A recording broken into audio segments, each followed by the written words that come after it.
Good evening, America, and all the other lesser nations. It's your boy Donnie, former president of the United States, and really the best president, quite frankly.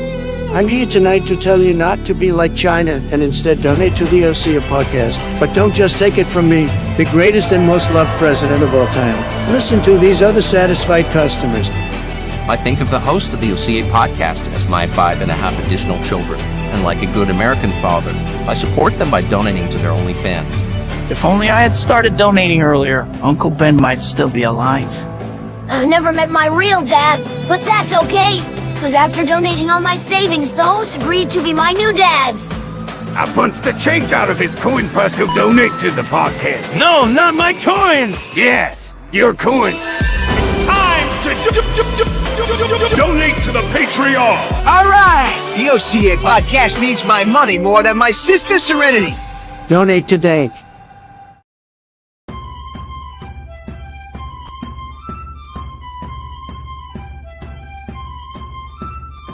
Cerveza cristal. Cerveza cristal. Best intro yet. Welcome back to the OCA podcast, and I hope you had a perfect St. Patrick's Day. Joining me tonight, I'm going to make lots of slurpy, smacky noises for Random 11. Top of evening to you. Reese. Howdy, Reese. And Greenline, who has chosen not to celebrate.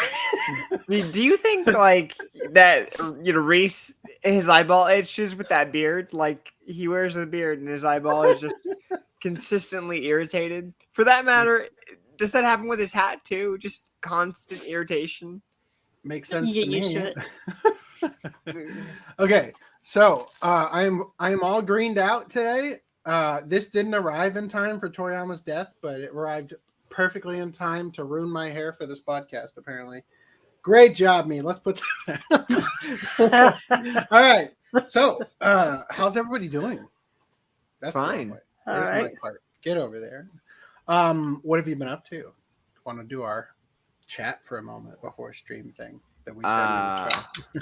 I got some pickups in the mail that I was pretty excited for. Mm-hmm. And yesterday I went to FYE, or not yesterday, the day before I went to a FYE with a buddy of mine, looked at all the anime and was like, yep, that's overpriced. Isn't that just the tragedy of going to brick and mortar stores these days? Right. To find out, just like, oh. I used to get shit for $5 and now it's $55. What is going on? Like I saw My Senpai is Annoying for like, what was it, like 62 or something like that? Like, what a terrible time to be an anime collector. It's just like, oh fuck, man, I wanted to pick that up too, but it's like for 60, I could pick it up for like 30 to 40 at Rights or Crunchyroll. I'm still. But soon we'll have that very big disc to dream. Right? VVD TM. Where they can fit all of the anime on one big disc. So I completed Callisto Protocol. If you guys don't remember it, we talked about it a little bit on the podcast. It uses Unreal Engine 5. And the graphics are honestly astonishing in terms of Doesn't like, the gameplay suck though? Define gameplay sucking. It's just something I heard. The gamelay wasn't that fun from a buddy of mine who played it, and from Moist Critical who also played it. So the gameplay is a bit unrefined. I will say this: when I first loaded it up, I didn't want to wait for it to download the patch, and it crashed many times on me. The actual gameplay it's one note, like that's it. You just have one note, and it's mostly melee, right?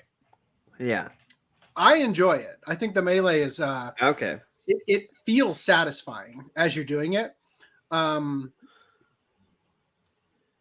think it's a wonderful game to experience. Just like I think it might have been it was the second game I bought for PS5 for Book Off.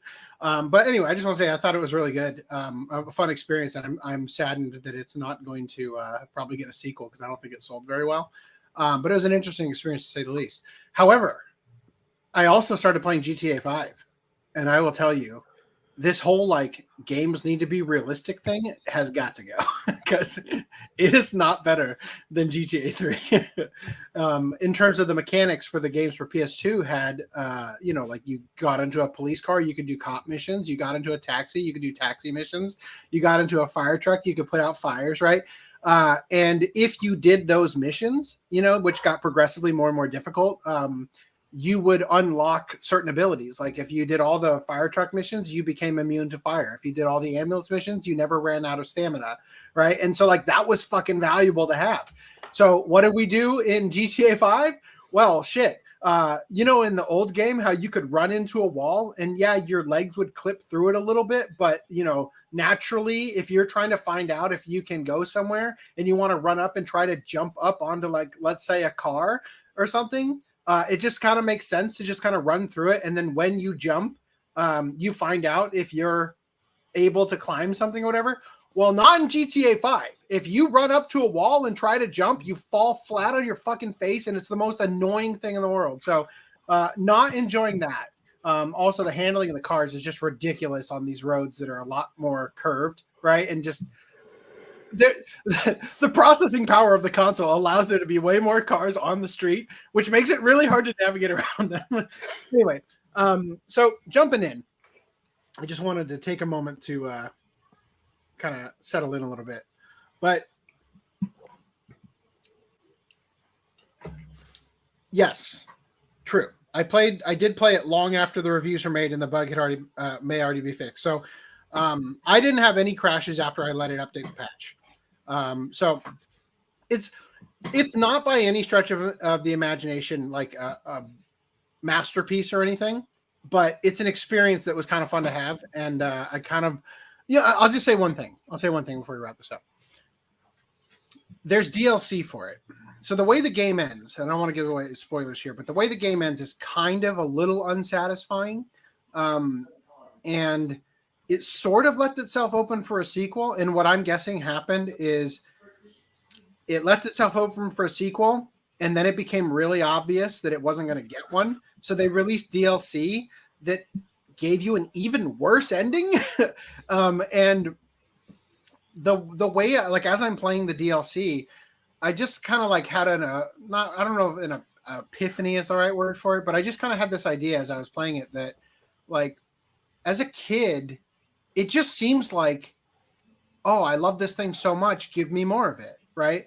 But as an adult, it's like the perfect length for a game for me is when it ends like 10 minutes after. You're like, man, is this game done yet? Or like, right as you're at that point where you're starting to get sick of it and then it ends, you're like, great, perfect conclusion. But I was noticing, like, one of the things that kept me going through the game is that I was just kind of curious where the story was going, because it sort of has this mystery you're unraveling as you play it. And it's not by any stretch of the imagination a masterpiece in terms of like what the story is, and it's kind of obvious and whatever, but I still kind of enjoyed the process of unraveling it and stuff, even though, again, the actual gameplay is extremely repetitive.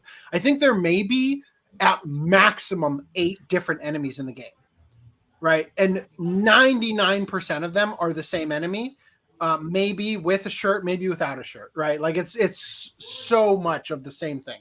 So anyway, but when I was playing the DLC, I was just kind of noticing, it's like, you're giving me more, but it actually feels like busy work, because what the story originally wraps itself up extremely well in terms of, like, we put all these loose ends, and then he did. That's the same one that's been in here since last podcast, by the way. He has been plaguing me the entire week. Did you name him already? Fucking dead. So anyway, but yeah, I would just say that when I'm playing the DLC, I got to tell you, like, it is the experience of, you gave me more, but all I got was, running around and fighting more bad guys. I didn't get, like, there was no more story to tell, so they're pulling it straight out of their ass, So anyway, I just sort of an epiphany of, you actually, like, it seems on a surface level, especially when you're a kid, that, oh, I can't wait for a sequel. It's like, but really though, like, could the sequel possibly be any good if the story was already wrapped up in a satisfying way or whatever? You know what I mean? So anyway, let's jump right in now. Let's we did our 10 minutes exactly. So first things first, if you would like to support the OCA podcast, there is this wonderful way. It's called giving us money via the Patreon. You could also give us super chats and all that. There's also the Anime Collector Patreon. Apparently you can join for free. That's a thing now. Didn't know that. Also, OCApodcast.com/support. You can give us money directly, which will take much less of a cut than if you were to do it via Patreon or Google. But whatever is the most convenient for you, I approve of. Also, it's time to treat yourself this St. Patrick's Day to this lotion. Easter. There it is. There's the green, whatever the fuck those are. Clitoris stimulators, it looks like. Anyway, moving into the actual content, let's jump right in here. So, I saw this tweet.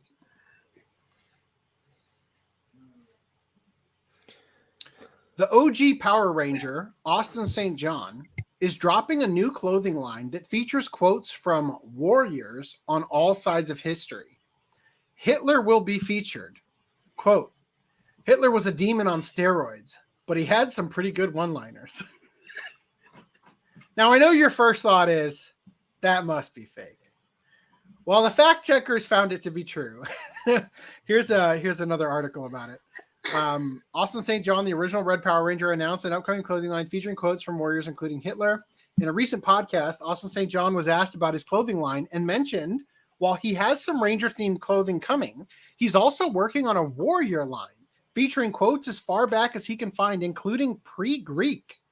He goes out of his way to mention he'll be including even the terrible ones and mentions Hitler, with Austin St. John saying Hitler was a demon on steroids, but he had some pretty good one-liners.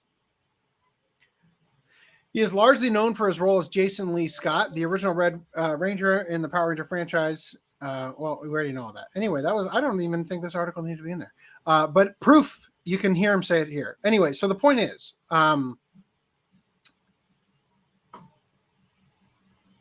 me pull up the fact check,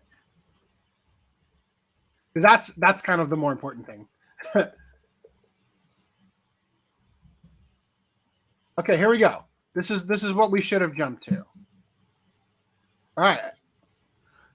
True, right? So I noticed Amy Jo Johnson, who played the Pink Ranger, says, I think some people should have publicists.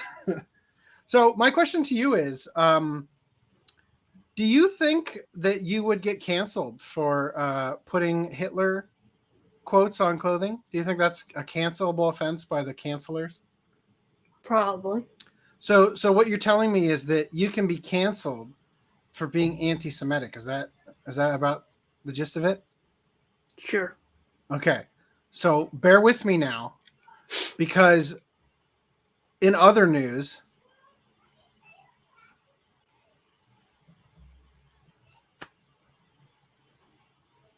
y'all still thinking about Cristina Vee when she's a Zionist? Correct me if I'm wrong. To which they say, she is? Yeah. And like half the English dubcast is? It's so fucking weird. Right. Look, I get wanting to be more careful of public figures who are Zionists. But for the love of fuck, don't fucking accuse people using flimsy at best evidence, because there's a possibility you're wrong and harass someone who did nothing wrong. So Cristina Vee deleted her Twitter. So she says, hey, everybody, I really appreciate the people who researched the false rumors and misinformation that was going around, and I thank the original posters for retracting.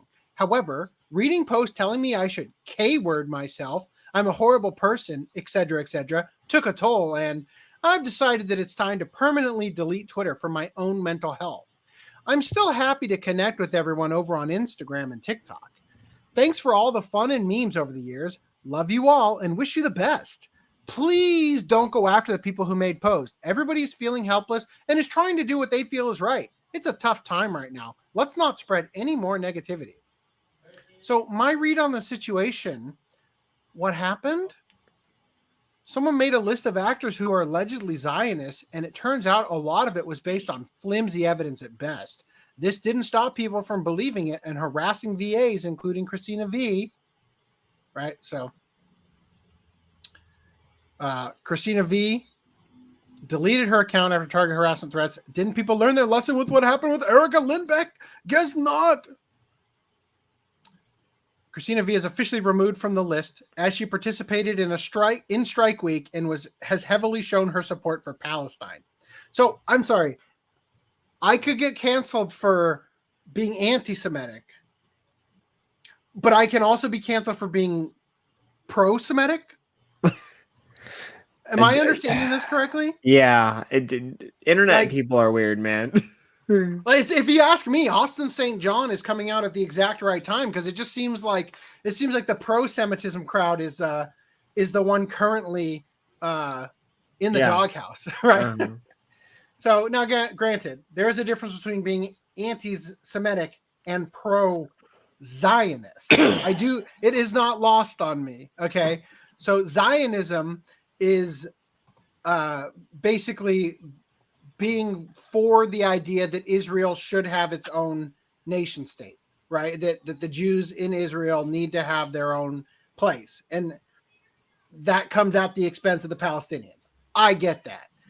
I'm just pointing out how weird it is that you're allowed to be anti-Jew so long as the way you're anti-Jew is very specific and you're also simultaneously stroking off Palestine while you're doing it. So it's a very difficult maze to navigate these landmines.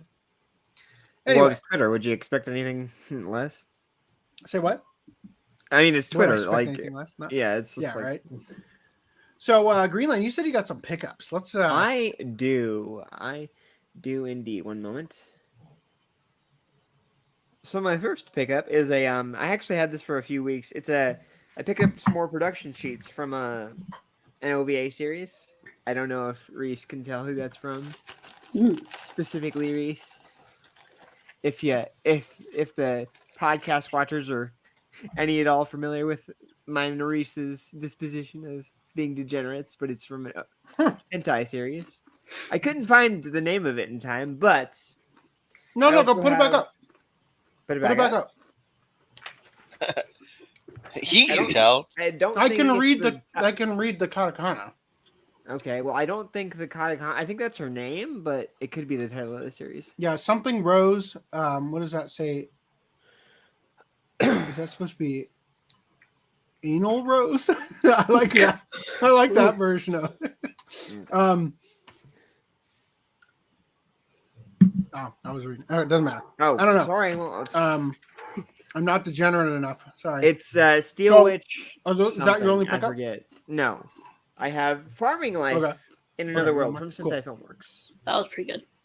Yeah, I enjoyed it, but it's I watched a few episodes and it's very. I think this is a one episode every once in a while, not like a let's binge it because I found it boring. Well, he's busy picking up. His internet's letting him down. Was my internet lagging?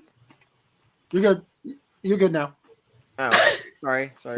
And then my bow is to Reese for telling me, hey, dipshit, you don't have to pay $100 on eBay. It's on Crunchyroll. What? You're welcome. So Reese saved me like $50-$60. So thank you, Reese. And that is my pickups. Nice. So I don't even remember how I uncovered this. But while I was doing the research for the Akira Toriyama podcast, I found an additional live-action Dragon Ball movie. What would be a good way to describe this? Imagine Lupin decided to just Deadpool his way into the Dragon Ball universe and steal the Dragon Balls.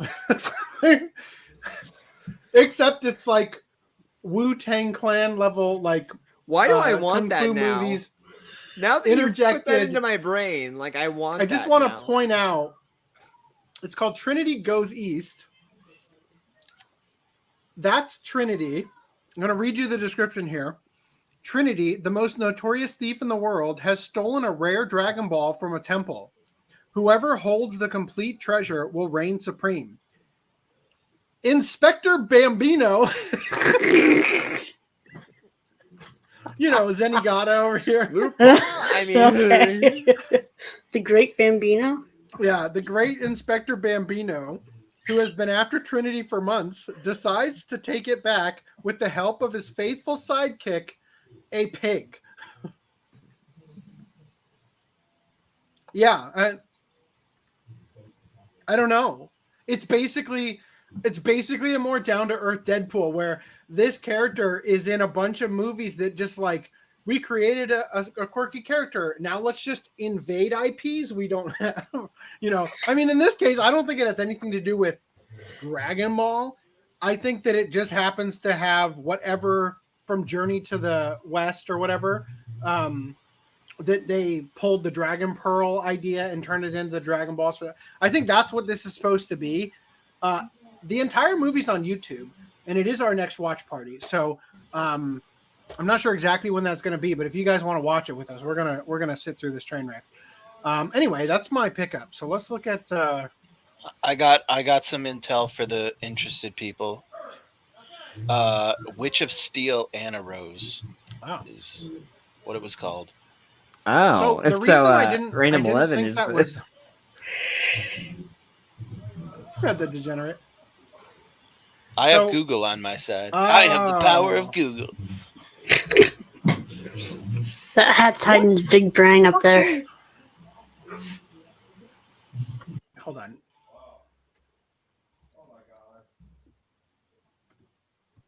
I'm pulling up my list of katakana for a minute.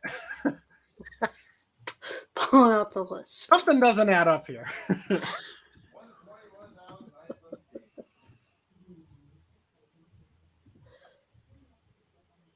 That's ne. Okay. I was reading that as new. That's why I thought anu? Anal? Like anuros? Anyway, yeah, so that is ne. I would have used na. I mean, there is anal in the series. Oh, well, we're both right. All right. Okay, let's go to our pickups here. Bobby Hill bought a Canon AE-1 program camera. It looks cool and very vintage. Does it have the E mount? And then Reese got him put his own balls in his mouth. I see you got the Frieza, huh? It was the only one that my grocery store had. I looked at. I checked the entire shelf. It was all Frieza. Lance picked up the Ocean Bomb One Piece Soda mango. God damn it, mango flavored sparkling beverage. I'm guessing is what that says. Does it taste like Nami's tank? Whoa! We should have spent more time getting into this. Bobby Hill picked up Lupin Island of Assassins and Dragon of Doom and asked if they're rare. Definitely out of print. I don't know if I would say that they're super rare.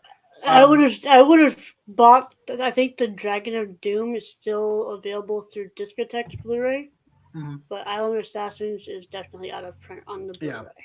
So I would have bought first haul. At least gotten Dragon of Doom on Blu-ray instead. First haul and final haul are both like monumentally expensive now. Those are the box sets that have 5 movies each. Is it 5 movies each or 10 movies each? Well, like there's 8 specials and 2 movies in across them both. But yeah, so 5 and 5.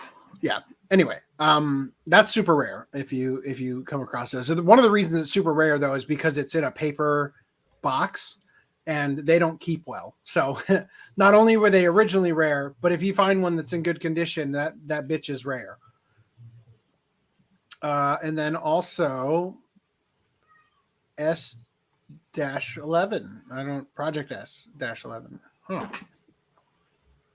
And then Lance got another one of the Nami cards from the local tournament things. And that time I got reincarnated as a slime. And a gold Zippo. Windproof. Uh-huh. Neo Geo Pocket Color. Wow. Bought a lot of stuff there, huh?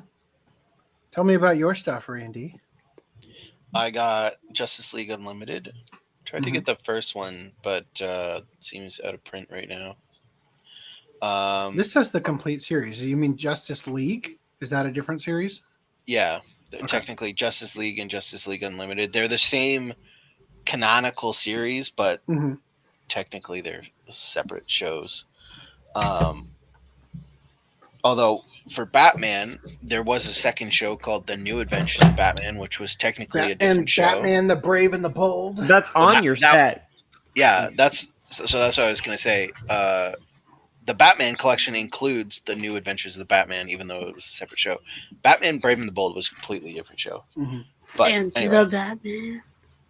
Yeah, again, completely different show. The Justice League and the Justice League Unlimited were two.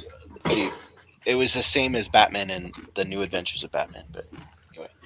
So I don't understand. Why didn't you buy Ruby Meets the Justice League? Oh yeah, it's on my list for sure. Are you getting that 4K? And then I got the new Spider-Man Across the Spider-Verse in 4K and the Flintstones collection. It took you this long for you to get it? I'm surprised. Wow. I was in no rush. Holy shit, those stickers, man. It's just on the slipcase. And I can take them off. Still. Jesus. You a big fan of the Flintstones? It's just a show that like I used to watch on You're just a fan Boomerang. of nostalgia in general? Like you play stuff for... And it's something that like I don't even know where you would go to watch it right now besides having a Blu-ray. So, I was such on a snob. HBO or Max or whatever it is? we don't get Max in Canada. All right. It might be. I was such a snob as a kid. Yeah. That like there were certain shows that I was too good for, and the Flintstones was one of them. And what I mean by too, like, let me put it this way: when I would watch commercials for Apple Jacks, and they would be like, "Why do kids like Apple Jacks if they don't taste like apples?" I'd be like, "They're the fucking color of apples. Stop asking stupid questions, you dumb fuck!" You know, like as a child, like. And so with the Flintstones, I just saw a TikTok that they changed the Cinnamon guy to just a normal cinnamon thing now. He doesn't have his dreadlocks anymore. Oh, that's lame. Wow. I wonder He's not Jamaican anymore? I wonder what person got with their marketing team and scared the hell out of them if they didn't get rid of the cultural appropriation of the dreadlocks. Despite the fact that he was the cool one. They're getting rid of the diversity, though. The thing about the Flintstones is that there is the same fucking gag in every episode where they have one dinosaur that is some piece of technology in the house, like the record player or something, and they'd be like, it's a living. And then there would be a laugh track. I'm like, nobody has ever laughed at this. This is the stupidest fucking joke ever. And like, as a kid, I just could not stand the show. Anyway. So, Reese, you picked. I got a third AC adapter and a second dock for the Switch. You stuck your own balls in your mouth and bought my adapter? Yeah, sure. Next. Okay.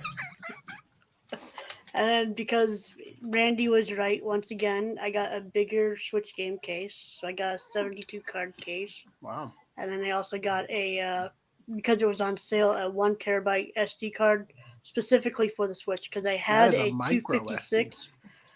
And then I just got the 1 terabyte one. Nice. You have to show me where that goes in the Switch so I can get one. It's in the back. Oh, no. You can't miss it. And I also got 9 amiibos. You've got a problem, young man? Why are you naked in the reflection? All right. Okay, Luigi's Mansion 3. Okay, and I also got Luigi's Mansion 3, Mario Golf Super Rush, and Splatoon 3. I also got the DLCs for Luigi's Mansion and Splatoon. You're really desperate for me to play multiplayer with you, aren't you? All right. Oh, and then you had Cautious Hero, ReZero, and Suzume. And I got the Walmart exclusive steelbook for Suzume. So it doesn't have to be like now because we've got Dungeon of Black Company, then we got Paprika. I'd love to do Cautious Hero and Full Dive in the future. Just throwing that out there. Anyway, good pickups. Let's talk about ESG grants. So I want. Oh, fucker. Guess again. This is why we archive everything. Yeah, this is why we archive. Cool. All right, let's talk about investors in Japan drained $4.5 billion as they exit ESG funds. So investors pulled a total of 660 billion yen, or 4.5 billion US dollars, from funds last year, according to the research firm Morningstar. Oh, named after Lucifer, huh? That's more than 4 times the outflows of 150 billion yen in 2022. The shift is due to investors favoring mutual funds focused on specific investment themes rather than sustainability goals related to ESG funds. Hold on. They are interested in mutual funds focusing on specific investment themes rather than sustainability goals. So for those of you who don't know, ESG is about environment, social, and governance. And it's basically if you are on track to reduce carbon emissions or, any number of things that the mainstream agenda is towards, carbon taxing and all that shit. Basically, you can get a grant from these investment groups for furthering some agenda of that kind. And so they are saying, yeah, we're going to focus on mutual funds with specific investment themes rather than this thing that says we're all evil for existing. So in 2021, ESG funds boomed in Japan with total inflows of 1.8 trillion yen.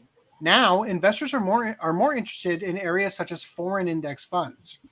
Rather than being a response to investor demand for sustainable investments, ESG was seen as a theme, said Daisuke Motori, director of manager research at Morningstar Japan. Investors are still pouring money into mutual funds, with inflows exceeding outflows for 11 months of the last year. The outflow of capital from ESG funds has hammered the industry's growth. According to a Morningstar report, there were no new ESG products launched between October and December of last year. Nature is healing? Is that an appropriate response? Interest in ESG funds among retail investors is unlikely to recover. Let's say that again. Interest in ESG funds among retail investors is unlikely to recover, according to Kai Ebisawa, fund analyst at Matsui Securities. He expects the shift to other investment areas to continue. So the bottom line here is that Japan is saying goodbye to ESG funds.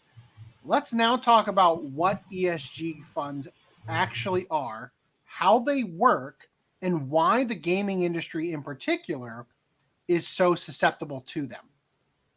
So the former team lead for World of Warcraft, Mark Kern, explains how ESG influences video game developers and how it will kill them. So former World of Warcraft team lead Mark Kern recently detailed how influential ESG, environmental, social, and corporate governance standards are for video game developers. So how influential the ESG standards are. If you are unfamiliar with the term ESG, it is essentially a set of standards that a number of governments and financial institutions have created to determine how they will invest their money. As noted by BlackRock CEO Larry Fink, the standards are used to force behaviors on companies seeking investment for their projects. Fink detailed during an appearance on the New York Times Dealbook Conference, you have to force behaviors. And if you don't force behaviors, whether it's gender or race or just any way you want to say the composition of your team, you're going to be impacted. And that's not just recruiting, it's a development, as Ken said. So I'm going to play the actual clip. I probably should have just done that instead of reading it. So here we go. Right here. It's just, you have to force behaviors. And if you don't force behaviors, whether it's gender or race or just any way you want to say the composition of your team, you're going to be impacted. And that's not recruiting, it is development, as Ken said. How do you force change, though? I mean, Larry, BlackRock has really been in the forefront of the ESG movement within corporate governance and a real leader. And yet change is so slow. So what is, and Ken as well, how do you force change when it is so incremental and so gradual? How do you do something more radical? Have you thought about that? Has the board of American Express thought about more radical things we could do to enhance diversity and inclusion? Because it has to be imbued in the culture of a firm. It has to be talked about, it has to be shown. Behaviors across the entire firm in every region have to be similar. And every citizen of the firm has to understand what is acceptable behaviors and what are unacceptable behaviors. It's crazy, right? Like, why would a good idea need to be done by force, right? You have to force change. People won't come around to your way of thinking unless you hold a fucking gun to their head, right? Yeah, this isn't scary at all. In an interview with Jeremy Hambley of The Quartering on YouTube, discussing Sweet Baby Inc.'s harassment of Brazilian gamer Cabrutus and the company's mission and objectives, Mark Kern detailed how influential this type of investment is.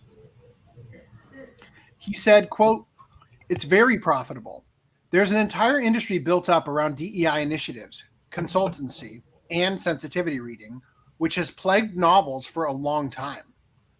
I have many writer friends who are basically edged out of their publishing houses and went independent because of stuff like this." So again, I just want to highlight a couple things here.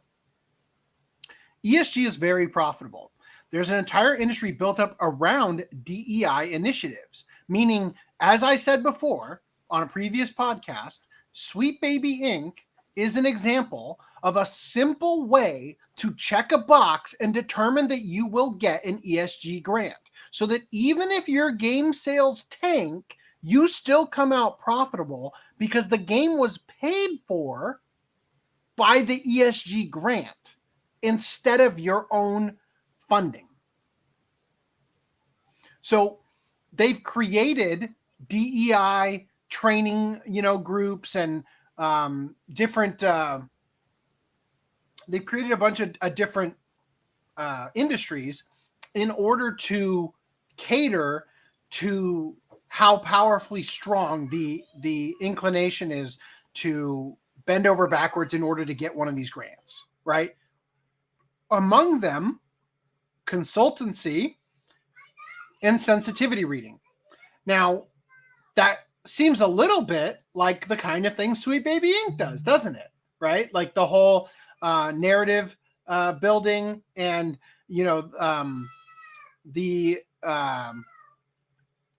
like the people, the consultancy where you run it by, find out if it's a microaggression or some shit so that you can bend over backwards to do whatever they tell you so you don't get canceled because, again, scare the hell out of them for not giving you what you want kind of thing, as we covered last podcast. It's a very profitable industry, he reiterated. It's financially motivated, and it's as old as time. Consultancy is a very profitable business. There are huge firms on Wall Street that do this, and it's exactly that. You create a problem, you go in and you say you're going to solve it, but actually just move the deck chairs around the Titanic, because if you actually solved it, they would rehire you. I think that means they wouldn't rehire you. And then you have a recurring business stream, and this is as old as time. So it's sort of like when the FBI has to create terror plots so that they can come in and save you from the plot that they fomented, so that they can justify the existence of their agency, right? So this is the Hegelian dialectic of problem, reaction, solution, or what is it? This thesis and antithesis, right? That you create your problem. And as we talked last podcast, what was going on 4 to 6 years ago? Well, we had BLM gaining prominence. Then we had the George Floyd riots. And so in order to capitalize on this force that they were putting out into, the country, they create, what is effectively a grift company in order to ensure it's basically what you're doing is you're buying protection money, right? You're buying access that says I'm a good ally and therefore you don't need to hurt me, right? Putting the lamb's blood for Passover effectively. So he said it's a very profitable industry. It's financially motivated as old as time. Consultancy is a very profitable business because they create the problem so that they can solve it. But all they really do is just do like a 3-card Monty or whatever you call that instead of actually solving it. Because if you did actually solve it in a direction that that made any meaningful progress towards whatever you're conveying, then there would be no reason for you to still be there, right? You have to justify your own existence. So you do it in, what do you call that? You pay lip service to a problem instead of actually solving it. So Kern then brought the conversation to Sweet Baby Inc.'s narrative consulting business. Quote, the real question I have is why writing? Why are these game companies hiring writers? It is the smallest portion of your game team. It is the cheapest part of your budget. It makes no sense to outsource it unless you're after specific expertise that you do not have in-house. And all of these narrative consultant companies will claim that they are necessary for your game because they're going to help you write characters that are coming from writers who share the same lived experience of this or that, right? That's like their calling card is to claim that, well, you need me to write your black characters because I'm black, right? And therefore, sorry, you can't write them. You need me. Just as one example. And if you don't use them, then you're going to get canceled by the Twitter mob. So make sure to go to your marketing team and scare the shit out of them. Mm-hmm. Which we still have here, right? Many years. Put this stuff up to your higher ups. And if they don't see the value in what you're asking for when you ask for consultants, when you ask for research, go have a coffee with your marketing team and just terrify them with the possibility of what's going to happen if they don't give you what you want. Because they score. Yeah. So, and for that, you got to get. What's that? No, I skipped the part. Hold on. Why are these game companies hiring writers? It's the smallest part of the team. It makes sense it doesn't make sense to outsource it unless you're after a specific expertise that you do not have in-house. And what is that expertise that is marketed by Sweet Baby Inc.? It's wokeness. We sell wokeness. Why is wokeness valuable to that company? And for that, you got to get into where I was. CEO level game companies, how games are funded, ESG, and why that matters to your credit score, your social credit score, right? And why that helps get your game funded when you can check boxes on hiring firms like this. So later in the interview, while discussing Sweet Baby Inc.'s involvement with Suicide Squad Kill the Justice League and how the game likely cost Warner Brothers upwards of $100 million, Kern said, quote, it's not that gamers are upset about, oh, hey, we have some diversity in the game. It's actually the way they go about it with pure tokenism, with phoning in weak characters instead of creating strong new characters. And more importantly, it's about a vindictiveness to destroy the past, to destroy the IP, to ignore the source material, and to tear apart these beloved characters in some sort of fitful rage that we don't understand, that it's very, I think he means like, it's about like the treating us like we don't understand, that it's very disingenuous. Oh no, I'm sorry. Hold on. and to tear apart these beloved characters in some sort of fitful rage that we don't understand, that is very disingenuous. So like, we don't understand the fitful rage, and because it makes no sense for why you would do it. He continued, and I think that is fuck me. The strokes have started already. And I think that is a tremendous reaction to Suicide Squad. He then shared his opinion on how this will affect the way games are financed. Quote, "This is going to have an immense financial impact. The way games are funded," and this is where it starts to get really interesting here, really important for you guys to understand. The way games are funded, you don't use your own money. Even EA. Games are hugely expensive to make. They are upwards of 250, sometimes 600 million for certain live games. It's incredible how expensive they are. And to do that, your CFO, your chief financial officer, is your best friend. You're counting on your CFO to get you tax breaks, to put studios in regions which are financially favorable, and you will borrow the cheap money. You will get the cheap money to do it. Even EA does this. I worked with EA. We were putting together a deal where we were taking bailout money from the banks in the last financial crisis, that we had, and they were applying that cheap money towards games. Same thing with COVID money. They're applying that cheap money towards games.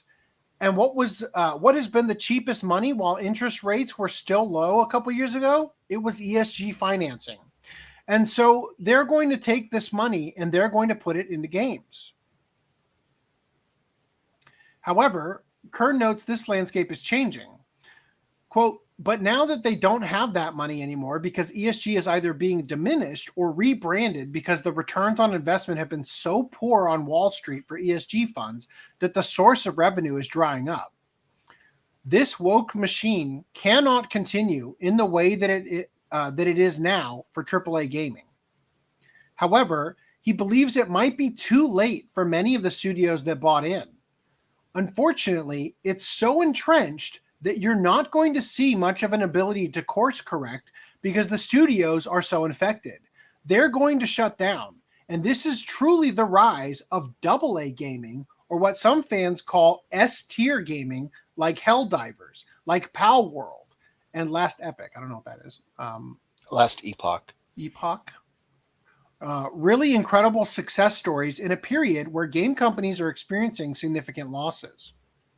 So, like, what he's saying is, because game dev cycles are so long, and we brought this up last podcast, right? Yeah, that 4 to 6 years. Yeah, like BLM really started kicking off around that time when, like, the whole Michael Brown and Tamir Rice incidents happened. BLM started happening, and governments started throwing money at issues, and companies specifically started throwing money at issues where they're like, "Oh, my white guilt, here, take my money, absolve me of my racism." And then we saw these companies all pop up to take that money, like the diversity companies, and then which is again why it feels so disingenuous and like a grift, because they are showing up to be a solution to a problem they have no business solving, and putting in the least amount of effort to capitalize on the fear of being effectively canceled or angering the woke mob. Because we have a tendency, especially in America, and this is, I don't mean to pick on Black Lives Matter as the entirety. You could apply this to any number of protected classes, but we have right now, with the LGBTQ community, with Black Lives Matter and those sorts of groups, we have a group of people that we treat like children. Like when you are a parent, right? The healthy way to treat a child who's having a meltdown is to not give them what they want. Because if you give them what they want, then it encourages them, when they aren't getting what they want, to act like a child, like throw a tantrum and do all these sorts of things. So what we had with Black Lives Matter And again, a lot of this was fomented. A lot of it was deliberate, to the point where we had agent provocateurs allegedly being bussed into locations where these riots were passing through in order to create massive mayhem, burn down entire city blocks, and create a fear. So we covered a quote from Devin Stack of Blackpilled a little while ago. And he had a video on his YouTube channel where he talked about this around the time of George Floyd. And he basically described an episode of The Twilight Zone where it followed a town, like just any number of, black and white TV towns from the 1950s or whatever, where one child in the town had psychokinetic powers or something to that effect, right? Basically, Tetsuo from Akira is in this town. And they were terrified of him, if I remember correctly. Yeah. Everybody is behaving amongst each other the way that you would expect them to behave in any black and white 1950s television from the time. But when it came to the child, they were terrified of him. But they would pretend to not be, but not stand up to him, just treat him in a specific way, the way that a wife will specifically go out of her way to treat a alcoholic, abusive husband, right? Like she will pretend like everything's fine. She will be, an abuse victim is careful to notice the signs of somebody who's about to fly into a rage and try to carefully tiptoe around the eggshells and everything. And that is precisely how we handled Black Lives Matter as a country, when we should have come down hard on them and we should have outright rebuked and disavowed and all those things. People were afraid to do that, and companies instead turned around and capitulated to them and said, I stand with you, and emboldened them at every step of the way and made a monster that they couldn't control, or that let's say they gave so much power that it became outside of their control. They just gave it up out of fear, right? That's effectively what's happening with these ESG things. It's also what's happening with the LGBT community now, right? Where the socially engineered response to being a quote unquote transphobe or whatever, just ask J.K. Rowling how that's going, right? Is a learned behavior, a forcibly learned behavior of bending over backwards to capitulate because you have certain groups in society you are not allowed to criticize, right?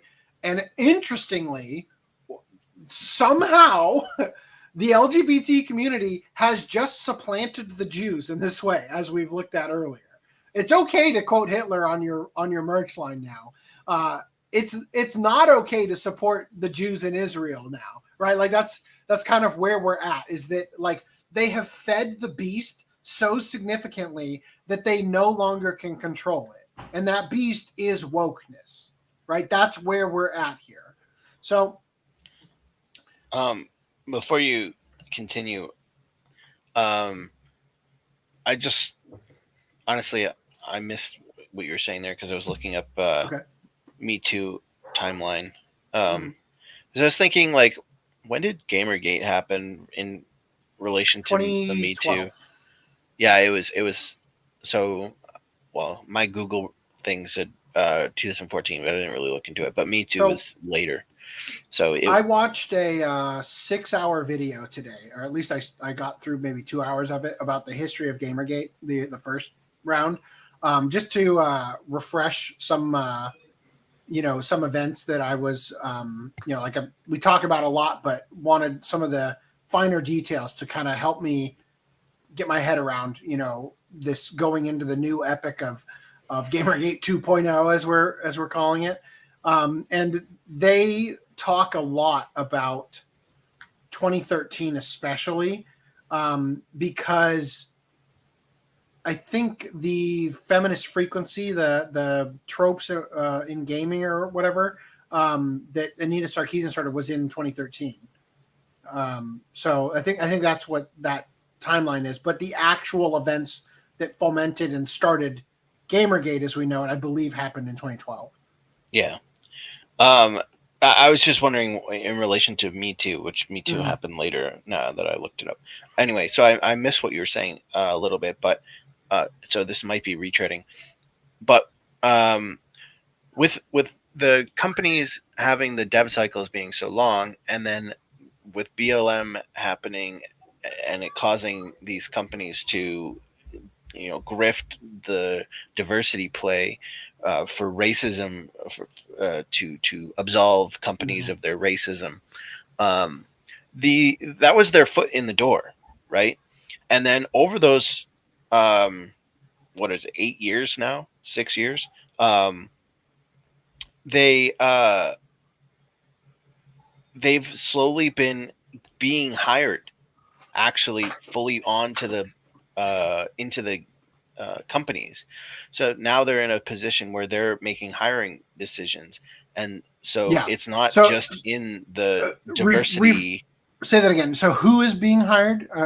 My kids are screaming behind me. I lost my. So the people. So like we saw with the Sweet Baby, where I think we have the clip. 1 second. It's in the intros and ads brand. Which one are you looking for? We're taking over. Writing, narrative design, story building, story breaking is our first and foremost, but on a secondary level, we work very hard to get marginalized talent into the industry, to protect them the way that we would want to have been protected, to lift them up, and to get them into an industry where they're too often shut out. And basically, I think to take over in the hopes. Jesus Christ, how many fucking skulls does she own? Holy shit! How did I not notice that before? A cat serial killer over here. Holy fuck. Yeah. So they're getting hired, and then they're communicating with these game companies. No, you've made an incredible point. Like, absolutely. I completely forgot about the Me Too movement, right? But effectively, it is one more example of something. See, this is sort of what I was talking about before, about how, like, people who grow up to be parts of these groups they call, like, blurs, like black nerds, or just any number of marginalized group, quote unquote, that is part of some form of fandom. They grew up and became a fan of the series that they then get put in charge of when it was written by people who didn't look like them, who wrote stories that were universally applicable to most, generally anybody, instead of it being an identity politics jerk-off fest, right? Which is what they then turn them into, effectively, right? And so this is any time, like, and the thing is that, as we talked about this, like, a conservative black kid growing up enjoys the entertainment that's being produced, and it never needs, there's never a, man, I got to get into the industry to change things, right? Like the way that the leftist, everything is problematic crowd feels the need to get in, that the world can only be put right if they're in control, right? So those people, like, this is the dangerous thing about power. The people who should be in power are the people who do not want to be in power. And the problem with this is that the people who don't want power don't seek it. The people who do want power do. So that's why we inevitably, to quote Thomas Jefferson, experience hath shown that even under the best forms of government, those entrusted with power have in time and by slow operation perverted it to tyranny. Now apply that to companies. That's what is happening. We have people who want power, who are hungry for power, who are getting power, right? And they get power in an easy way. Oh, it's easy to get an ESG grant if we employ these people and let them put some bullshit into our game. Okay, well, now that person gets power because you have allowed their grift to continue. And you allow their grift to continue until they continually gain more power and expand, because they are a means to an end for you, but you are a much bigger means to an end for them. And then, as you said, they start to be promoted within the company to the point where they become, well, it's easier for us to just hire and buy out the company or make them a permanent establishment in, you know, Square Enix or wherever it's going to be, right, than to continually outsource it. So then they get their foot in the door. Then they get or they just become friends with the people, right? Yes, the relationships. Yes, and so then you have the hiring practices getting into HR. Then HR gatekeeps who gets hired. Then they only hire people who look like them, as we're going to look at in this podcast, right? And so what we're experiencing is a hostile takeover of people who want power and are exercising. This is why I think within all these movements, and I kind of got sidetracked here, but the concept is that we would agree that the concept behind Black Lives Matter, what it purportedly was about, makes sense. Same thing with the Me Too movement. Same thing with any number of these groups that are springing up that are demanding social change. Like, there is some aspect of the argument is reasonable. The only problem is, much like what we just talked about with people who don't want power, they aren't the ones who jump in and take over and grift off of the movement, right? So each and every one of these things might start with something that everybody can rally behind. And it's like, if you take out a megaphone and say, thing we all agree about, everybody goes, yeah, right? And then they give you support just long enough for you to get into a position of power where you start to abuse it. Because you got elevated by people who agree with you. That's the grift. That's what we saw with Me Too. That's what we see with Black Lives Matter. That's what we see with the LGBT community. It's like I'm born this way, right? It's like, all right, like I don't have a problem with you specifically. And now it's like, let me into the girls' restroom, you bigot. You know, like pump the fucking brakes at a certain point, right? Like there are aspects where you open the door. And you open the door for one thing, and it's just like a stampede running under your arm, right? Effectively is where we're at with any one of these movements. Because at the end of the day, all it is, and everybody can see it, everybody. Not everybody can articulate it or understands what they are seeing, but they can see it, and subconsciously they understand that it is not a valid movement. It is simply a path to power. A path to power that we are seeing the end stages of right now. Like with all of these movements, we watch Black Lives Matter support go up. We watched George Floyd cause it to skyrocket, right? And then we watched it fucking fall off a cliff, right? So the concept of failing upwards, I think has become a very recent phenomenon because we have decided there are groups that cannot be challenged, right? It used to just be the Jews, right? For the longest time, that was the one group you weren't allowed to criticize for whatever reason, right? But now there's any number of groups that are effectively the most powerful in society, and you are not allowed to criticize them because if you make a Steam curator list, we will come at you with the full force that we possibly can to ruin you, to destroy you, to get your entire Steam account removed from you. Lose all of your games, steal them literally hundreds of games from you, right? That is the effort that we see from people who are in these groups that have been told repeatedly, you can't do anything wrong. If anybody questions you, it's because they're wrong, they're racist, they're a bigot, they're a Nazi, whatever the phrasing is, right? And so that's where we exist now in society, that we have grown these monsters that nobody ever put their foot down and said, fuck you, no. This is society. We have to, uphold some things as sacred. So no, you cannot enter the girls' restroom. No, you cannot beat the shit out of women when you're a man. No, right? We didn't ever stand up and say that, or collectively the people in charge to make the final say bent over backwards because of the chanting mobs. And so now here we are. We're dealing with the consequences. Eventually, the people that get the power will take a step too far. That causes them which is, I think, what happened with Black Lives Matter. Yeah. Right. No one could handle the riots, right? Yeah, that was the step too far. And it especially happening during COVID, when everybody else is locked down, and then articles start coming out saying like, scientists suggest that it is not a super spreader event. And actually, if you're fighting the system, believe it or not, it actually helps take down COVID for you to go out there and protest. Like, and we're seeing it all over the place now. Whether or not it's gonna like boil over in a sense of like, well, common sense will now be the majority topic in the world. I don't know, but like we're in New York, how the immigrant issue where everyone's saying, oh well, we're sanctuary city. Okay, here's all the immigrants then. Oh, this is a problem.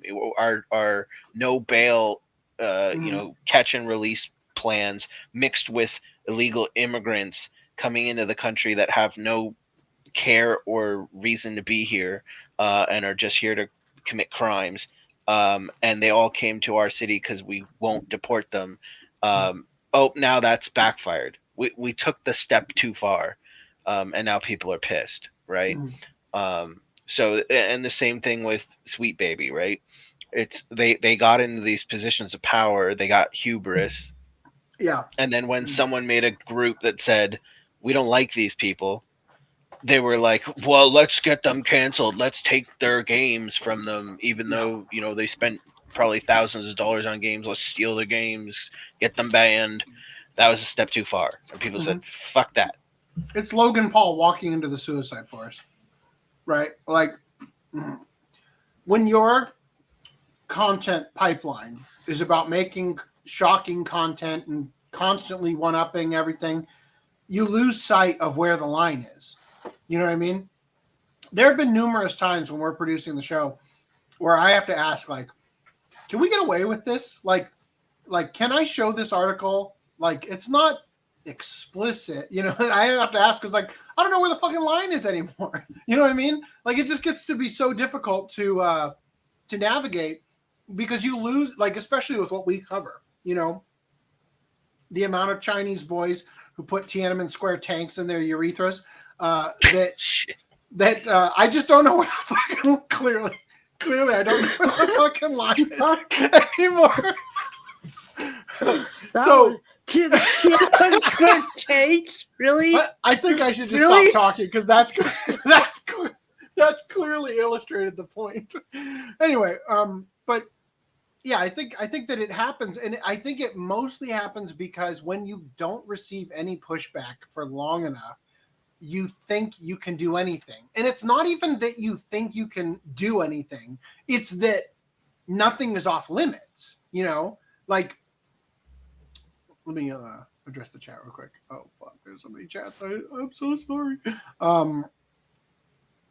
Yeah, force change just like they did with Bridget from Guilty Gear. Yeah, is there an investment theme where the theme is to just make a profit? Me Too, Time's Up, to name a few. Yep. Me explaining the OCA podcast to my friend who's never seen it. A bunch of articles, a bunch of memes, and every week we laugh at some guy doing damage to his dick. Good stuff. Pretty much.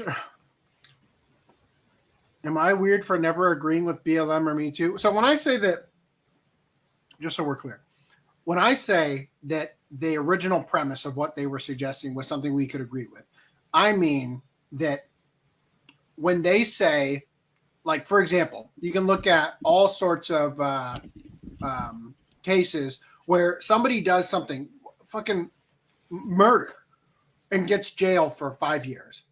And then somebody in the black community gets caught with marijuana and they get a life sentence. You know what I mean? So, like, you can at least agree there is some form of occasional double standard there, right? You may not agree with everything Black Lives Matter originally came out and claimed, but you can at least agree that there is room for improvement on some degree of it. When it comes to Me Too, right? The concept of a casting couch is something we would all agree should not exist. Now, there's the other question of, did these women who are coming out now know full well what they were doing when they got on the casting couch? Yeah, probably.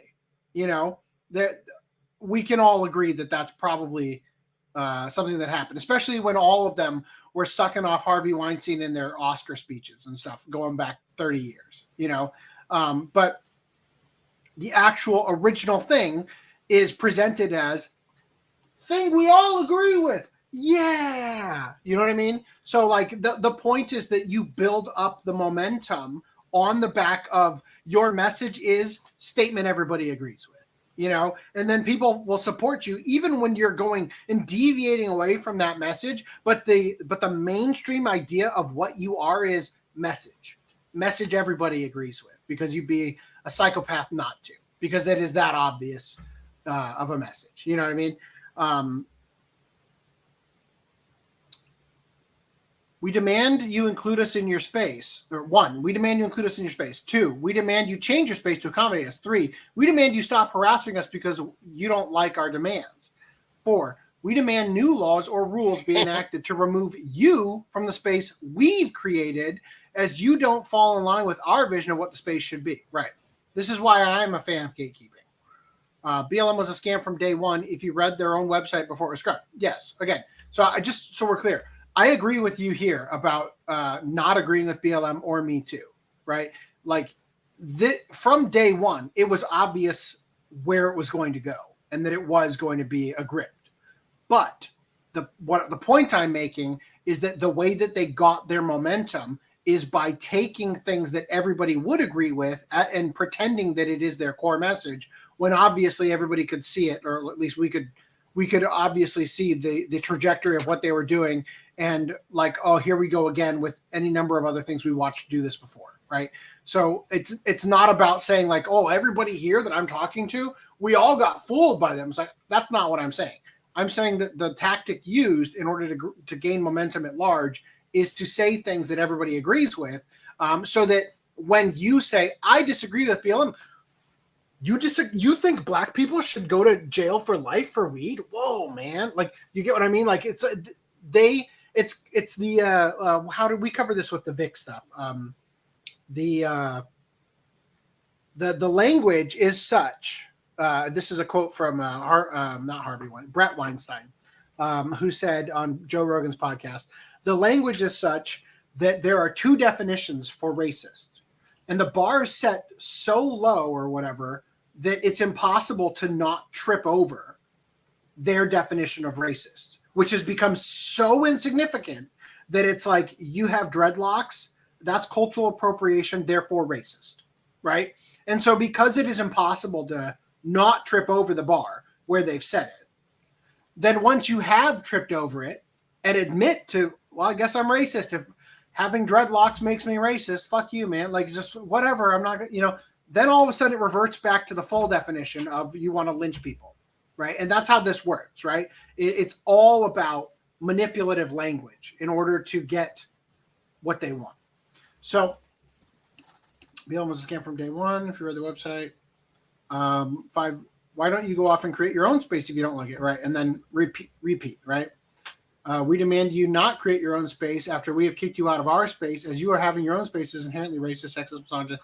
I think even more likely, it's like you go off and create your own thing. It's like Drexel made a great point about this on Ricardo's show one time, about how everything that men build, women infiltrate and take over. So men have the Boy Scouts. It's not enough that the girls have the Girl Scouts. They demand entrance into the Boy Scouts. Men had the YMCA, the Young Men's Christian Association. They made a YWCA for women, but women go to the YMCA instead, right? And it's all about the infiltration of the place and taking it. That's why previously in society, men had men-only spaces, places for men to go where they weren't commingling with women, right?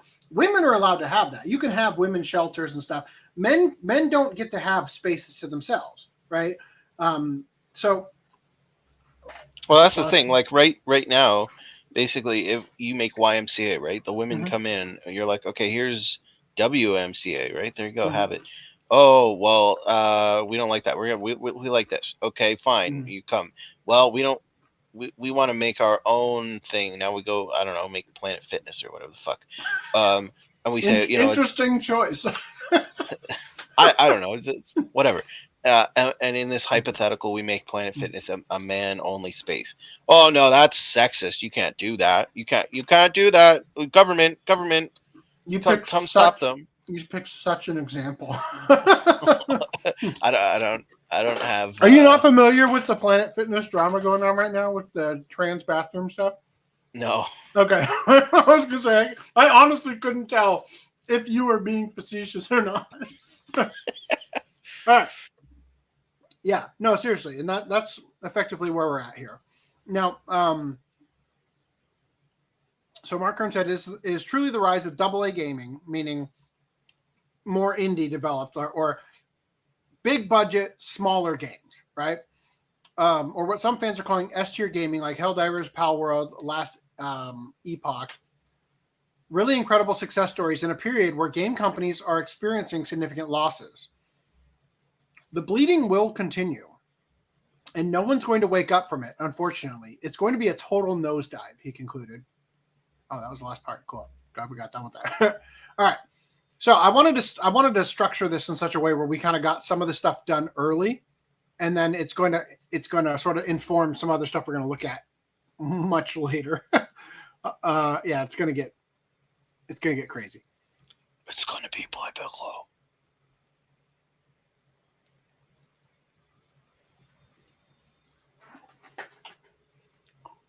Okay. All right. Let's jump in here. So, in Kickstarter news, Godshard Chronicles has 13 days to go. If you're interested in backing it, it's in the dock. What are our stretch goals? We got Japanese, German, French translations. Don't give a shit. Guest singer. Wow. Don't care. I feel like this has been going on for like a year. Well, yeah, because they literally launched the Kickstarter or like had like a preview, like they were going to launch it, and then an entire year went by before it actually launched.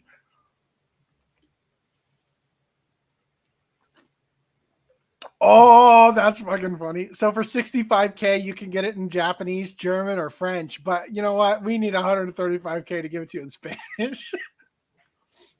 Or is that already funded? Did we already get there?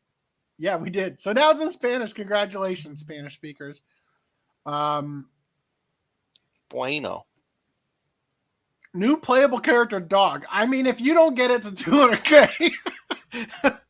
Anyway, so in other news, I saw this. Original G.I. Joe animated series creator and Transformers the movie writer Ron Friedman launches an emergency GoFundMe to pay for cancer treatments and living expenses. So without spending an eternity on this, the title says it all. It actually wasn't launched by him. It was launched by a family friend. So it's like one of those like GoFundMe on behalf of the other person. But basically he and his wife are both struggling with their health. And they are looking to, get a substantial sum that they will be able to afford to live off of. They're moving. So they're going to find a cheaper place to live and need money to be able to pay that rent while they're doing all the treatments and stuff. They're both like retired. So anyway, apparently the Transformers movie was not written in Japan, but it was in fact written by Ron Friedman. So if you love that or any of the other shit that he worked on and you want to send a couple bucks his way, you can find the GoFundMe in this article somewhere. But moving on. All right, let's look at this. So the live action City Hunter film that is actually for once being done in Japan has the Get Wild and Tough opening, but it's like a new version of it called Get Wild Continual. So it's one of the best parts about City Hunter, honestly. It's the fucking song. So the trailer actually looks pretty good too, if you haven't checked it out yet. Seems like it's very in the spirit of City Hunter. Also, Cat's Eye episodes 1 to 73 are streaming on YouTube if you are interested in checking out Cat's Eye. Although I happen to notice with my keen eyes that the playlist has 74 videos in it. And I noticed the opening and ending theme songs are randomly in the middle of it. And you're thinking to yourself, then it should be 75, and you're correct. It looks like episode 56 is not in here. So, R.I.P. That was a Might as well buy. coaster. Might as well buy the DVDs. Buy 45, physical 46, bitches. 47, 48, 49, 50. Yeah. So it goes to episode 50, then Cat's Eye theme, Cat's Eye ending theme, 51, 52, 53, 54, 55, 57.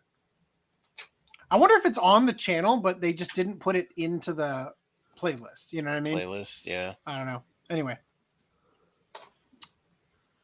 All right. So X-Men 97 showrunner Beau DeMayo. DeMayo?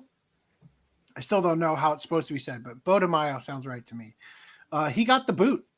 So Marvel is just about, or Disney rather, is just about to launch the series, like for the premiere. Launched today.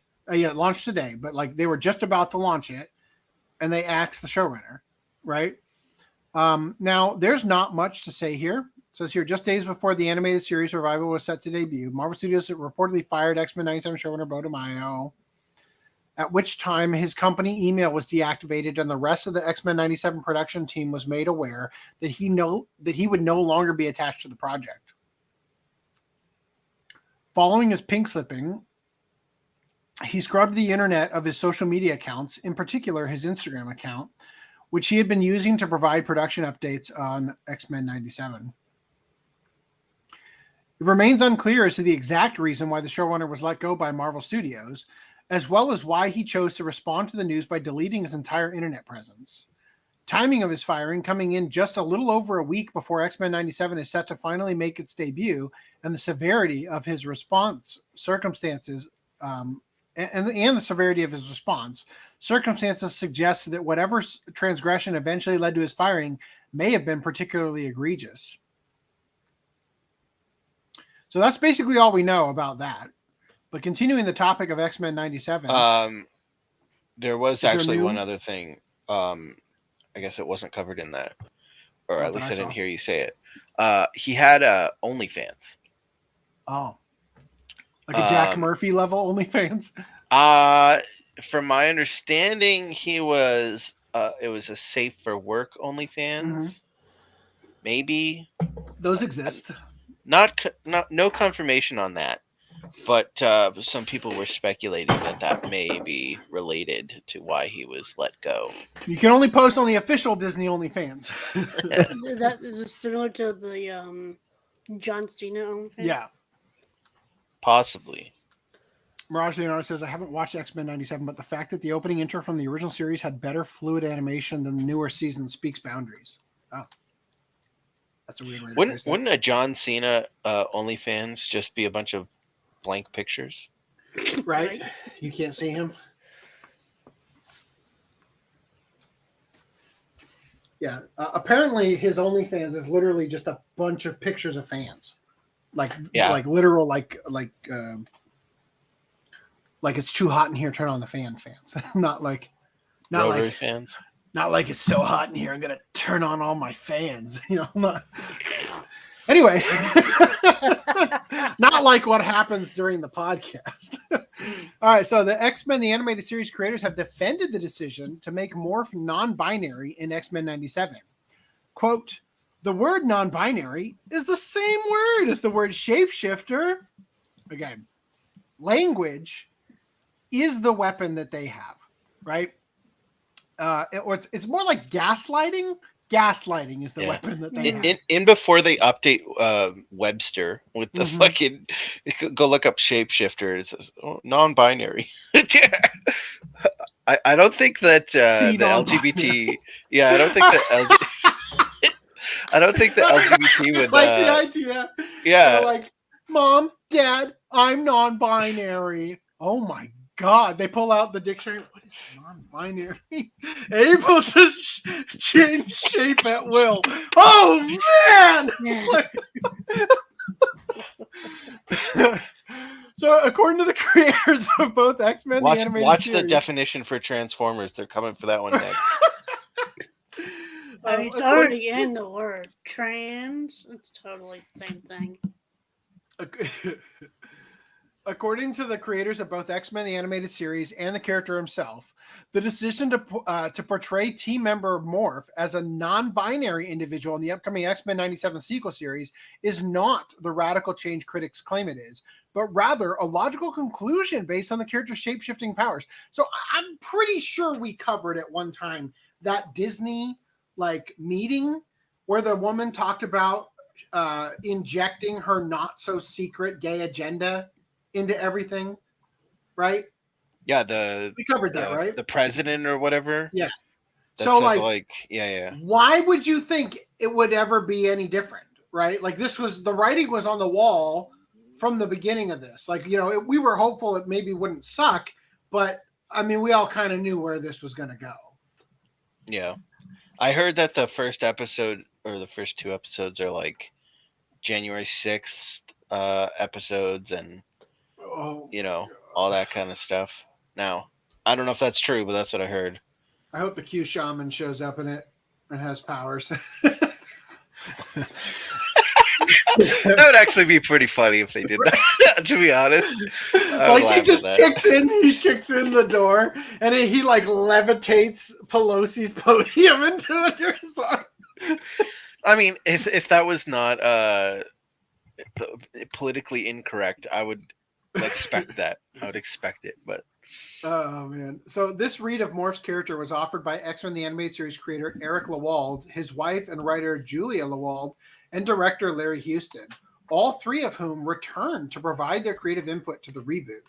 During a recent interview given to Variety in promotion of X-Men 97's rapidly approaching release date, pressed for their thoughts on the backlash to this changing of Morph's character, in particular, the fact that many critics felt that the move was done for nothing more than social media brownie points, the trio unanimously pushed back on the ground that the mutant's new gender identity was already inherent in his power set. I think they mean the trio unanimously pushed back on the grounds that the mutant's new gender identity was already inherent in his power set. For me, the word non-binary is the same as the word shapeshifter, argued Houston. I mean, that's a pretty charged way to say that they're all faking it, right? I'm a they, them today, and I'm a she, her tomorrow, and I'm a he, him when I feel like it. It's a shapeshifter, shapeshifter for political power, right? That's why Logan is always screaming for him. So for me, the word non-binary is the same as the word shapeshifter, argued Houston. Every character that can change from one gender to another or from human to animal, that's just another word for shapeshifter for me. It doesn't even go along with their stupid fucking ideology, though, right? Mm-hmm. They're the fact that he can physically change his body shouldn't affect how he mentally identifies. Right. So, this is the same crowd that will update the not his and her circumstance. What's it called? Kashimashi, a girl meets girl anime subtitles, so that when the male character gets put into a girl's body, that his pronouns now have to change. Is that did they change it to make it he him pronouns? Because I doubt it, right? That would observe, for example, with Bridget, when Bridget in Guilty Gear, the whole backstory is that he would be lynched if his tribe found out that he was male because of the weird thing about the twins or whatever having both being the same gender or whatever, that he has to pretend to be female or whatever. Literally the whole backstory is that he's being forced into it, and then they say so his pronouns are she, her, right? Because he's trans. There's a trans character, right? It's you don't see past the nose on your own fucking face to be able to recognize what you're implying by applying your standard in this direction. You know what I mean? So drawing attention to the fact that he disguised himself as various female X-Men during his turncoat return in the 2-part episode Till Death Do Us Part, Eric Lewald asserted he attacks Wolverine, his closest friend, in the most dramatic way by turning into Jean Grey and putting his hand on Wolverine's neck and leaning in for a kiss. That's as non-binary as you can get. I don't know if he realizes what he just said.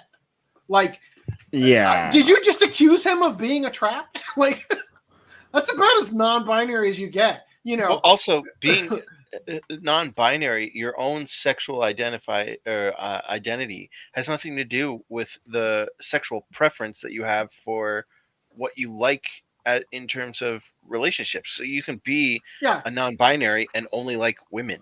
Yeah, right? and the thing here is that he doesn't lean in for a kiss from Wolverine because he's sexually attracted to Wolverine. It is a fucking trap.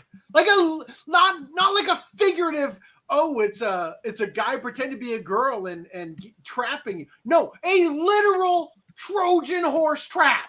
Like I'm going to fulfill Wolverine's desire to kiss Jean Grey so I can get close, and now's my chance, to fuck him up, right? Like, obviously that's what's happening here. That's as non-binary as you can get. Like, do you hear your fucking self? So, quote, it's more of turning into a woman and coming into Wolverine to freak him out.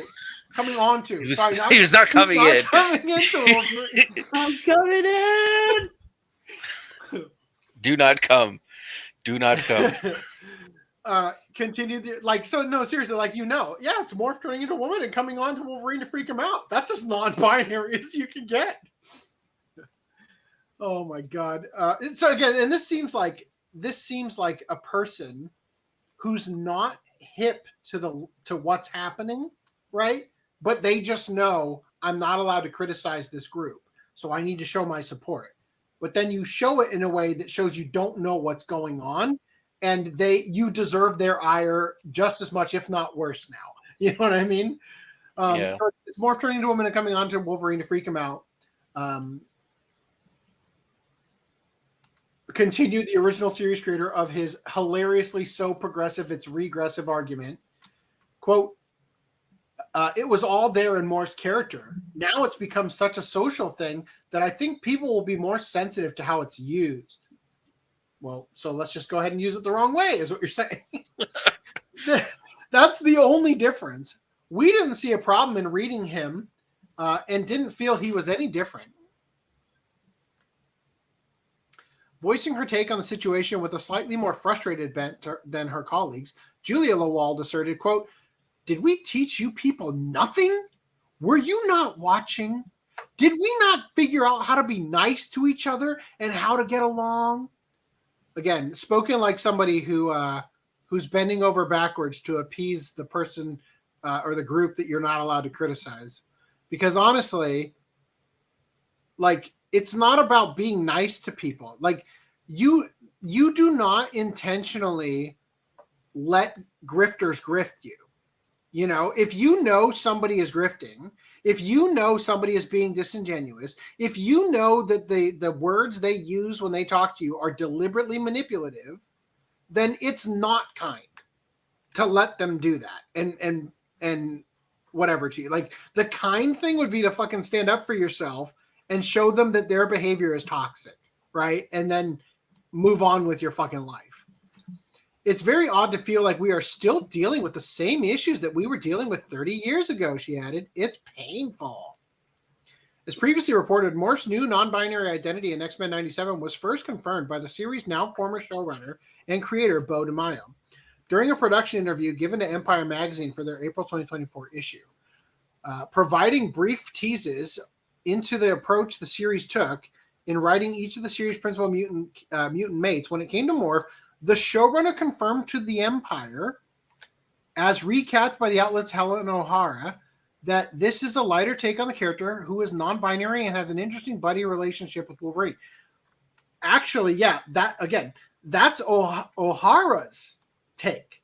That, we covered this, that specific thing was not quoted as having come from DeMayo. DeMayo even still uses he, him. Yeah. Referring to Morph. It says in the fucking thing, when these are DeMayo's quotes here.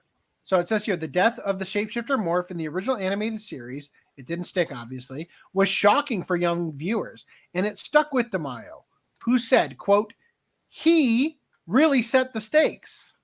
And he had a very interesting relationship with the team because of trauma. This is a lighter take on the character who is non-binary. This is outside the quotes, right? The quotes end here at trauma. This is a lighter take on the character who is non-binary and has an interesting buddy-buddy relationship with Wolverine. The character's past with Mr. Sinister, the show's villain, could also come into play. So none of that's quoted. You know what legitimately might have happened? Remember how, if you remember that podcast that we covered that interview, I said that, or maybe it was a podcast after. Anyway, that I heard a rumor, although take it with a fucking mountain of salt. It's from this dumb Twitter account or TikTok account, that Bob Iger was behind the scenes freaking out that there was backlash from this interview, and yeah, so it's possible that because of this backlash, this is giant speculation on my part. It's possible that because of this backlash, they said, well, we have an article out saying that he's non-binary now, and we can't really step back from that, because if we step back from it, it's going to be worse. Then we'll have all the LGBT people coming after us. So just make up some excuse, go defend it, whatever. We'll deal with it. Again, not seeing the show, so I don't know how. Like, if in the show he comes out and he's like, guys, I'm actually they, them, and please use my preferred pronoun. Like, if that's in the show. I can't wait till that episode happens where all the characters are like, by the way, I'm actually gay. Like, and then the entire fucking cast is queer. Right? Yeah, Just then that's completely different. But if in the show they never really mention his gender, and it never really comes up, then that may be a possibility. They do a flashback to the part where like he meets up with Wolverine, and he's like, but wait, we can't do this. I thought, what about that time I tricked you by trying to kiss you? He's like, I could smell you. I knew it was you, bub. I want to stick it in. Yeah, it's gonna be a train wreck. Anyway, so Old Man says, I've seen comparisons to what these woke creators doing is like they killed someone you loved and wore her skin as a suit in an effort to get you to love them. That's I've always an interesting way of looking at it. Yeah, what I've always kind of said is, like, it's like when you're a kid and you're playing with your toys. Oh, no, I've got an even better way of putting it. It's like the state of Israel. It's exactly that.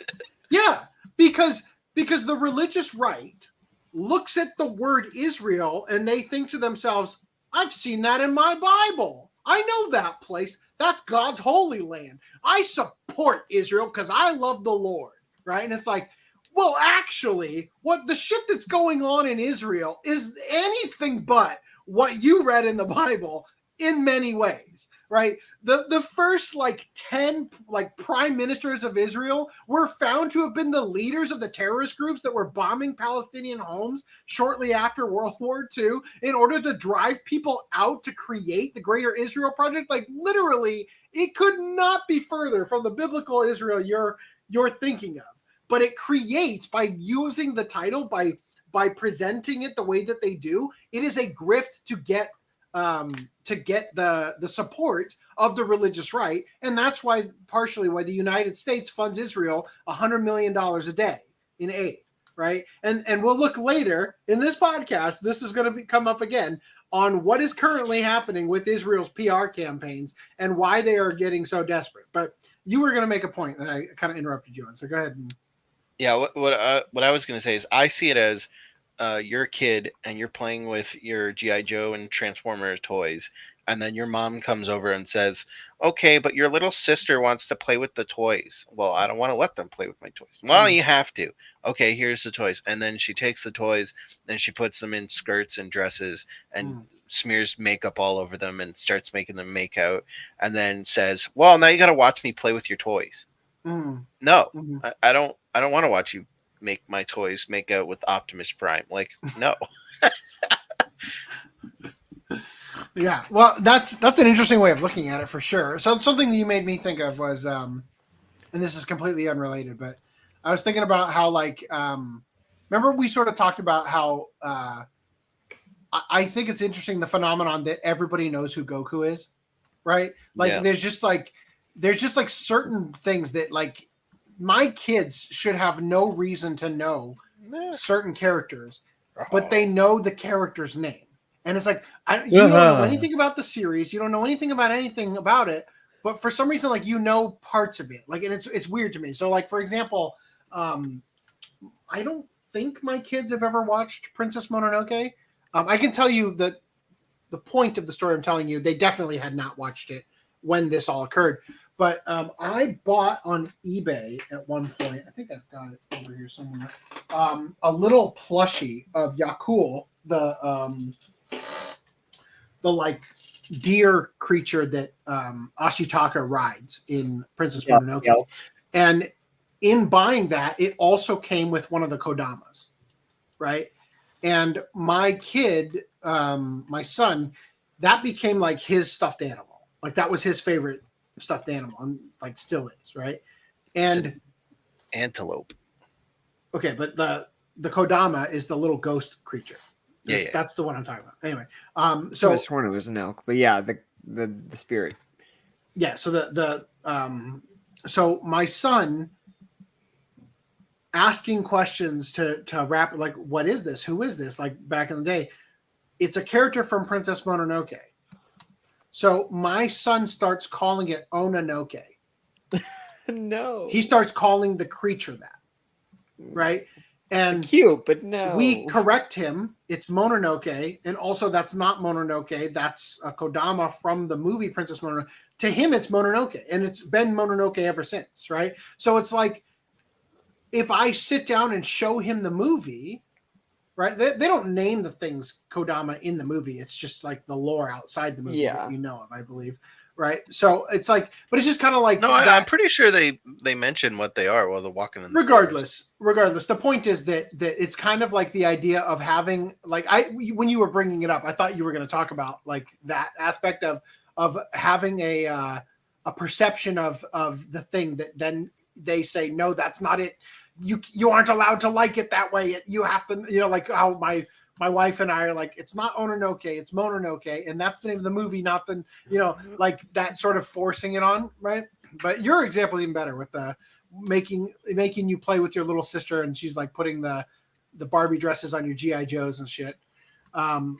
Anyway, so then we're outraged you rejected. Yeah, so they I've seen comparisons to what these woke creators doing is like they killed someone you loved and wore her skin in a suit in an effort to get you to love them, and then they were outraged that you rejected them. They've confused non-binary with non-consensual. Is that what that's supposed to be? I think Morph also did the same thing to Gambit by turning into Rogue. Every story, character, and idea they create is cancer. Nobody likes them. They are not entertaining and at best preachy. That's why we have to latch on to a host. That's why they have to latch onto a host and subvert it. Yeah, definitely. I think, and it's one of the reasons why we end up with these shit writing Mary Sue characters, because writing itself is actually very difficult. And this is kind of the thing I was just kind of having an epiphany about when I'm playing the DLC for Callisto Protocol. Like, I recognize as I'm playing it, I am just doing the mundane parts of the game more. And there isn't actually a story to give me any satisfying like reason behind my actions in the game. So I'm enjoying it even less than when I was doing it in the main game, in terms of the mundane stuff, right? It just feels like busy work. It feels like all ham-fisted even, right? So I totally agree. And I'm just gonna wrap up the point and get back to the article so we can move on, because it's an hour and 40 minutes in. Otaku says, arm hurts and wokeism is a wolf in sheepskin. Yeah. The toys idea is used as an example of boys will play as Batman with the toy. Who are you? I am Batman. Whereas girls play as themselves dressed as Batman. Huh. Imagine if Beast can actually identifies as a furry in the show. That would be fucking funny. I would watch it. I would watch it if they goes had to a fur convention, but it's just like I belong here. Like, look, everyone. I don't have to hide. These are my people. If they had him dress up as a furry, like put the furry helmet on, because he doesn't fit the furry like aesthetic, right? Yeah. With the like huge eye and the weird nose thing, like the weird cartoon dog look. Yeah. Oh man, that'd be funny though. Okay, yes, that is what no-con, yeah, non-consensual. Cool. Just making sure. All right, so anyway, on that note, this week saw DeMayo removed. As of writing, the exact reason has not been confirmed, and whether or not it had anything to do with his now confirmed OnlyFans account remains unknown. X-Men 92, huh?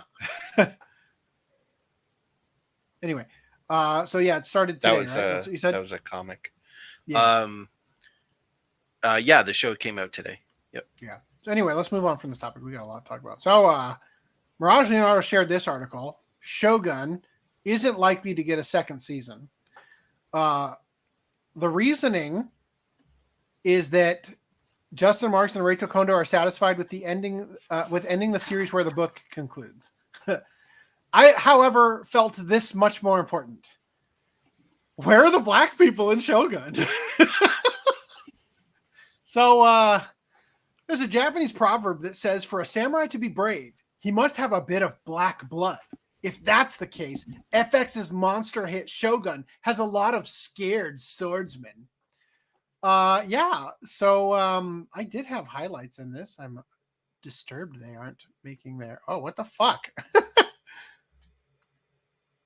All right, let's just open that up again.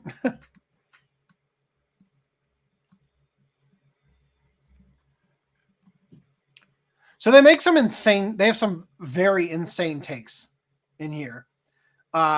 Basically, the argument they make, here it is.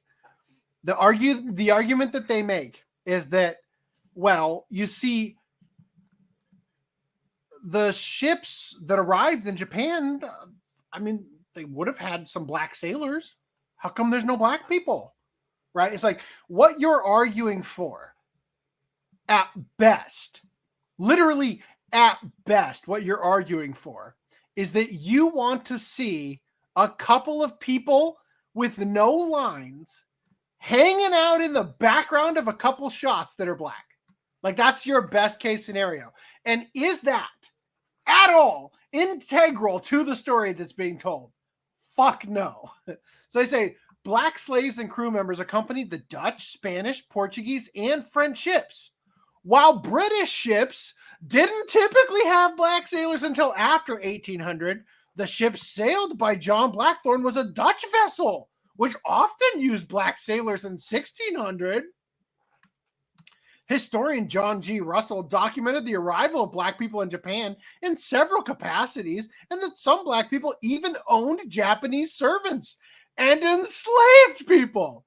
Oh my. So the argument you're making for why Shōgun should have black people is that either they should have no lines and exist in the backdrop as sailors just doing random shit on the ship, or they should be slave owners enslaving the Japanese. Am I getting that right? Sounds about right to me. Look, we all fucking know what they actually want. God damn it. This one, that's what they want. That opened in the wrong order. This is what they actually want. Now we all know the real black Shōgun is Sho'nuff, the Shogun of Harlem from The Last Dragon, right? Can we all agree on that? But what they actually want is this. They would be satisfied with nothing else but this. Black samurai in Japan, the mainstream media will never show you. Your comments on this. Oh, This picture was created by AI. It is not a real photo. It's fake. Check the details. There was one possible black samurai in Japan, Yasuke, but contemporary sources called him a kosho, which means he was probably a page or sword bearer / retainer, right? Literally, the entire argument being had here is so funny. Like, nobody will even let the concept of Yasuke being a black samurai, which again, there's fuck all is known about him. Everything that is written about him in media is all like, well, it could have happened. You know what I mean? But the point is that this is what is wanted with the why are there no black people in Shōgun, right? And I'm perturbed by this because just like when we looked at Gemini AI, it was a feature, not a bug, that it was giving you black cowboys and all that shit, right? Like, it is a feature, not a bug, that it had the diversity injection in the code, right? And we are living in a world now where, let me just show you the next thing here. We got this fucking monstrosity. Well, this is funny, actually. Most people don't realize that Japan was 95% black before the U.S. nuked them in World War II. He actually failed as a samurai, referring to Yasuke, because he kept holding the sword sideways. This is AI generated. Stop this nonsense. You can be proud to be black and African without claiming other people's culture. This stuff is getting embarrassing. Right. Let me just show you. I actually feel bad that sub-Saharan Africans have such a lack of recorded history that they need to steal from other cultures. And you wonder why they say Chinese is so smart. It's all genetics. Even in China, Japan, America, Philippines, coastal islands, Jamaica, all Africa, Venezuela, Brazil, Cuba, all their intelligence come from us. And they put us in the back seat. Knowledge of self-guidance, knowledge of spell check that you don't have, love and honor for your woman will lend us to our own power again. Believe me, unity globally, we will take a heritage and customs of the ancient ones back. AI image with obvious AI hands of a black samurai once again, right? Now,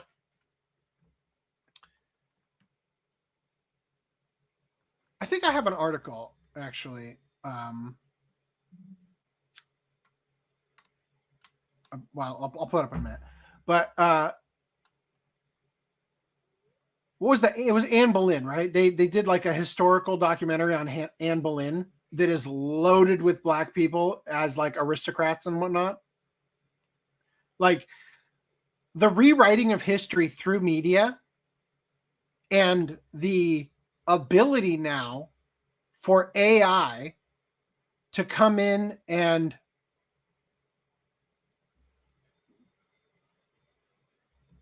generate images that the average person takes a glance at and sees all the hallmarks that say, oh, wow, that's an old photo of a black samurai. I had no idea, right?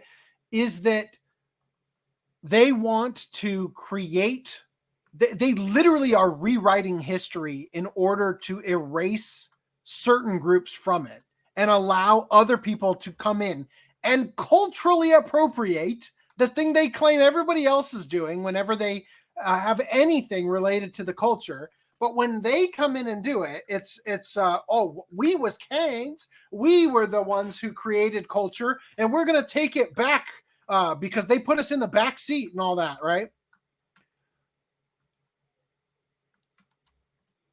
Oh, this is a tweet from a suspended account. Hold on. This one. Nope. This one.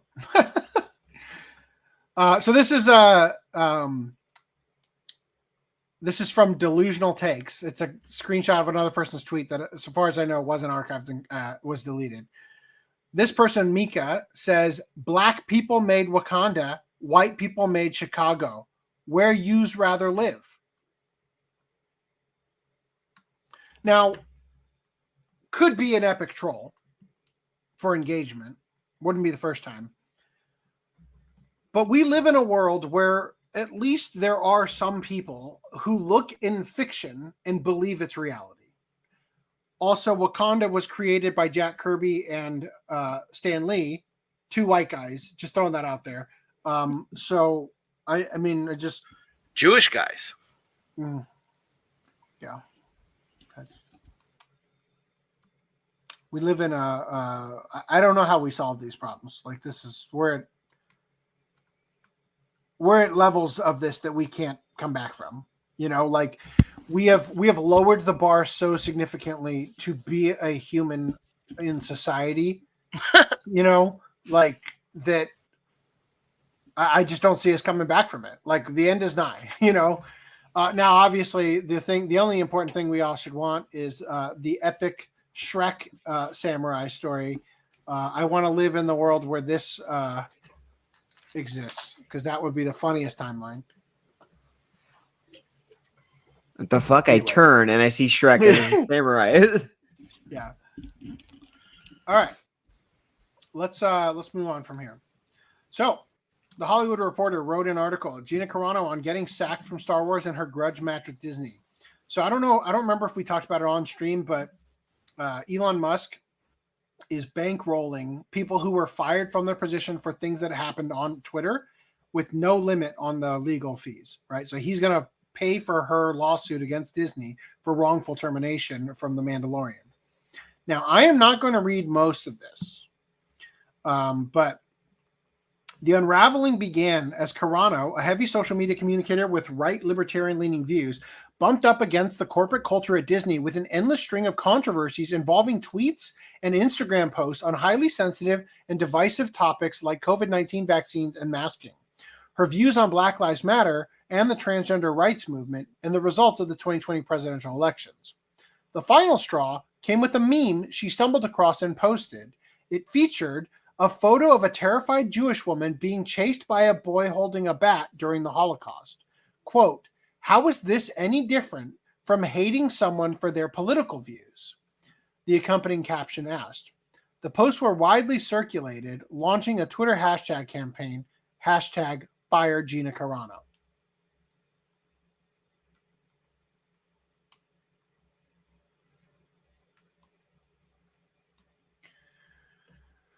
Okay, so just so we're clear, after that part in the article, they talk about she was fired, and then they kind of talk about all the stuff. Then they go back in time to what we're going to cover here. Just a heads up. So we're going to step now back to stuff that happened before that post. All right.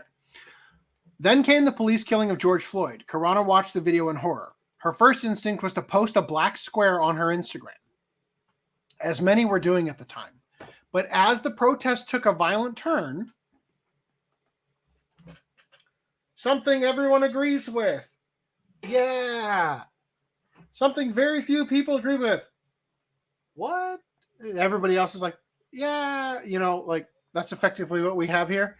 As the protest took a violent turn, Carano grew unsettled. Quote, "You got cops standing there, and then you've got someone screaming, and you can see the spit flying in their face. And in my head, I'm asking, what is happening? What about the pandemic?" I was like, this is going to get bad. She took her black square down and was called a racist online. Something you don't agree with. Take down, consequences. She was again called, and again, I pointed out, when it was something you all agree with, and you say, yeah, I don't know if I support you, racist, right? Like either way, that's how the movements work. Right? They appeal to the majority with things that everybody could agree with to some degree. And then they've got that momentum behind them to where now you cannot disagree even when it's egregious. So she was called a racist when she tweeted a meme featuring drawings of businessmen seated around a Monopoly board weighed down with gold. The table is held up on the backs of naked black men. Quote, "All we have to do is stand and their little game is over." The caption reads.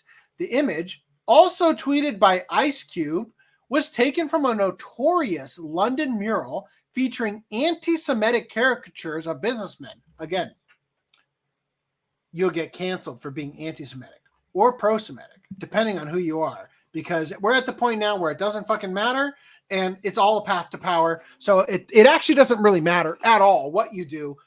We will call it out. We will find some mental gymnastics way to call it out.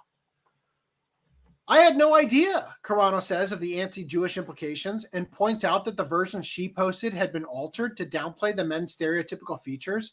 She thought the message was one of the have-nots rising up against the haves. But stuff like that I deleted because I didn't want to be associated with anything like that. But it was the boop/bop/beep incident that launched what she calls a massive meltdown behind the scenes. It erupted after Carano, resisting online pressure to announce her pronouns in solidarity with the trans rights movement, put the words boop, beep, bop boop, bop, beep in her Twitter bio. I was just fed up. So I was like, fine, I'll put something in my bio. Beep, bop, boop. Or, God, does it keep changing? No, am I just fucking it up every time? Yes. I thought it was cute, like R2-D2. The Lucasfilm and Disney HR department did not find it the least bit cute and subjected Carano to what she describes as a re-education camp. The company also wanted an apology. You know, one of those statements that almost makes you roll your eyes, Carano says. HR wanted her publicist to craft it. She offered to write her own. After several days of back and forth edits, Lucasfilm ultimately felt that the final statement wasn't contrite enough and abandoned the effort. Look, I know you're bending over backwards to suck the girl cock, but I just don't think you can reach it from there. So we're just going to shelve it and let you face the wrath on your own. They then submitted Carano to media training. She said something I found very interesting, Carano said of the media trainer. Quote, "It's not what you say, it's how it's interpreted. You're giving very logical responses to an emotional reaction." Again, we are told to capitulate children, throwing tantrums like fucking children. There were no more media training sessions after that. Just in order to attend a Zoom meeting along with 45 members of Disney and Lucasfilm's LGBTQ affinity group, which she says she declined. I said, "Can I take 5 or 6 of these trans leaders to dinner? I'll pay for it." They denied that. They were very upset. They said the meeting would be a litmus test. I'm not even sure what that means. Prior to this incident, Pedro Pascal, who plays the lead in The Mandalorian alongside her, who has a trans sister, had laid out the basics of the trans movement for Carano. Quote, "He was telling me, just put trans rights in your feed. Do it and they'll leave you alone." The Holocaust meme that ultimately led to Carano's termination, quote, "just made sense. Don't hate your neighbor," she says. Before the Nazis were as powerful as they became, you had to make it okay to hate this person next to you. That's how we get to the dangerous places. And history does repeat itself. A guideline issued by the Anti-Defamation League cited Carano's post saying, quote, "Such comparisons are generally not indications of anti-Semitic animus. However, they are often used to further a political agenda.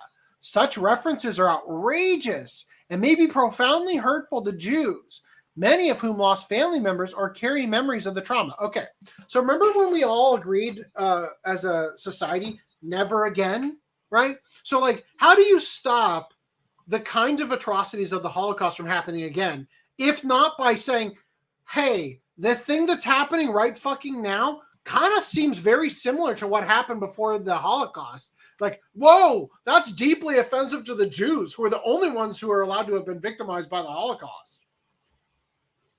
One person who took no offense to the tweet was Ben Shapiro.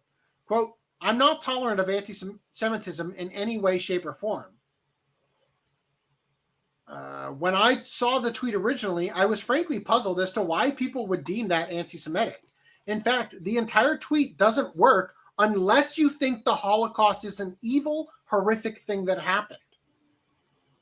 Again, and Ben knows this, of course, it's not that you're pretending it's not evil. It's that only the Jews who are using it for political points in this situation are allowed to claim it, right? Like, you're not allowed to say that what's happening to you right this instant is a precursor to what happened to the Jews, because only the Jews are allowed to say that they suffered such egregious crimes, right? Like, that's how it's treated. That's how the ADL works these days, where it's all, again, a path to power. Largely in how they're going to manipulate these outcomes here. Like when it comes to Gina Carano tweeting something that is perfectly reasonable, that everybody can understand with, but the fact that she's not a part of the club, meaning not a part of, the establishment narrative pushing efforts that are surrounding her in Hollywood, she is now ripe for the cancellation, right? So Shapiro points to other tweets made by Mandalorian stars that made Holocaust comparisons. Frankly, I think Pedro Pascal's was significantly worse. He says, quote, he compared the situation at the southern border with migrants being held in detention facilities to pictures of the concentration camps. And that apparently didn't bother Disney. That example, and others like it, run through Carano's complaint, which seeks unspecified reputational and emotional distress damages. It also offers the possibility of relief in the form of Disney rehiring Carano, as they did with director James Gunn, who was fired in 2018 from the Guardians of the Galaxy franchise over resurfaced tweets that made light of pedophilia and rape, only to be rehired a year later. So, any thoughts on the reason that he got rehired was because they're creatively bankrupt, and his treatment of Guardians of the Galaxy was one of the only things that actually worked. Mm-hmm. It was desperation, right? Obviously. So, also he probably didn't. He probably would have been not fired had they not been going through a merger at the time, and they wanted to avoid lowering their stock price and everything. Controversy. Totally. So I want to just remind, like, the only part of this that I think it's kind of important to hear a little bit of it, but the only thing I really want to take away from this for the rest of the show tonight is, prior to the incident, Pascal, who has a trans sister, had laid out the basis of the movement for Carano, right? Where they said, he was telling me, just put hashtag trans rights in your feed. Do it and they'll leave you alone. So Aki here, a trans woman of color, a labor organizer, and Viva Viva Palestina, says he literally tried to save her and she was too stupid to listen. So literally what they're saying is, I don't care if you believe it. I don't care if you agree with my lifestyle. I don't care if you actually support me. All I care about is you bending over backwards to suck the girl cock. All I care is you submitting to me. That is the statement being made here when a trans individual is saying he told her how to save herself and she was too stupid to listen. All you had to say was hashtag trans rights. You have to believe it. You just had to swear fealty to us that way. Well, that's what they say, but I mean, that's true. Had she actually said it, these people still probably would have eaten her alive. Yeah. Now that's not good enough. You got to do this. Like, that's not good enough. You got to do this. I thought this was an apt comparison here. Just put trans rights in your feed. Do it, and they'll leave you alone, said Satan to Jesus. Right. The other thing that is maybe worth pointing out is that Pedro Pascal's sister is trans, so he has a vested interest in supporting the cause and making sure that the trans ideology is furthered and no one speaks ill of it, because he's probably supported his sister or brother or whatever the fuck, and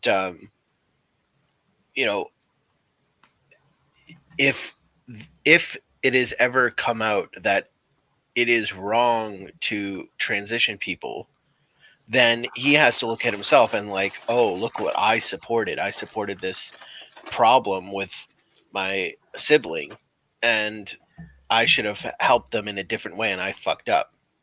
So if we talked a they little bit ever behind the wanted scenes. to admit that it was wrong.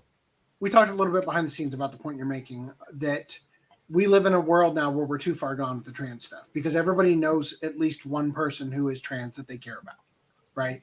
So we were talking about this just like off stream a little bit, just about the concept of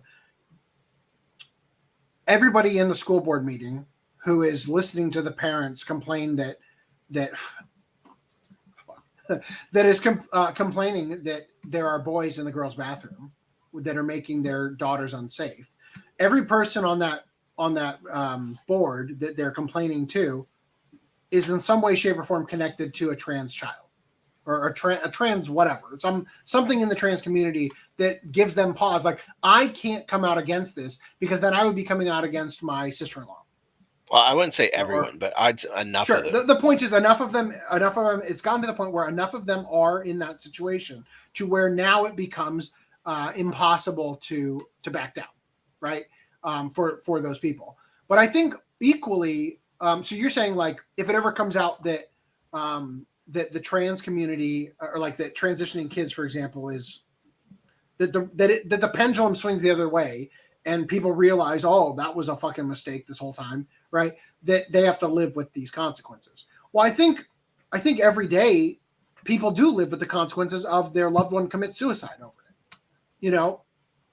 And then this is the dangerous part, is that oftentimes what happens is that your sibling, in this case, let's say Pedro Pascal's sister, who's trans, commits suicide in order to not admit to themselves that they were wrong in supporting mental illness masquerading as a gender, that they then commit suicide because the world didn't support them enough, and therefore I must triple down.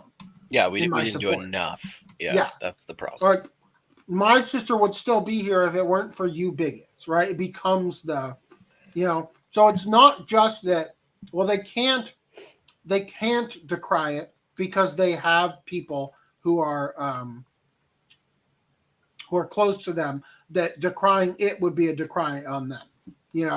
It's beyond that, where they have an even more vested interest in being complicit in a tragedy that's occurring worldwide right now, and that in order to absolve themselves of the sin of being complicit and ruining the lives and ending the lineage of any number of people who are being transitioned before puberty and all the shit that's going on, is that they have to convince themselves they were in the right. No, it's everybody else who's wrong, in spite of all the blood on their hands after their loved one commits suicide and all the shit that ends up occurring. It's like religion, right? Like, oh, God, give me this thing. Oh, God didn't give you that thing. Oh, you didn't pray hard enough, right? I'll just pray harder. I don't think it's a perfect example, but so sorry there, buddy. But yeah. I'm just saying that, having grown up in a Christian household, being Christian myself, and being around other Christians, that's not the response most of them give to not getting something when they pray for it. I guess I didn't pray hard enough. That doesn't quite ring true with how it usually goes. But those churches that ask for donations and shit, yeah. Oh, well, let's be there's corruption clear. in every facet of it. Yeah, I was going to say, the grifts exist outside of the Me Too movement, the BLM movement, for sure. So, before we start a new thing here, Reese, my friend, called out. Hashtag called out. I'm your friend? Yeah, you're my friend, buddy. Wow. But yeah, that whatever that you're doing, can we stop that? Oh. What? What is it? I think it's you're picking up your mouse and moving it around. I'm not even touching my mouse. I don't know what it is, but it's you're making noises. It sounds annoying. I can't wait until we get the local recordings, and you get to present your objection, call out the witness, and and shame him next podcast. All right. Also, I can't wait till you find out that was actually me making that noise. I'm guessing. So, in anime news, Space Battleship Yamato 2205 2-part film project gets a TV version in May. So, I'll be honest, I don't hate this trend because anime movies historically have not had a lot of stakes to the series, right? Like, none of the They're vegan. Although the DVZ movies are awesome, they don't hold any bearing on the actual story of the show because they aren't canon. They exist outside of the, universe of the show, right? Yeah, so and you get to have extensions to certain like concepts and ideas, and like with the Berserk trilogy, it was like, oh, this is great, but it's like it needs to be longer because we're missing out on huge chunks of like material. Well, sure, but the Berserk trilogy is an adaptation of the manga as movies, right? Right. What I'm saying is that historically, whenever there was a movie, like whenever a show gets a movie, it's usually non-canon. It's not based on source material. It's, you know what I mean? And but so it doesn't hold any bearings. It doesn't move the plot of the show further along, right? Right. Well, now, it's part of the Yamato timeline or whatever, the films. Well, I'm just saying that a new trend is instead of getting money to fund the production of your anime series, you instead get enough money to fund the production of the movie. Right. And then the movie gets an even greater budget, better animation, better quality, higher stakes, better production value by a long shot. And then you end up. It seems like we're getting the opposite of what we used to get. We used to get like the anime, and then here's a compilation film. It's like, oh, okay. But now we're getting here's a film, but we're also going to make like more anime out of it if it gets enough attention. So what they're doing, for those of you who don't know, and this is kind of like, I was going to talk about this in the ESG topic, but I felt it was better to not waste time there. But the concept of production, what do they call them? Production committees. Yeah, that's the word. So anime is funded based on committee. So basically, a bunch of groups come together, and instead of giving, $1 million for a project, each person of the committee gives $10,000 or something like that. That way, it diversifies alongside the people who are part of the production committee, so that they get to reap rewards for it doing well. But if it's a loss, well, at least it's 10,000 instead of $1 million, and so a really interesting thing they're doing now is that because they get to do the movie and they do the high budget movie with the high production values and everything, they get to put it in theaters, generate hype for it. Then when they put it on TV, all the work is basically done. They're just going to trim it and maybe add a couple of extra scenes here and there to give you an incentive to actually watch the movie. But overall, what we're getting is an upgrade, a tremendous upgrade to production, because now it circumvents the problem of production hell, or rather, I guess I should say the weekly schedule of quick turnaround, right? Where shows are constantly getting delayed for one reason or another, and production companies are going out of business. It's like they get their funding for the series through the box office after they've done the movie. Then they basically just get to repurpose the movie as content for the show, and then they continue the rest of the season with new stuff, but they got funding through producing the movie, so it's a great setup for I'm excited that the industry is moving in this direction, because it makes movies actually have stakes. Because when you make Mugen Train, and it's literally just a continuation of where they left off in Demon Slayer, it means something when characters die in it, because they don't show up in the show after that because they died. You know what I mean? Whereas it doesn't mean anything in other movies where crazy shit might happen to a character they wrote into the story, but that character never even existed in the show to begin with because they're movie original and everything. You know what I mean? Anyway, it's just it's an interesting trend that we're experiencing, and it's kind of a breath of fresh air, I guess. Anyway, My Dear Friend Nokotan anime adaptation by Wit Studio has been announced for July 2024. So if you were into Deer Girls, if you're into poorly made CGI deer, Damn, that's not even CGI. That's like clip art. These? Yeah, those are like clip art photos. Do you think they look like? Well, no, I'm pretty sure this one is 3D. Maybe. I'm looking for like patterns in the fur that are uniformly showing up. Because like obviously this is like a different shaded color one. I don't know. Well, there's clearly something off-putting about them. They might just be photos of deer from Nara. I don't know. Anyway, I am not liking her mouth. The mouth is that's gonna be a no from me. Also, what was the girl from Twitch, the trans girl from Twitch or whatever, that was bragging about getting people banned from Twitch or whatever? That was like a deer self or something. Deerkin. Deerkin. Oh God. All right. Anyway, moving right past that. So, Studio Colorido announces an original anime film, My Oni Girl. Yeah, that's a thing. She got a horn. And the trans hair. One horn. She's got to be half Oni. I don't think that's how it works. Trans Oni? She identifies as an Oni. All right. Plus-sized elf anime round out the cast with 3 new roles revealed. So if you thought that the person just wanted to make a series because it was funny to have the elf become overweight and not a particular fetish of liking big girls, you would be wrong. There are some enormous mommies. Oh, God. Your mom.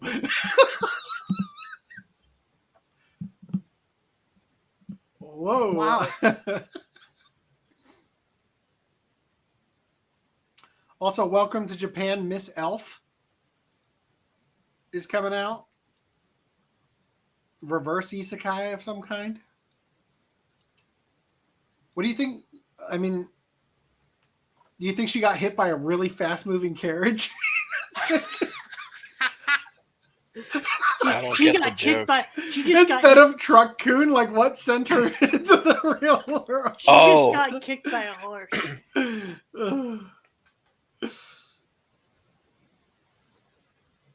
She got kicked by a horse. Yeah. Anyway. Black Butler public school arc released a visual here. Sia goes to Hogwarts. Right. Yeah. I kind of feel like I'm gonna see Mean Girls featuring CL Phantom Hive. Anyway, Viral Hit is getting an April 10th premiere.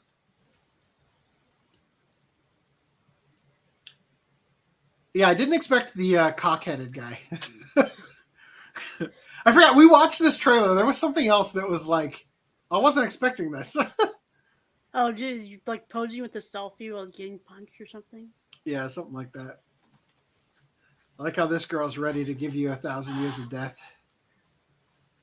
Anyway, moving on. Fairy Tail 100 Years Quest reveals cast and staff and all that. So basically the point is that Fairy Tail's not dead. Yeah. Well, we've known about this series, like it's like a sequel series written by the original author, but not drawn by him. It's basically like Boruto, but like obviously still continue with the main cast. And so it's going to suck ass is what you're saying. But yeah, I was going to get to that because it's not being done by A1 Pictures now. It's done by JC Staff.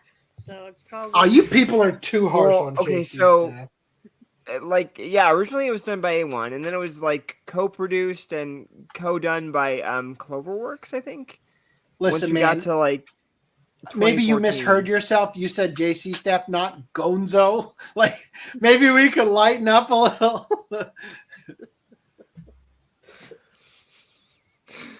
Anyway, so yeah, this is a thing. So I'd be curious how long this lasts. Whether because as long as the money pours in. What kind of a question is that? 50, 60 episodes at the very least, probably, if not more than that. I mean, I think there isn't even 20 volumes out so far, so maybe 2 quarters. We're getting there. Yeah, but what the fuck are you doing, Randy? Lady Phoenix says Gina basically did neo pronouns before it became a trend. Yeah, she was ahead of her time. They canceled her. What if that's the argument her lawyer takes in court? It's like, those are her pronouns. Your Honor, my client was just ahead of the time. She got canceled for being too inclusive. Old man says they treat not honoring their pronouns like you disrespected their religion. Yes, it is blasphemous to their faith. Making a joke of it is double blasphemy. Elon Musk is a famous African American. He could be a samurai. Lou. Oh. Okay. Maple Story Deer Girl. All right. Originally it was A1 and Satellite. Then it was A1 and Bridge, then Cloverworks, now JC Staff. Wow. Seems like it's gone through a lot of, it's been fucked by a lot of groups here. Like, they're getting the Eden Zero staff to animate Fairy Tale 100 Years Quest. Okay, that's what that is. Okay. I haven't seen Eden Zero, but that is also by the same author, so. I'm really glad that I picked so much green because that way I could continually take more and more of my clothes off and still be inclusive to St. Patrick's Day. Anyway, so moving on from here, we got some other Crunchyroll stuff. Oh, yeah, so we talked about this previously. A Journey Through Another World, Raising Kids While Adventuring. The zany, quirky stuff about protecting your children who are doing all the fighting for you. Grinding my levels without lifting a finger with shared experience of my 2 children. Like, taking out bears before they learn how to potty train. Yeah. Anyway, I may be a guild receptionist, but I'll solo any boss to clock out on time. So we previously talked about this, but we didn't realize this mommy had such big honkers. And I'm not talking about the hammer. All right, Dan to Dan, anime goes UFO hunting. This is just a reminder to myself to make that as a shirt. This looks pretty good. Yeah. The strongest magician in the Demon Lord's army was a human.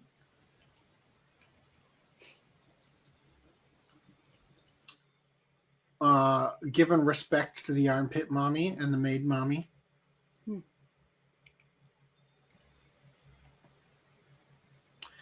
And Psycho-Pass anime writers Makoto Fukami and Ryo Yoshigami launch a new manga with Psycho-Pass manga artist Natsuo Sai. So the anime writers are launching a new manga with the Psycho-Pass manga artist on March 26th. And wouldn't you know it, it's Psycho-Pass again.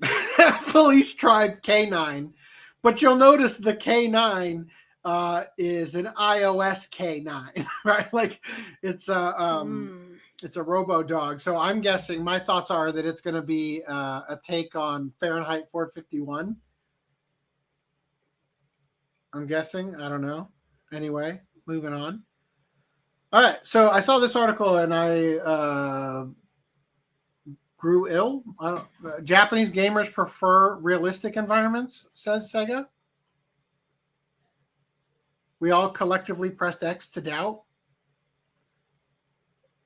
In an interview on the making of Sonic Frontiers, Sega dropped a surprising fact that they found from playtesting. Japanese gamers preferred the more realistic look of the visuals, while Western gamers preferred Sonic cartoony. The Sonic series has dabbled with setting the games in the real world before, such as the so-called Dreamcast era, up until Sonic the Hedgehog. So does that mean Do they mean like Sonic Adventure Battle or whatever? For Sonic 06? No, because they're saying the so-called Dreamcast era up until Sonic 06, where Sonic lived amongst realistic proportioned humans. Adventure Battle. Because I didn't really think of Adventure Battle as being in the real world. I mean, I guess it's just not in like Green Hill Zone or whatever. You know what I mean? With like the both of them are in the real world for sure. Wow. The president is in the second one. He shows up. Really? Yep. Don't really remember the humans other than Robotnik.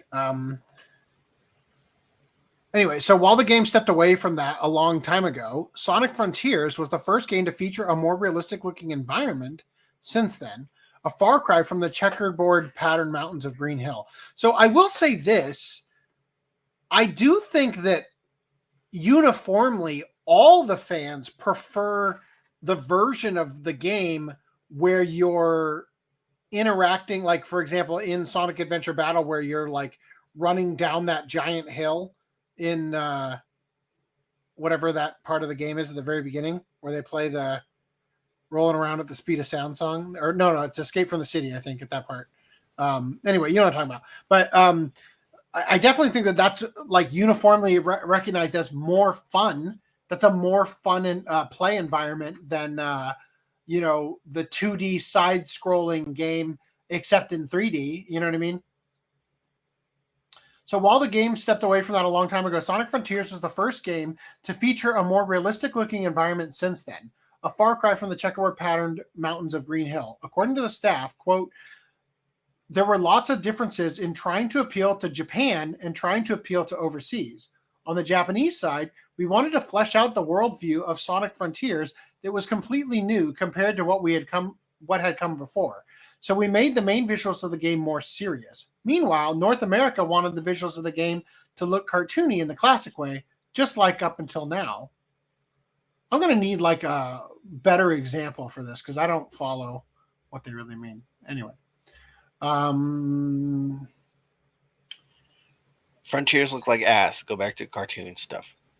Dreamcast era Adventure 2 Battle is just the GameCube port of Adventure 2, which is the Dreamcast game. What? Dreamcast era Adventure 2 Battle is just the GameCube port of Adventure 2, which is the Dreamcast game. Yeah. So Sonic Adventure Battle 2 is on GameCube, but it's a port of the Dreamcast game. Sonic Adventure Battle 1 wasn't on GameCube, but was on Dreamcast. Yes. Yeah. Sorry. I might have said Battle. Yes, technically the Dreamcast versions didn't have the word Battle. Okay. I see. Okay, so what he's saying is Adventure 2 Battle, which is what I called it because that's the version I played, is the GameCube port. But the actual game was called Sonic Adventure 2, which is the Dreamcast game. Yeah. So I used the term battle when I was describing it because that's the one I played. I might have too. I played on GameCube. Sonic Unleashed still had a pretty realistic art style. The characters just looked cartoony. Sonic Adventure 2 Battle is the GameCube port of Sonic Adventure 2. Look at that. If I just keep reading the nice words of our viewers, maybe I wouldn't sound like a fucking idiot all the time. Sonic Adventure and Sonic Adventure 2 are the Dreamcast game. Cool. I like how I figured all that out before I read your thing, but I'm glad it was there just in case I got lost. Awesome. All right. So, and it also shows how you rightfully don't trust me to get things correct. All right, so LGBTQ plus activists accuse Helldivers 2 developers of silencing them after they attempt to push propaganda into the game. Numerous LGBTQ activists spoke with Polygon and accused developers Arrowhead Game Studios of silencing them.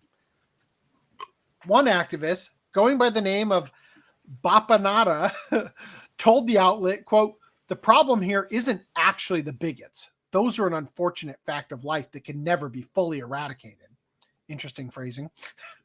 The problem is that Arrowhead's official spaces have made the deliberate decision to silence LGBTQ plus voices under the guise of banning any political discussion, as if people's identities are political. God, as if this game was not created and marketed as a heavy-handed piece of political satire. An individual named Wendy Wilson demanded pride flag capes be added to the game in the official Discord server. After numerous gamers told her to keep the propaganda away, she changed her profile to a transgender flag. After posting a long message in the official Helldivers 2 Discord detailing the events and asking for proper moderation, she was timed out for 24 hours. Her message was deleted, and another swarm of people DM'd her. Wilson informed Polygon, quote, "Disallowing discussion only causes LGBT members of the community to hide, while the bigots get to remain." Interestingly, a number of players on the game's Steam forums have indicated that they were kicked from the game's Discord for opposing the LGBTQ plus propaganda in the game. So one user said, so someone started posting all the dirt on the LGBT stance of the devs, and I got kicked out because I questioned why this group of people need their flag everywhere, and why should they get a flag put on as capes where nobody else will. The moment I posted that, shortly after I was kicked out of the Discord. So, like, imagine you're playing the game and everybody's running around with Gadsden flag capes or Union Jacks or something, you know. He added, "Not gonna lie, this censorship and lack of democracy is getting old." In an edit, he also posted, quote, "The point I tried to make, as I have on Reddit, is that if you gave the cape to them, you must give it to everyone or nobody at all. Fair is fair. If I'm made to put up with seeing it, at least be fair to the other groups of people that are underrepresented. Either way, I'm sick of politics of the left in everything. Just leave me alone and let me play my game and tune out from world crap. Oh, and as a final message to those who support this censorship to protect your fragile ideology, to this I say one simple thing. Seethe more, and your hatred of diversity of thought only brings more awareness to the way you people think and act." Another user shared, quote, "I was banned from the Discord for what I am about to say, but I do not think it is controversial. I would like this game to remain politically neutral. Someone in Discord suggested LGBTQ skins, and my response was, keep homosexual political shit. Is that a censorship of 4 hearts out of the game? And I would like to make this a formal request for public support. I do not need or want political nonsense in my games. In support of Trump, Ukraine, BLM, Gaza, Israel, LGBTQ, all of which have become politically oriented. It appears that the developers are removing any and all discussion around this subject and are not silencing or targeting any specific groups. Nevertheless, these LGBTQ plus activists will likely not stop attempting to paint themselves as the victims and will continue to campaign to push their evil propaganda into the game. If you are unfamiliar with Helldivers 2, the game is a third-person squad-based shoot that sees players become soldiers of Super Earth. It's supposed to say shooter. Yeah, I was going to say. Of Super Earth. They work together with a wide variety of weapons to take out alien threats. It was released on February 8, 2024. So it's very reminiscent of Starship Troopers. Yeah. Watch Party Win. And that's like, oh, this is supposed to be democracy.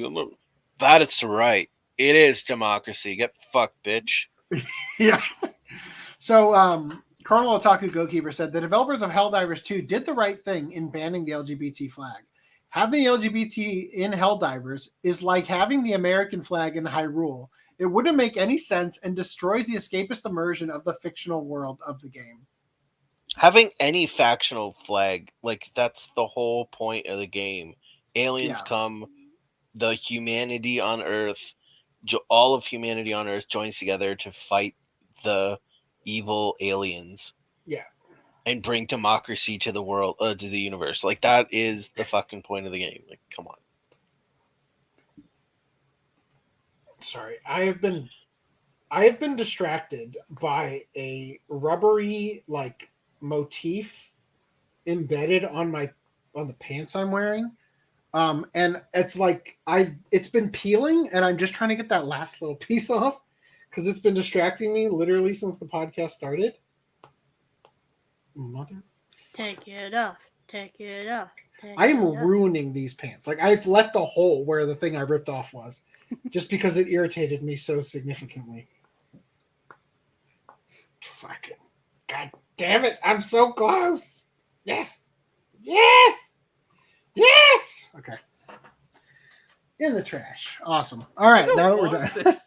It's garbage. All right. In other LGBT gaming news, Dead by Daylight voice actor demands reparations and accuses developer Behavior Interactive of tricking him into voicing a stereotype. So a Dead by Daylight voice actor who is a man pretending to be a woman. These are the words of That Park Place, my new favorite website. No, who is a man pretending to be a woman and goes by the name of Zoe Alexandria, accused developer Behavior Interactive of tricking him into voicing a stereotype and is now demanding reparations. In a post to social media, the voice actor wrote, quote, "I voiced the character The Unknown in Dead by Daylight. At the time of voicing, it was a great experience. I was told at the time I was voicing the character that there was no model and that the character was supposed to be amorphous. They had no model design before I recorded my lines. So it's my assumption that the design team took my medical history and my ability to use multiple voices as an opportunity to create a character model that encapsulates my medical history as trans and capitalize on catering to the transphobic community.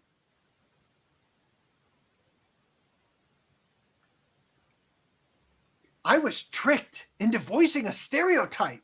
Since yesterday, I have been virally harassed for being trans by thousands of people since yesterday. Many folks in the trans community are up in arms over this, and rightfully so.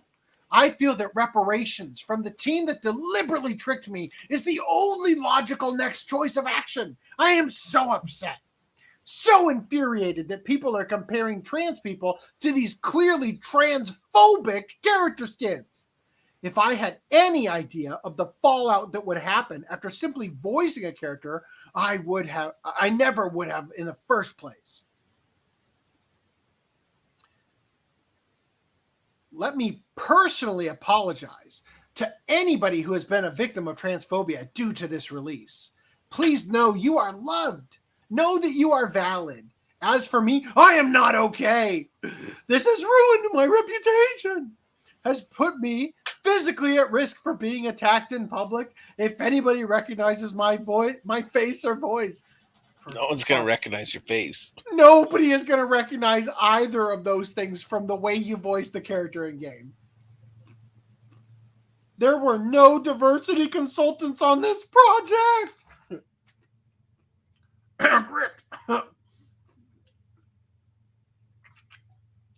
The company knew that making a stereotypical man in a dress as a character and having a trans voice actress voice it would bring lots of money. Shapeshifter. Right. Would bring lots of money and people back to the game. I'm not dumb. I know how marketing works. This seems to be a huge ploy, and the trans community, along with myself, were the victims. Money, please. The character in question is The Unknown and is one of the playable characters in the game. If you are unfamiliar with Dead by Daylight, it allows players to take on the role of a killer or 4 survivors. As the survivors, your goal is to outwit and outlast the killer during each session on various different maps. The killer's goal is to kill all of the survivors before they are able to escape. The game features a plethora of different killers and survivors, including Chucky, the Xenomorph, the Demogorgon, Ghostface. Who the fuck is Ghostface? Scream. From Scream. Oh, is that what that is? Okay.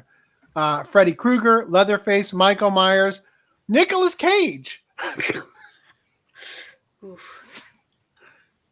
What?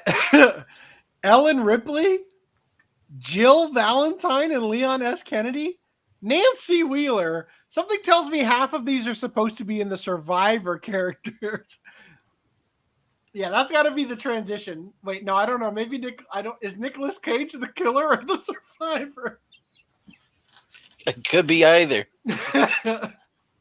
I don't think Ellen Ripley would be the killer. Probably not. No. Nancy Wheeler from Stranger Things, Laurie Strode, and more. Halloween. So, video game Dead by Daylight hired a transgender voice actor for a character they didn't show him the design of. It ended up being a deformed mutant in a skirt who appears to have died by hanging. Amorphous. Shapeshifter, yeah. From now on, shapeshifter is the language we force into the public narrative. Whenever somebody is talking about something, you mean shapeshifter. Get it right. There are many theories as to its origin. Some speculate that it's a malevolent entity conjured long ago by an ancient cult. Others believe it to be an alien that escaped from Area 51. There are those that say it thrives in darkness, stealing the voices of its prey and luring people to their doom. Is it an evil entity? An extraterrestrial? A failed government experiment? A serial killer allergic to publicity? The true answer is unknown. Yes. It's a shapeshifter. Yes, to all. It's a shapeshifter. Here, let's hear the voice. Remember, this person who's demanding reparations is afraid that somebody is going to recognize their voice at the fucking grocery store or someplace.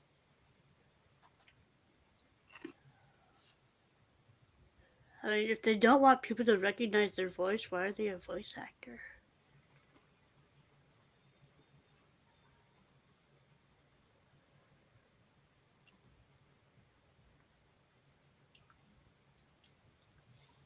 Do we got audio? I don't hear anything. You can't hear it? No. That might be because I'm a fucking idiot. Let's try that again. That might be. So far, nothing has actually been said by the monster. So I can mix and match. Oh my god! Shapeshifter.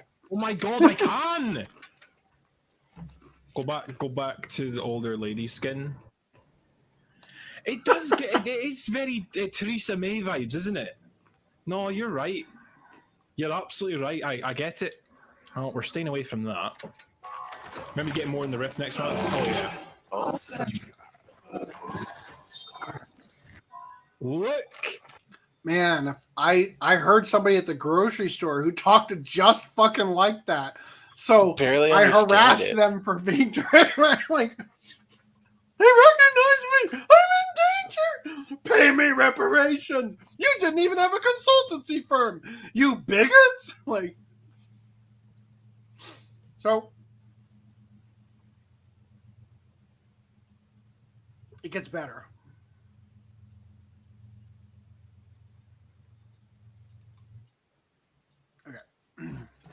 After claiming to have been tricked and demanding reparations, the voice actor deleted the account, but has since launched a new Twitter account that has a very different narrative. He posted, quote, "There's been a recent misunderstanding." You know, that thing that I tweeted out that everybody screenshot and has been pointing out? That was a misunderstanding. Anybody that thinks the skins are going away is not in the loop. Behavior is allegedly aware, Behavior being the name of the company, aware of the mass transphobic remarks and memes being made, and the gaming community is not a reflection of the game developers. It wasn't kept in the loop of what the character's final look would be. I was given an ambiguous description for the part, and even though I tried my best to find out more, continually asking for more info, that wasn't possible. This is why I was upset. The skins themselves were never the issue. Lack of communication was. He then called on his followers to stop boycotting Behavior Interactive. Please stop boycotting Behavior. They are not transphobic. It's wrong to take bits of info and jump to your own conclusions. Behavior is a good company. and has been nothing but kind and supporting through this tough process of receiving mass harassment for my involvement in the character. So how big do you think the reparations were that they had to come out and say, like, leave it alone? You think they actually got paid?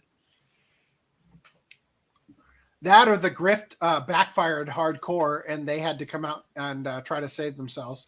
Well, I mean, you have to imagine, like, if you are out there, like, bitching like this. Again, it ended up being a deformed mutant in a skirt who appears to have died by hanging.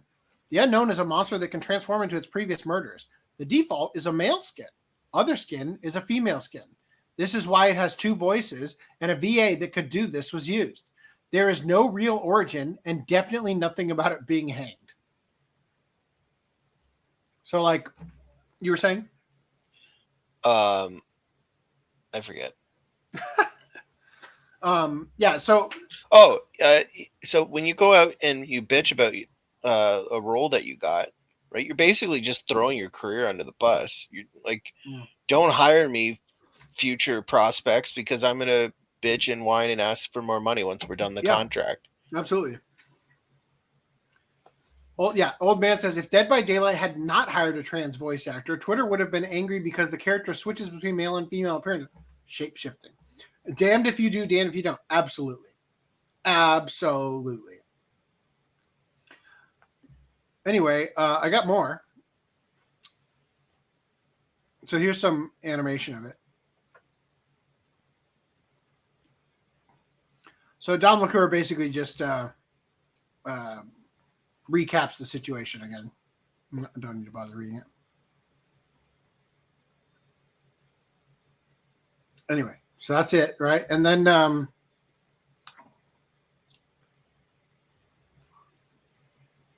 yeah. Damn, it looks just like her too. Ouch. That is a Footnum level neck if I've ever seen one.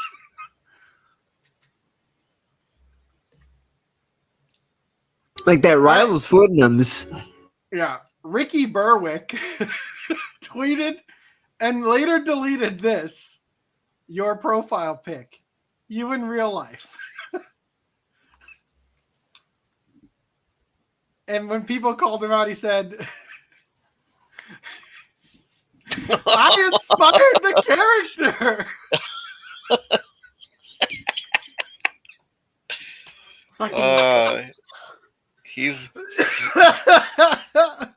He's so good. Anyway. All right. Let us open these.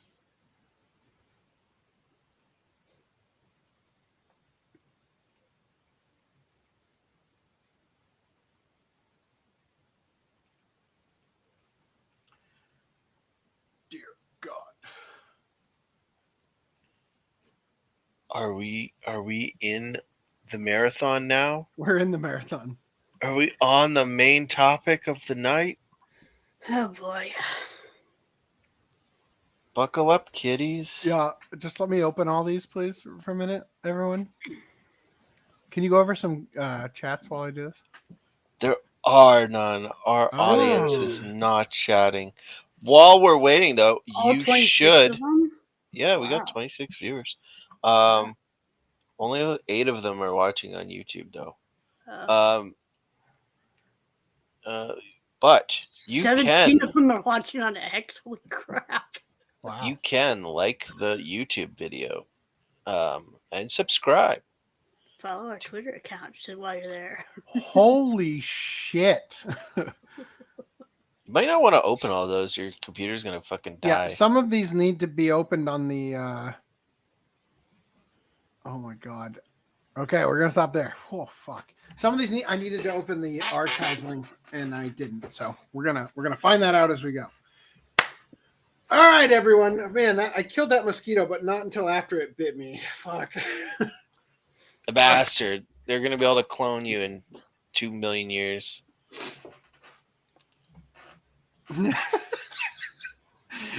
At last, I have been resurrected. I think of that opening to Power Rangers where Rita Repulsa like, I'm free.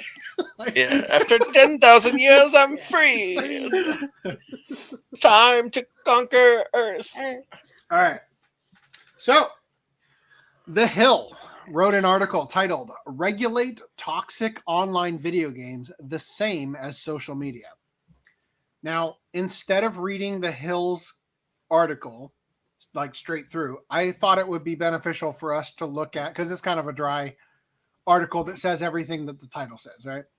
I'm going to look at Fuck Koroks. No, I'm going to look at, what was their name? Pancake Bread? Pancaked Brick. I'm going to look at their take.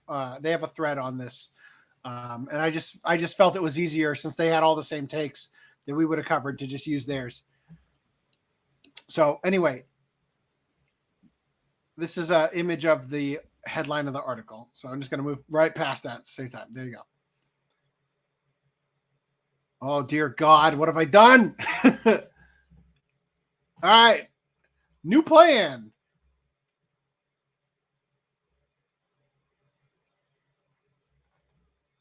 Closing all those.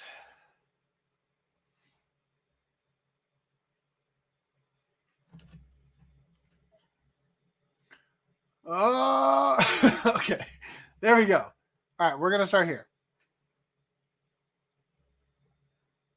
So, the first thing they draw attention to, who is Mariana Olazola Rosenblatt? So, this is the author of the piece on The Hill. She received an award from the Soros Foundation to gain a JD from Yale Law School and went on to work with the UN and Council of Europe around the world. Currently, she's working for NYU Stern Center for Business and Human Rights.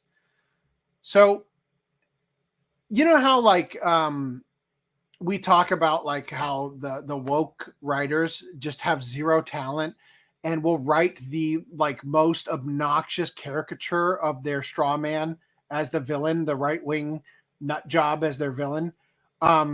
If you were to do that on the opposite side, and you were a right-wing person trying to create the ultimate enemy, you would make them receive an award from the Soros Foundation, go to Yale Law School, work with the UN, right? Like this person literally checks all the boxes, right? So that's the person writing the article. Also, her smile, like this picture of her, I don't know if you guys see it, but it almost looks like a panoramic photo where the person started the smile, like all like evil smile. And then as they were taking the photo, they tilted their head back up for a regular photo. Do you kind of see that? Like it almost feels like the face is arcing. It looks more like it when it's smaller like that. I don't know if you guys see it. Anyway, that's unimportant. They have an evil smile. All right. So the article starts the same way. I was muted. Sorry. I was saying she looks like she's leaning forward. Yeah. In that photo. So the article starts with the same worry that the Government Accountability Office had, that gamers are communicating, networking, and building a community through video games. Surely we need to put a stop to all this. So yeah. They are social platforms that channel user communication and enable networking and community building. We can't have that. You can't be a community organizer. That's Obama's job, right? Only we are allowed to get to see. Effectively, what's gone on, as I sort of talked about earlier, is the people who should be in power are the people who don't want the power, right? The people who get there because the job needs to be done and it's out of duty versus the desire to have control over others. But the only people who apply for positions that have power are people who crave power and want to wield it, right? So historically, the right, meaning, and by the right, I just mean not the left, right? Which is effectively the paradigm we're in now. The left is extremely collectivist, right? They wield power by banding together, overlooking everybody on their side's crimes, defending Roman Polanski for raping a 13-year-old girl anally, and all these things, like coming out in defense of these groups and saying it wasn't that bad, you guys are overreacting, doing whatever it can to protect their own, right? The collective group comes together, and as long as you are adhering to the amorphous, everyday changing, woke, new letters added to the LGBT alphabet, as long as you're adhering to all of their credo in lockstep repeatedly, you're safe, because they're the reason you wouldn't be safe to begin with. And so as long as you're not angering them, you're safe, right? Effectively. Whereas the right, typically, and again, by right, I mean anybody who's not part of the cult on the left, typically people are more individualist, right? That's why typically the right argues the moderate position instead of a right-wing position, where instead of arguing the opposite of what the left is arguing for, you're arguing the moderate position of, that treating people fairly, instead of arguing you get treated with better treatment, which is what they're effectively arguing on their end, right? So let's move on this part. So the fact that the right recently is starting to come together and operate in, I don't want to use the term collectivist, but they are collectively coming together for modern goals, right? So boycotting Bud Light, boycotting Hogwarts Legacy or Stellar Blade, or the MAGA movement, right? Like I think that one of the reasons they despised Trump so significantly is because he was a tour de force that people unified behind. And divide and conquer is the oldest trick in the book, right? So the argument being made here is that we have to regulate video games because our enemies are able to communicate and network and create communities within the games.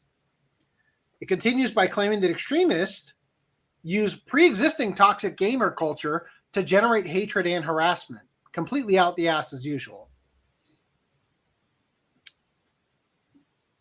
The concerning bit of the overwrought busybody is that she thinks the rights to privacy and freedom of speech don't apply online in video games. Another claim that video game communities cause harassment, intimidation, and actual killing.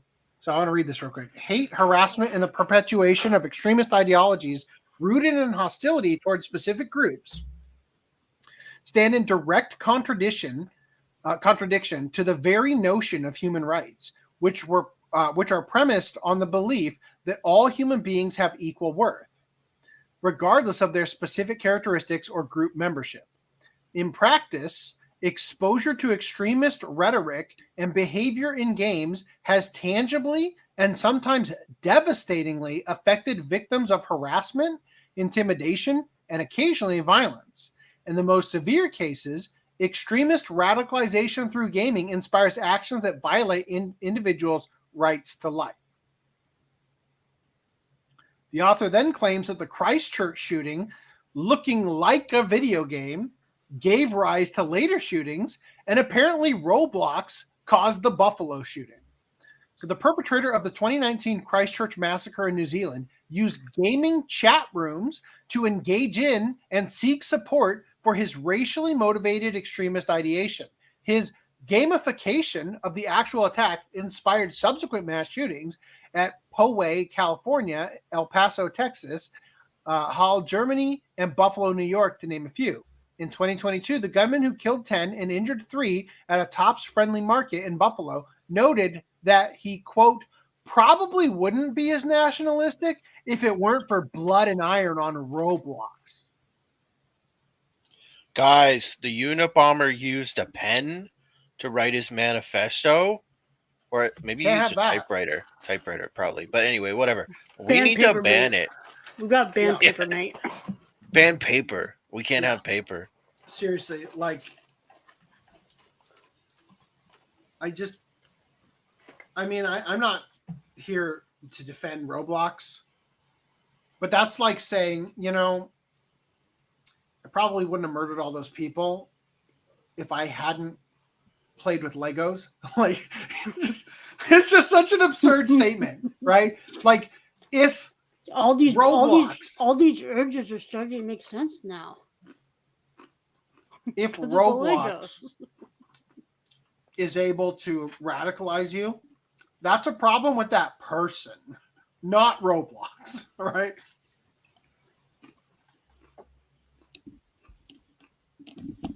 So this person said in reply to one of their tweets on it, I love how privacy is the problem. Quote, they might communicate with each other in an unregulated or unmonitored environment. This might kill people. Think of the children. Quick, we need hall monitors in every server for Roblox, you know. We need hall monitors in everyday life. Yeah, put them in everyone's houses. So one of the dangers of You AI, can't have unmoderated conversations in real life at all. one of the dangers of AI is that it will be a cheap and easy way to put fun police in every video game, right? Like, I couldn't help but notice that you punched out that woman in GTA 5. I'd like you to sit down and enjoy this re-education course, you know? So what needs to be, by the way, that's a reference to the fact that I was telling them, so GTA 5 originally came out for PS3, and I've been pleasantly surprised with the controller scheme in PS5 games that is very different from what I was expecting, but feels very natural in a lot of ways. So I've been playing Ghost of Tsushima, and the R2 button is how you interact with just about everything. So I run up to this woman in GTA 5 because I get a call that I need to go play tennis or whatever, and I see the tennis court, so I get up and I run up to go talk to this woman who's just standing there that seems like the person I should be going up to talk to. So I naturally, out of instinct, hit R2 and clocked her right in the face and killed her in one punch. Yeah, and I was like, motherfucker, like, that's not what I meant to do. Anyway, And then you got the cops on you, and they were after you. No, I went and played golf. I went and played tennis in the actual thing for like 10 rounds. I'm like, God damn, when is this going to end? Then I left and the body was still there. So I stomped on it a little bit to see if money would come out, and it didn't. She was poor.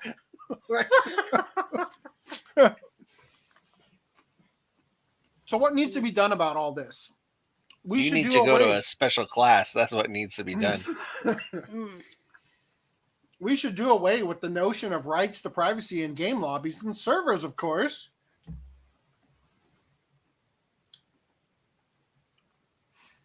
The author ends with the usual think of the children spiel to justify the insane trampling of rights to free speech and privacy in online games. And a final note, while this person does not seem to hold a particularly high office within the EU or UN, it is still concerning because her words carry weight. Already there is a push from the US government to further invade games. This might push the EU and UN to do so as well. And completely unrelated, I just want to draw attention to 6 8th graders face criminal charges over hateful and racist online chat. So again, AI will be deployed through Facebook and Instagram and any place, Discord, wherever you've got the ability kind of form of communication to have encrypted chats, and it will act as the fun police and tell on you for using a slur against your friend, right, in a way that is completely acceptable for you to use amongst people that understand jokes or whatever it is, right? To use a term because it's shocking or whatever, like to use like the F slur, for example. Calling Randall 11 the children.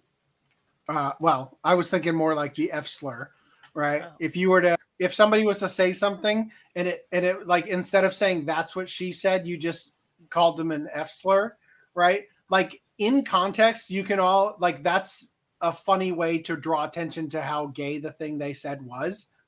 right? How it came across when the way they wrote it, kind of thing. But then the fun police show up, reported on by their AI bots that are embedded in everything as part of the code of the site. AI hall monitors. Hall monitors. That's a better way of putting it. So this person says, Rosenblatt, there, I saved you the entire write-up. Right? Everything that's wrong. Oh, here, Rosenblatt, the author, of course. We should make a public list of people and organizations who want to suppress freedom of speech so that we can boycott whatever they are part of, says a very idealistic individual who doesn't quite understand that you aren't able to boycott, like, non government agencies that are effectively operating at capacity of what would be a good way of, like, non-elected officials in your government. Even, like, you don't get to boycott them. Like, they have control over your life and you don't get to do anything about it, right? Which is why, obviously, I mean, what you do is run yourself, or community organize, get people together on your gaming servers and discuss how you're going to overthrow these fascists in government by replacing them at the ballot box, right? Anyway, so additional stuff has come out. The Department of Homeland Security and the FBI aim to target gamers in a misguided fight against domestic terrorism. At least the Unknown is an original and not a remaking of a known franchise. Yeah, they already got all those. That's why they scraped the bottom of the barrel with Nicolas Cage. Right? Social media has regulated what happened to my private company. Right. Gamers are truly the most oppressed class was a meme. Now the government and activists are trying to make it real. We live in Mike Judge's idiocracy. Yeah. So the Department of oh no. Hold on. That doesn't look like surveys. So. The Department of Homeland Security and FBI are coordinating with major gaming companies to monitor gamers for potential terrorism threats, according to a disturbing new government report. This overreach represents a severe threat to free speech and privacy rights of gamers. So when you say, like, I'm going to frag your ass or something, right? Like, they're like, the cops show up and swat you, right? We heard what you said in game. Yeah, and that wasn't very nice. So the report from the Government Accountability Office reveals the DHS Intelligence Office meets with gaming firms like Roblox. You could have stopped the Buffalo shooting. Discord, Reddit, and others. These companies can then share information on gamers' online activities that merely violate their company's terms. I like the idea that eventually the FBI agents assigned to Discord interrogate me, and they pull out a list of stuff that was said, and they're like, would you like to expound on what you meant when you said fart me into the hole? Right? We're playing Discord golf.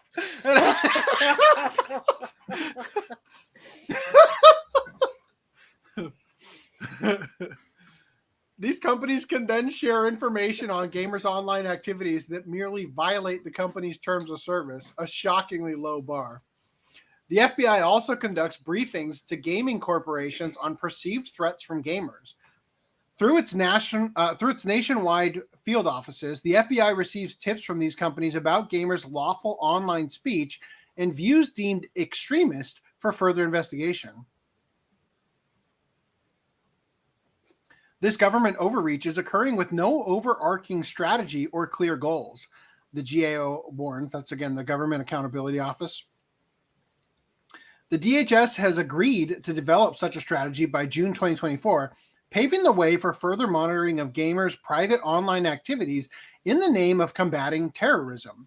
Senator Dick Durbin wrote to Merrick Garland, the Attorney General, asking for a briefing on available channels from the Justice Department in a letter. Quote, Unlike more traditional social media companies, which in recent years have developed public-facing policies addressing extremism, created trust and public safety teams, and released transparency reports, online gaming platforms generally have not utilized these tools. For DOJ and the online gaming video game industry to communicate and coordinate. Why would you split this up right fucking here to say that? On the threat of online video games by extremists and other malicious actors. The silent censorship is already underway, with the GAO report revealing gaming companies are sharing user data and coordinating with federal agencies based on mere terms of service violations. The FBI and DHS then investigate these gamers as potential domestic terrorists. What do you think is going to happen when you find out that you've been added to a sex offender registry because you looked under Ashley's skirt in Resident Evil 4? Like, don't give him ideas. I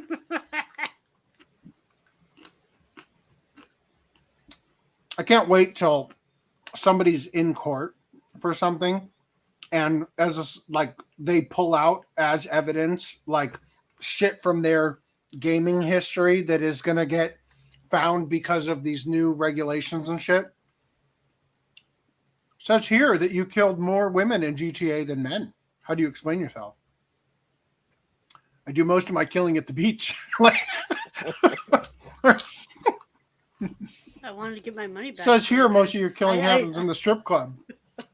Beach, strip club. I don't know. What's my second most killing place? Oh, the beach.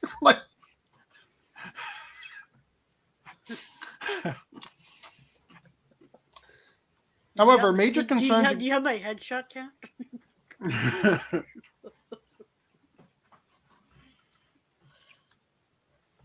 Says here that you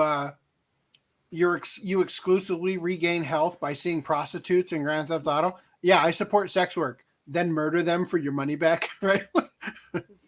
Not that much.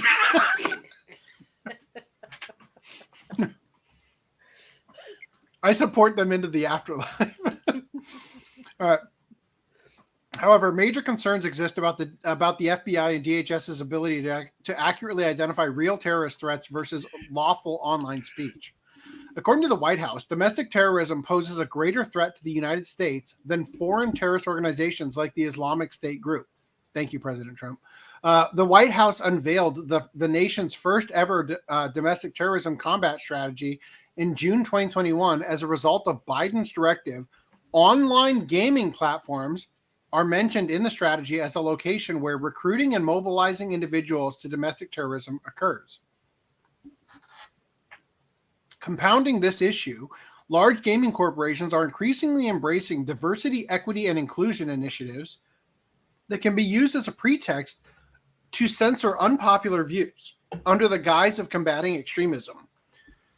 The end result is a dangerous convergence of government overreach and corporate censorship that threatens to strangle the free expression and privacy of gamers and online communities.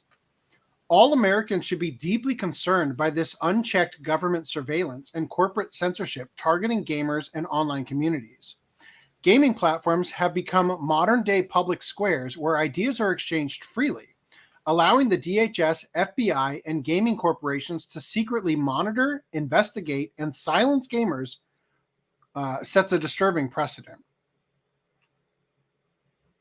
The national security establishment's obsession with rooting out extremism online is quickly devolving into a war on free speech, dissent, and privacy rights. History shows government agencies motivated by politics frequently abuse their monitoring powers to target ideological opponents and chill free expression. Instead of government agencies and gaming corporations colluding to wage a morally bankrupt crusade against online extremism, they must uphold the fundamental American values of free speech, open discourse, and privacy.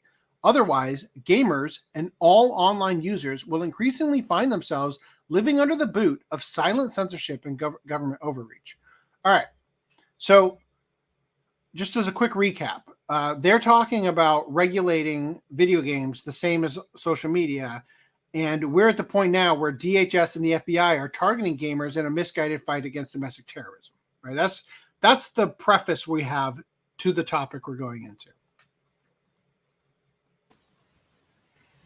In response to this, Colonel Otaku Gatekeeper said, when the CCP started treating gamers as terrorists, Chinese gamers stopped playing online games, and now there's a renaissance of single-player games like Exile Edge, Evo Tinction, and Lost Soul Aside. American gamers will do the same if their country starts treating them like terrorists. Yeah, see, the problem is that the way that modern consoles work is like, even when you're playing single player games, like you're connected to the internet and they're doing all sorts of shit. Like they're still going to track you. You know what I mean? Like it's not really going to matter. They're going to learn from the Chinese's mistake and make sure that you're still fucked. So dust off that old Super NES you keep in the attic. Well, I mean, in the future, eventually, if things continue the way they're moving, everything's just going to be an online service with streaming the video game. So you don't even actually own the console that's playing it. So it has to be online.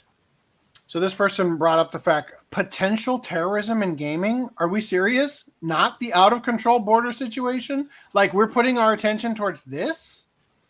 So, all right.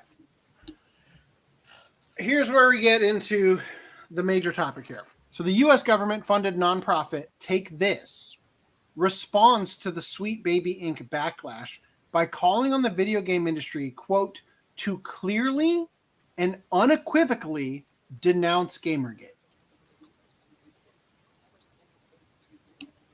A 501c3 nonprofit founded in 2014, Take This describes itself as a mental health organization providing comprehensive resources, support, and consultation tailored for the unique needs of the game development community.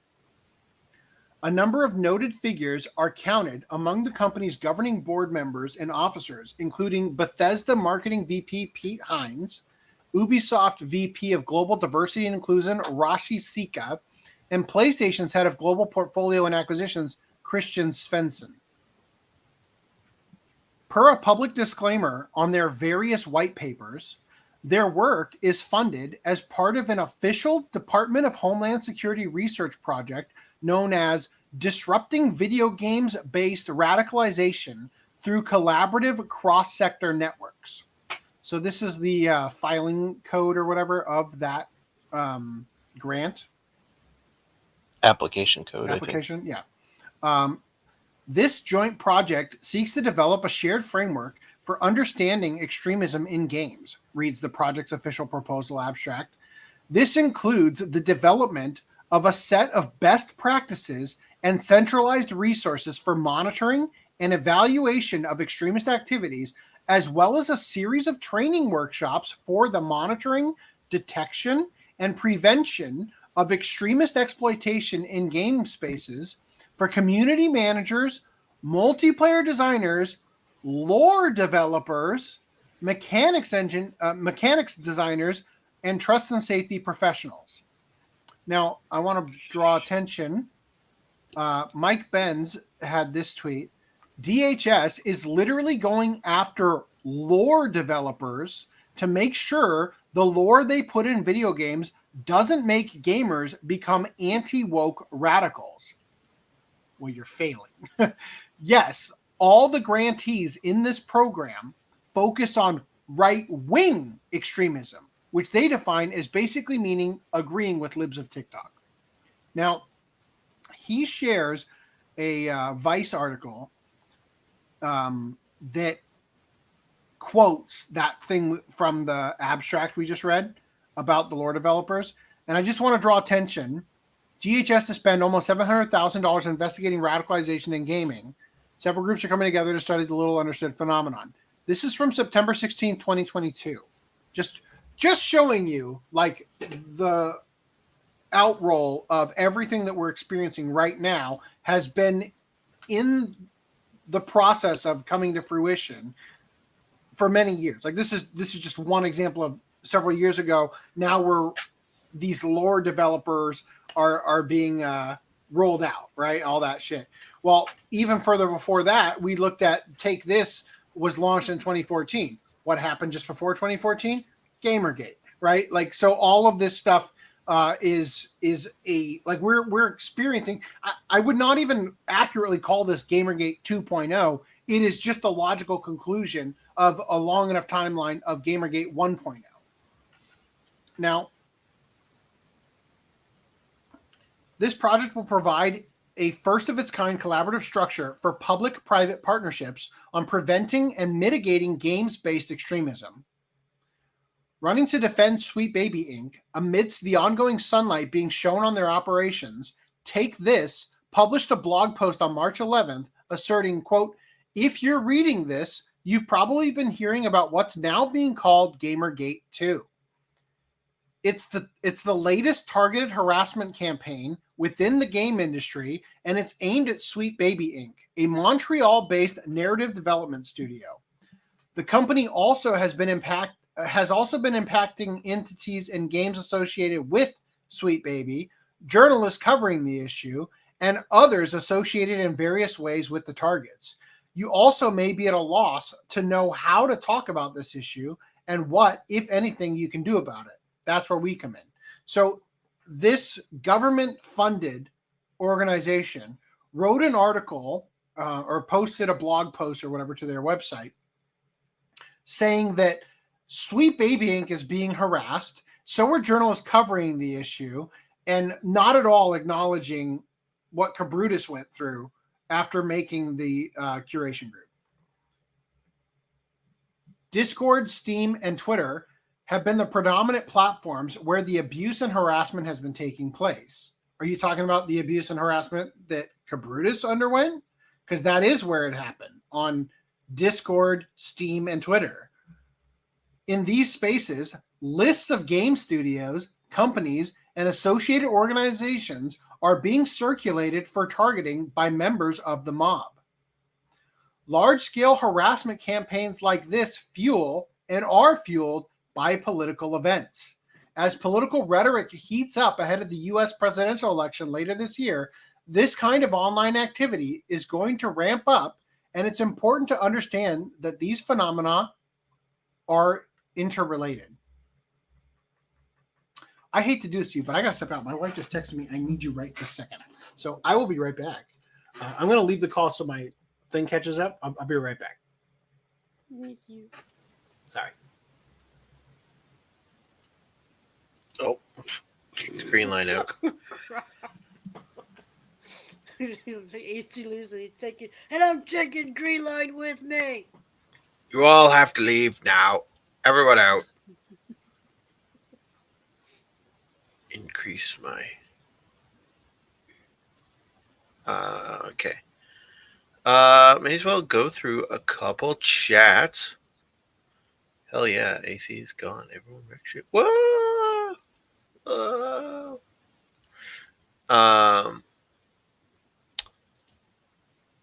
So AI got me on Call of Duty chat. Said a certain word in private party chat with friends. Me and my friend. Oh, we can't play that. You're gonna get us in trouble. The AI hall monitors are gonna come after us. Me and my friend both got warnings from Activision for language. God damn, man. Yeah, they fucking monitor that crap. Overwatch added that now too, so that they in Overwatch 2 they put a big banner up. We're recording everything, so if you say anything fucked up, we're gonna tell on you. It's pretty sad. Because like the game is rated T for like it's rated T or E or something. What is Overwatch? Yeah, I'm it's not not sure. rated M, so obviously, I mean it. In a sense, it makes sense, but obviously they shouldn't be doing that. But I mean, you know. Like if it was an M-rated game, obviously they wouldn't be. It'd be a lighter issue. With, like, Google says unregulated. teen, yeah. Yeah. I mean, I think they're monitoring it for like hate speech and gamer words and shit like that. But still, it's like you're gonna record everything that's said on my mic. That's a little creepy. The reason they focus of on thought crime instead of real crime is because it's easier. Real criminals are violent and scary, but cracking down on kids playing games and regular citizens is easy. Yeah, I mean, they also have to justify their fucking existence, right? They gotta get paid, and so they make up shit to go after. And also, when it's thought crimes, it can, since they're in charge of who gets actually arrested or charged for the crime, right? They can pick, oh, well, your thought crime is the thought crime I care about today. That other person's thought crime, we're going to ignore that one. Think about the children. Think about the Jewish people. Think about the trans.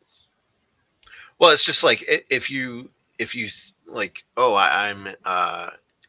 it becomes the district attorney's or the military or whoever is doing the surveillance, right? It becomes they become the arbiter of like what can get past them, right? So then if they're low on quota, if there's some quota or something that they've got set up or something, it's like, okay, well, we're gonna make this thing the bad thing today and charge that thought crime. Or, oh, this person said something I don't like today, or even like, hey, Jimmy, you fucked my wife. I'm gonna, I'm gonna go and thought crime you. Like, there's a reason why thought crime is not good, right? All the media prior to 2012 has been warning people about it.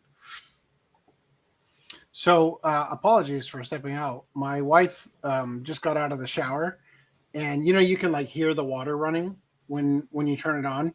She turned off the shower and can still hear the water running, so she thought it was like leaking or something in the wall.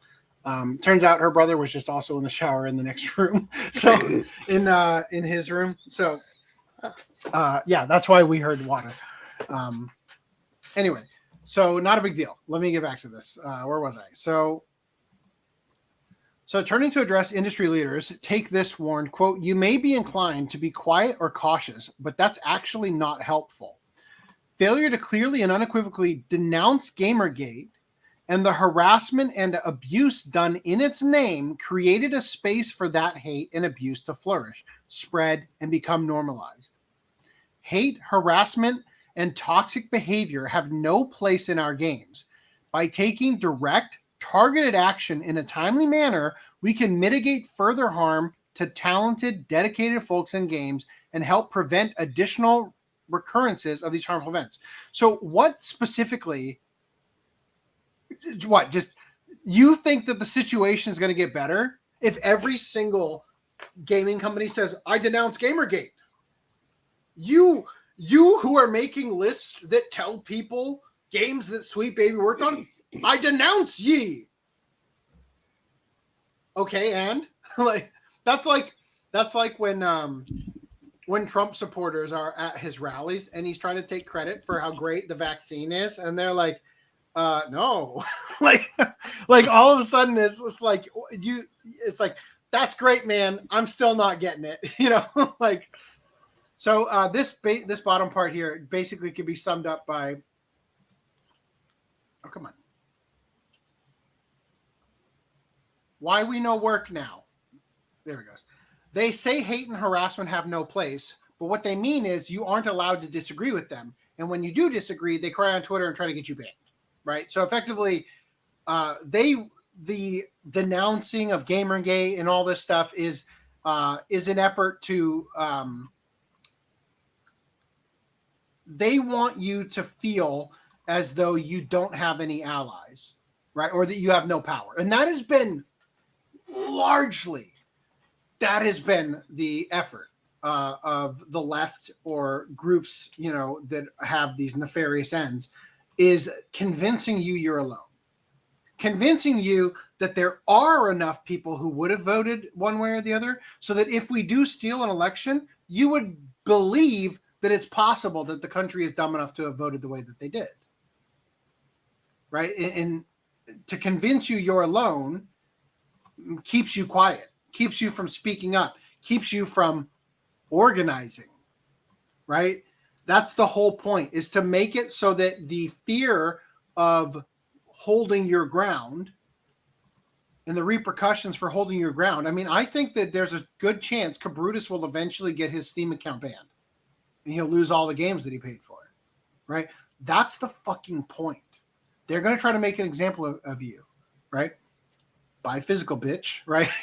Effectively prevent them from being able to have the ammunition over you, right? Don't even let that be something they can threaten you with, right? Is obviously the argument we're going to make on a collecting podcast. But I think the goal is, the reason they want the denouncing is they want to break the ranks of the people who stand against them. And they're going to do it whatever way they can. And of course, just a reiteration here, this is coming from a group, a nonprofit funded by the U.S. government, telling you to clearly and unequivocally denounce Gamergate, right? Where was that? It's got to be this one. Basically, you're no longer free. You shouldn't be free of free thought.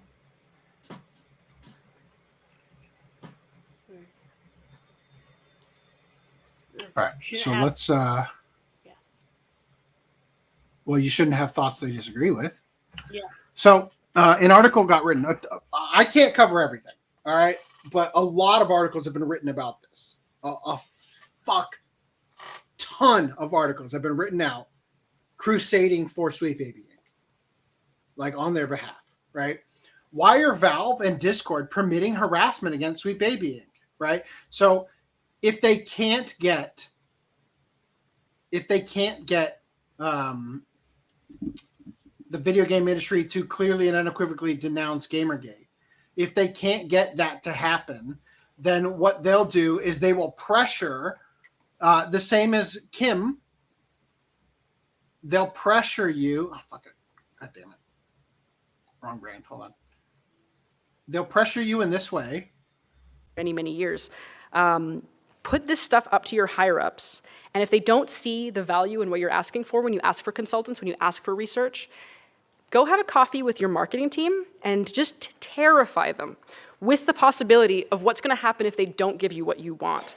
Because they... So if they can't get Valve and Discord to denounce Gamergate, and in this case, denouncing Gamergate would be banning Sweet Baby Inc. Detected and Cabrutus. If they can't get you to do that, well, then they're going to have a meeting with your marketing department and scare the hell out of you. So that's what this is. It's a hit piece. Why are Valve and Discord permitting harassment against Sweet Baby Inc.?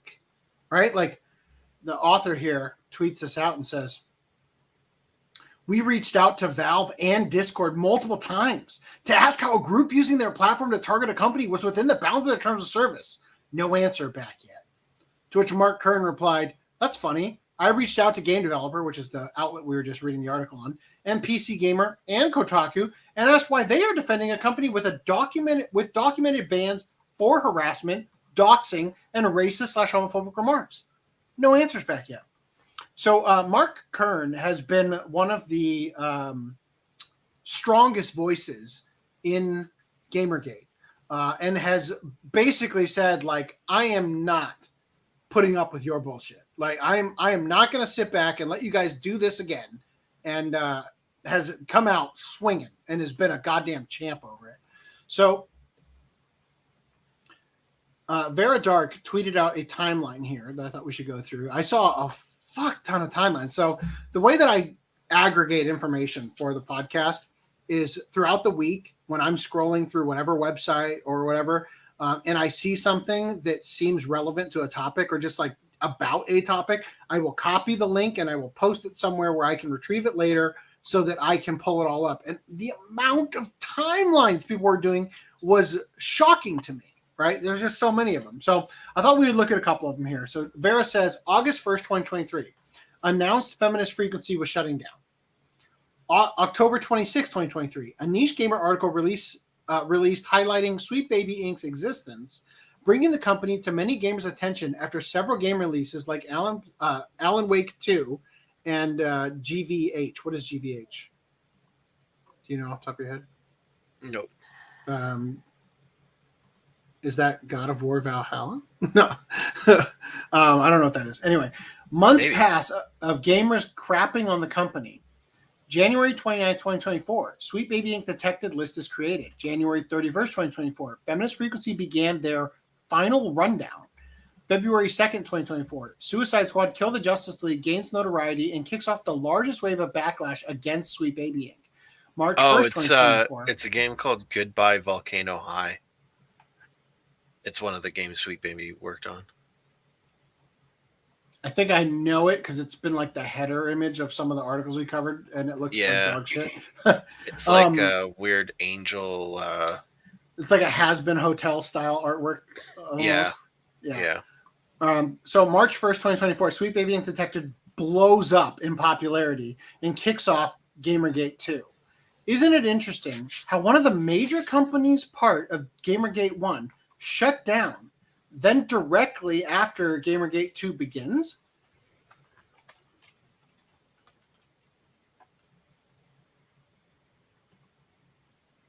Oh, no, okay, I get it. So she's saying, isn't it crazy that one of the major ones shuts down, and then directly after it shuts down, Gamergate 2 starts? Like, once Gamergate 1, once the period is put on the end of it, the next sentence is, and now Gamergate 2 starts, right? It's almost like they intentionally made themselves look terrible to reignite talk in the industry about diversity in games. Then the solution is exactly what they're selling, leading to bank on their end. Oh, isn't that interesting? Now here's a much simpler timeline. Here's the current status of video games. One Brazilian dude said no. The ADL is involved now. So the Anti-Defamation League shared that article from The Hill that we covered, regulate toxic online video games the same as social media, and had this to say. As digital social spaces, online games should be regulated to address hate and extremism. It's vital for Congress to examine extremist radicalization in these spaces, and we are grateful to Rep. Lori Trahan for leading this effort. And then they encourage you to read this article that says that people who play video games should not have rights, no privacy, no freedom of speech, control everything they do, don't allow them to community organize. No, that's bad. Now, I'm going to take a quick step out of left field here and share a TikTok that is largely about the TikTok ban. Let's just watch it. It's a long one, so bear with us. In my last video, I showed that the Zionists are trying to buy TikTok, but has anyone looked at who brought the bill in the first place and who pays him? Because I just did. Here, check this out. This is the bill right here. Representative Mike Gallagher. That would be this charming devil right here. And if we look at his top contributors for this election cycle, Palantir and Google are at the top with $44,000 and $40,000, but right there, that's APAC with $17,000. But wait, there's more. We're gonna switch this to the last election cycle in 2022 and scroll down. And would you look at that? His top contributor that got him elected in 2022 was APAC with $44,000 contribution. If you didn't know, that's the American Israeli Public Affairs Committee, the Zionist lobby group that doesn't need to register as a foreign agent because they refuse to. So just to clarify, the TikTok ban bill was introduced by a guy whose some of his top contributions are coming from the Zionists and from Google and Palantir, top tech companies associated with the CIA and Mossad. And now Mnuchin's trying to buy it, and ever since he stopped being Treasury Secretary for Trump, his business model is basically just ally with as many Zionists as humanly possible. People like David Friedman, people like the ex-chief of Mossad, Yossi Cohen, getting board seats on companies like Cyber Reason, an Israeli tech cyber company, which it's worth noting also has a Google person on their board, as well as Lockheed Martin. I mean, I'm speculating here. These are not facts, but it's looking more and more like the Israel lobby is the one that brought the bill. And now it's looking like Zionists are lining up to buy TikTok. Can't imagine why. And if you can't imagine why, Here's an audio from the chief of the ADL, the Anti-Defamation League, that might enlighten you as to why.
Are you getting the picture yet? Because I got a picture that might help you. And I just want to remind you that pro-Palestine content on TikTok is some of the most censored content there is. And despite that, this is the data from TikTok. No one on TikTok is trying to support Israel. Everyone on TikTok is trying to support Palestine. Mr. Greenblatt is right. The Zionists have a major TikTok problem. And they should probably start devoting all of their energy towards this. You feel me? But what do I know? I'm just some dude in his living room. I bet the government's telling us the truth. I bet it's all about China. So Footnum from the future sounds interesting. Yeah, right. So, for those of you who aren't following, in the TikTok ban bill, an out for the banning is if they allow the company to be bought by American interests, and the specific American interests are seemingly Zionist siding companies, right, who want to gain control of it. So again, I mean, I think that really speaks volumes, right? That the problem is people are communicating, and not the way that they're organizing and the information they're sharing and the hashtags and the communities growing out of these groups and stuff are not supportive of Israel right now. And that's a problem for Israel. So an interesting little bit there. And then I saw this and felt it was relevant. This is not a gamer girl. It's a slut with a controller. This is a gamer girl. I fucking hate Israel. Right?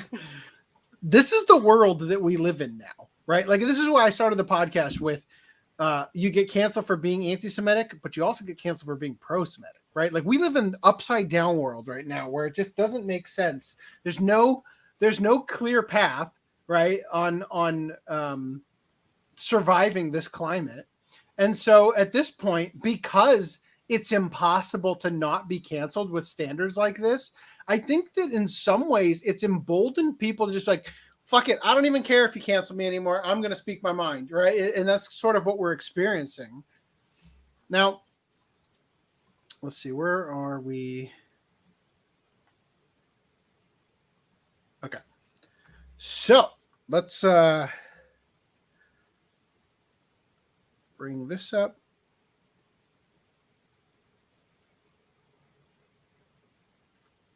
And that.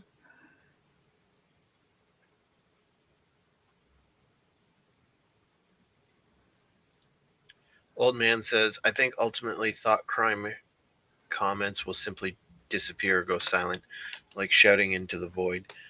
The only thoughts allowed to be heard will agree with the narrative, all controlled by an AI. It's a bleak future. So, yeah, and it's interesting that his top contributor was Palantir. Palantir is the name of the orb from Lord of the Rings that Saruman is able to peer into and see Pippin in that one scene. Mm-hmm. Or Sauron is able to see him through it, right? Not Sauron. Sauron. It's Saruman's orb, but Sauron is the one who he sees in it, right? So Palantir is effectively like a data mining collecting group that is able to effectively like harness large swaths of data, right? And if they are contributing and Israel wants to have a piece of the, like, it just, the future is not looking good in any way, shape, or form, especially with the advent of AI and the ability to have machines do most of this work that human beings would look at and not be able to like people would give pause over some of the actions they would need to take over innocuous things, or start to feel like the position they've been put in and the power that they have over people is maybe misguided or being misappropriated. The machine's just going to keep doing what they're told, So anyway, continuing here, we've got Cabrutus says, something's brewing. They are scrubbing numerous pages correlated to the government involvement. If possible, share this post before they try to remove even more. So he shared extremismandgaming.org/members and an archive. So if you go to the main page here, error 404, we're sorry, page not found. But if you go to the archive, a whole page here, a very long page with lots of members listed. Obviously, it's the members page, but it's just like it's a fuck ton of people, right? Lots of groups that they're associated with, including the United Nations Institute for Training and Research. So a bunch of the usual suspects. Take this. Just a ton of shit. Like this page got nuked. United Nations Development Program, Global Network on Extremism and Technology, Department of Home Affairs Australia, Online Terrorism and Violent Extremism Policy Team. So just basically all these different groups here. They're hiding this now by deleting it so you don't see who they're partnering with and whatnot. Grums, which is Mark Kern, if you didn't know, is saying that the Extremism and Gaming website has scrubbed their page of all their founding members and contributors. This is likely in response to gamers having discovered the common thread of people between these various funding efforts to study this problem. They are coming for gaming. Now, Random 11, do you want to share what you found when you were looking into this stuff? Basically, just that they also scrubbed their mandate on their homepage. Yeah, which you could say is maybe like a mission statement. Yeah. Right. So I'll read what it currently says, and we'll just look at some of the things that were notably taken out of it. So it says, at the Extremism and Gaming Research Network, we bring researchers, practitioners, and policymakers together with the private sector to develop an understanding of potential threats, as well as solutions for the exploitation of gaming by terrorists and violent extremists.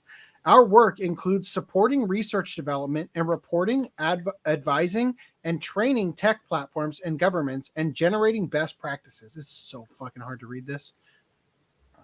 They like using big words. Well, it's just like it's such a thin font. It's very hard to literally make out what it says.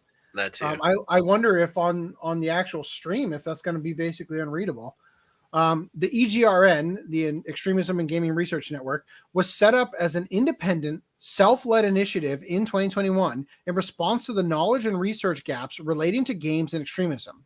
Today, we have over 100 invitees in our monthly gatherings and more than 60 registered members, including many of the top global think tanks and institutions working to understand and counter violent extremism. Members come from various backgrounds, including political science, public policy, international affairs, law enforcement, psychology, game development, and counterterrorism. Now let's look at what the archive said and the stuff we can see they change. Notably, a better font. Right. We bring together world-leading counter-extremism researchers, practitioners, and policymakers together with the private sector to develop solutions for the exploitation of online gaming by terrorists and violent extremists. We advise tech platforms and governments alike to help gaming communities become inclusive, diverse online spaces while curbing the impact of harmful online content. Why do you think they removed that? That's weird. Why would they do that? Anyway, let's look at this. So, Savvy Artist here put together a 3.5 minute video summarizing the current Sweet Baby Ink debacle. So let's take a look. I know my threads are dry, so it's video and visual aid time. All information can be found on my X page through a series of 3 threads at the time of making this. All sources are linked, and it is based off of publicly available information. This all started because a Sweet Baby Inc. employee attempted a harassment campaign against a Brazilian man who goes by Cabrutus, who made a curation list on Steam with publicly available information documenting the games that SBI has worked on. Alyssa wrote an article for Kotaku defending SBI and omitting information about how it started, claiming it was a harassment campaign against SBI. Dr. Cowart wrote a blog post through TakeThis.org linking the Kotaku article. On the TakeThis.org website, they occasionally state they are funded by DHS. TakeThis.org has a partnership with Middlebury College and Logically AI, a data scraping company who wants to redefine the fact-checking business. They are a British-born company who use AI to monitor election misinformation and had a hand in the 2020 USA election. As of 2 years ago, they are partnered with Facebook as a fact-checker. They are also India's #1 fact-checker according to Wiki. These 3 entities received $669,000 from a DHS grant for a 2-year research project to monitor extremism and terrorist recruitment through gaming communities, but TakeThis.org is not directly funded through DHS itself. Dr. Cowart is also part of the Extremism and Gaming Research Network, or EGRN for short. They, together with the Royal United Services Institute, received $317,000 Canadian from the Minister of Public Safety of Canada. Several of the EGRN individuals currently work for RUSI and have since 2021. Through EGRN and its many members, there are current connections to policy advisory around the world and extremist research through the lens of gender studies. The co-founder says he's got current ties to the UN. Another member has spoken to the Affairs Select Committee and Intelligence and Security Committee of Parliament. Another has spoken to the White House, and several of them to DHS and more. And the EGRN's first look into extremism and political movements in gaming communities was through Brazil. Ties to their government exist and may be ongoing. EGRN has individuals who currently work and who are employed with GIFCT, which is the Global Internet Forum to Counter Terrorism, which was started by Facebook, YouTube, Microsoft, and Twitter back in 2017. There are individuals tied to ISD, which is the Institute of Strategic Dialogue in Britain, where they state there is urgent need to build community trust and political consensus around extremism. Pre-existing ties exist through the EGRN to the World Bank, Facebook, various counterterrorism organizations, UNICEF India, and various other organizations with political ties. The ADL has a Belfer Fellow Funding Program, which is a program that advances the ADL's work by supporting groundbreaking research into online hate and harassment and implementing these projects to fight for just, equitable online spaces. In 2021, one of the EGRN members was a receiving member of the fund. The ADL itself, on the website, states that they will work with them to advance their research into online extremism. The ADL has come out recently as well, using the exact same language as these groups, taking interest in extremism through video games. My research has only begun, and every paper I read, I find a new connection to draw to. This is only taking into account a few members of the EGRN, so I am certain there will be more to discover. This is the fastest summary I can come up with for now, so please check out my threads on X if you'd like a detailed breakdown and to see the information yourself. Thank you for your time and have a good day. So again, the Extremism Gaming website has scrubbed their page of all their founding members and contributors. This is likely in response to gamers having discovered the common thread of people between these various funding efforts to study this problem. I just want to draw your attention to the fact that if you didn't catch it at the beginning of that video, she talks about the Kotaku writer, and then she talks about another writer. That other writer is on the members board of Extremism in Gaming, right? Like, they weaponize their group in order to try to discredit the movement. And we're going to look at some of the articles that have been written and the things that they've said and how they've attempted to misconstrue things intentionally to deceive the public. So Elon Musk describes Sweet Baby Inc. as, quote, an evil blight on the gaming industry after employee attempts to cancel Asmongold. This has been Asmongold's year here, huh? Elon Musk declared Sweet Baby Inc. as an evil blight on the gaming industry after one of the employees, Chris Kindred, attempted to cancel Asmongold after it was announced that he was turned into an official pawn by Capcom for Dragon's Dogma 2. The official Dragon's Dogma account announced Asmongold, along with a number of other YouTubers and streamers, would be available as official pawns in the game in a post to Twitter on March 15th. but why? Like, the account I think he promoted the game. It's just like, what is a pawn? Like, what do they mean by this? Is it like I don't know. It's weird. I assume it's like chess or something. I don't. Yeah, I feel like the only reason that they're even doing this is because they have such a robust character creator in that game that they could just make them in game people that look like them. So the account. I don't even know what the game is. Let's see, where was I? Is that all we're reading? No, here. Chris Kindred reacted to the announcement that Asmongold was one of the official pawns by accusing him of engaging in a harassment campaign. Having failed to get a Brazilian guy banned from Steam to make him lose his Steam library, Sweet Baby's Chris Kindred is now trying to get Capcom to remove Asmongold from being a pawn in Dragon's Dogma 2 for harassment, i.e. making videos on the topic and not siding with Sweet Baby Inc. Yeah, disagreeing with him. Yeah. Oh, you're harassing me, and now you gotta be canceled. Yeah, harassment. Anybody who doesn't agree with me and do my bidding is a harasser, right? And anyone who supports the harasser is also a harasser. Oh. So Twitter user Ian Miles Chong reacted to Panda's NVIDIA post writing, quote, "This is going to completely backfire on Sweet Baby Inc., which is trying to get a popular gaming streamer canceled for not siding with them." This is where Elon Musk made his comments. He reacted to Chong's post writing, quote, "Sweet Baby Inc. is an evil blight on the gaming industry. All they do is make games terrible and try to cancel people. They cannot go broke soon enough." I think, yeah, that's the end of that topic. So Cabrutus said, "I'd say this is an extremely accurate way to describe SBI," referring to Elon Musk's tweet.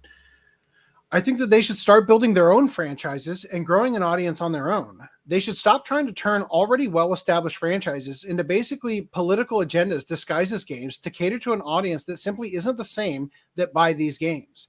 Thank you for your support on this, Elon Musk. I know you love video games, and it's great to see that you are following this whole situation." So he said, basically, they should build their own games, to which Grum says, "You know SBI can't make anything on their own, LOL." Right? So let's take a look at these. Old Man says, "Pawns are NPC characters that follow you around and help in battle and give audible tips about the world. Sort of like a follower in Skyrim." Cool.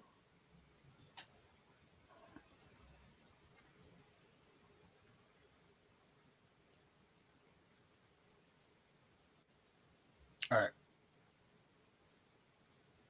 Now let's move on to the next arc. So previously we were just talking about how you know goddamn well they can't make anything of their own.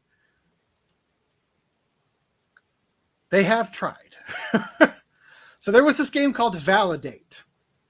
And Lunar Archive says, "Oh Christ, an entire dating game filled with those fat, ugly, potato-nosed Tumblr art characters." Blech. This is in response to this tweet. "The person who made Validate, the game full of brown, fugly people with cringe personalities, is now working for EA on their Black Panther game. Don't tell me failing upwards isn't a thing, LMAO." So Libs of TikTok shared this. This is Danny Lalanders, a non-binary game developer. She was hired by Cliffhanger devs to create a game based on Marvel's Black Panther. She says she doesn't hire white people because they're unsafe and it's hard to work with them, and only hires people of color. So let's hear this. I have a team of 21 right now for Validate. It's a pretty big team. It's a crazy big team for indie games. But who is your team? Validate has a team of mostly all people of color. We have no white people on our team. I did that because I wanted to create a safe environment. And I know the best way for an environment to be safe is to be around people who are just like me. And I'm not saying that white people in the industry are creating unsafe environments. I'm not saying that. That is not what I'm saying. I am saying that sometimes it is hard to work with white people because they think that something made okay, but it was really a microaggression. And no one wants to deal with that while they're trying to make a game that they love. All right, just take that statement. I do think thing may okay. just take that statement and reverse it. Like, yeah, I have don't a hire black development people team. because you know what? The safest way is to be around people that are just like me and black people. Not saying that they make the place unsafe, but you know, they might do something that they think is They okay. take everything. No. They take everything as a microaggression, and they get upset. Triggered. And then we have HR department issues. It's just a headache to deal with. And microaggression, by the way, is a magical made-up term that just allows them to get you on something you didn't even do, so that they get more power. Once again, a path to power is all this nonsense ideology is about. What were you saying, Reese? Mick Reese? Oh, nothing. I was just agreeing, basically. Agreeing. Cool. I love it when people agree. I love it when I'm surrounded by people who are just like me. That is how I know I am safe. We are safe. Oh yeah. No, I'm not. Hold on. No, not the wrong button. Ah, there we go, guys. Yeah. The imposter has been revealed to actually be just like me. All right. So continuing from here, that was what Libs of TikTok shared. Mark Kern replied to that saying, this is all over developer hiring in AAA. Again, she specifically says, I didn't hire any white people. I don't have white people on my team. They have all these microaggressions. Nobody got time for that. It may okay, but not okay. Get rid of them. No hiring white people, right? So he says, this is all over developer hiring in AAA based on recent DMs I've been getting from the industry. Illegal hiring practices everywhere. And this person worked for Sweet Baby Inc. from 2022 to 2023. So it's about 8 months worth. It's on our LinkedIn if you guys want to check it out. I did put it in the doc, but we're not going to go over here. So this person says, joke's on you, Gamergate 2. All you did was draw my attention to this beautiful game so I could buy it. And many more can buy it too. Ha ha! He's talking about people like you, by the way. What if the white man decides to close the internet and everything we kept on it is gone? Fuck. Can we do that? Like, we tried already to close Tumblr and it just spilled out to Twitter. It was like popping a pimple, you know. The infection just spread. Yeah, so this person says, joke's on you. You just drew my attention. It's a beautiful game and I get to play it. Lunar Archivist co-tweets. Hope you and both of your friends are having fun. 24-hour peak 3 players. So many people started playing it because of Gamergate 2 drawing awareness to it. This is all time. This is all time of the amount of people playing it, right? I mean, this is the 24-hour peak, but I'm saying, like, this is a look at the all-time. Look at how quickly it dropped off. All-time peak is 80 people, right? Yeah. Anyway, so I bet a quarter of those are the developers. So yeah, 21 people team. That's literally the entire staff and each of their 2 friends. Each of their moms, right? Yeah. All right. So remember, kids, blatant and open discrimination based on skin color is A-okay so long as you do it under the auspices of being progressive. So Daniela Launders specifically and actively avoided hiring white individuals to work on her previous indie title, Validate, out of fear that their mere presence would create an unsafe work environment for its dev team's non-white members.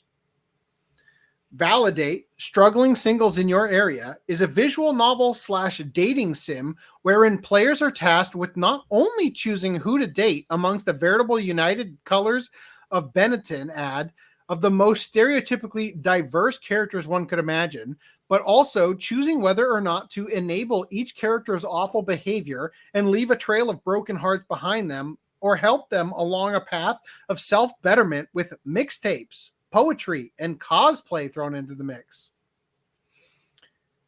Given the game's subject matter, it may come as no surprise to learn that its 21-member dev team apparently featured 0 white individuals. It gets funnier. The white dude they put in, their most popular character, and the creator was pissed. So let's take a look at our cast here. So we got our white guy over here. Now, this is the crowd that says, well, you have to hire me to write the characters because you need somebody with a lived experience of that character. But we hired no white people. So I don't know. Like, what does that tell you about how they actually value that virtue there, right? Yeah, that ideal. Yeah. Now, also, I'd like to point out that literally all of the women, with the almost exception of Ashley, are fucking fat. And all of the men are Chads. Like, they're all slim, swole, or just otherwise aesthetically attractive compared to the women who feature arm hair and maybe a mustache.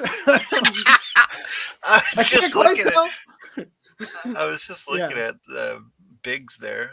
Yeah. I don't think that's a mustache. I think it's just a dark upper lip. Anyway, so as you said, it gets funnier. The white dude they put in, their most popular character, and the creator is pissed. Oh yeah, let's look at that. Hey, this is from Validate's official Twitter. Hey, real talk. Giving the most attention to Keaton, our only white playable character, and not to the other 12 characters of color is very heartbreaking to see. You guys can do whatever you want, but just know that was never the intention when we put him in the game. You weren't supposed to like the white person. When approaching media, please really think about your bias when it comes to white characters versus characters of color. How you treat them, how you interact with them, etc. It's very important to have these thoughts in your mind, especially when it comes from media with majority of people of color. Like, you're not allowed to like that one white guy we threw in because you're supposed to only worship the people of color we put in. So, continuing from here, they go on to say,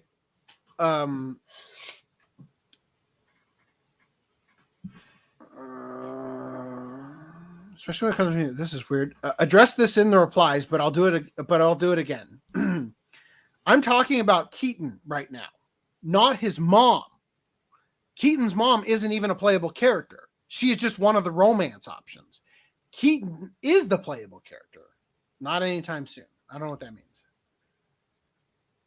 So this person says, you're forgetting that the other most celebrated character is the white woman you guys have been rallying to get added in the game. I have no issue with it, but you did do a big show of thirsting over a white woman who's now overshadowed a lot of the people of color cast. Keaton's mom has been in existence for less than 6 months. Even before she was an option, we still had the same issue with Keaton. There is a reason why I mentioned Keaton and not his mother. Besides that, Keaton's mom is a marketing ploy to ensure we are getting more eyes on our game. We post all four of our other characters multiple times a week. Please understand the concept of baiting people for marketing. Like, no, you're not supposed to take the bait.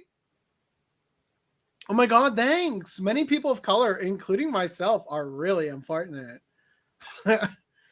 Holy shit. These are the people canceling you, by the way. I'm really unfortunate.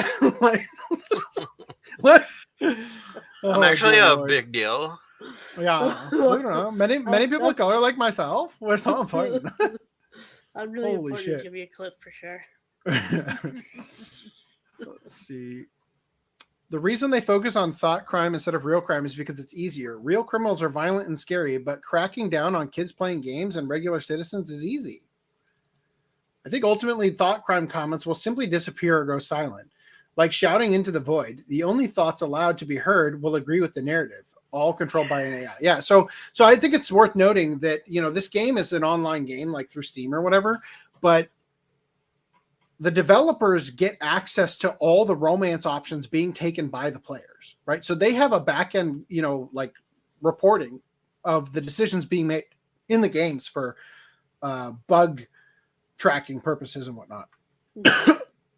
So what's going to happen when the AI is so sophisticated that it recognizes that you chose the white person and it says, like literally, you're like, so who do you want to approach? Who are you going to woo? And you start walking over to the white person and somebody comes in and is like, hey man, did you check out Biggs over there? Whoa!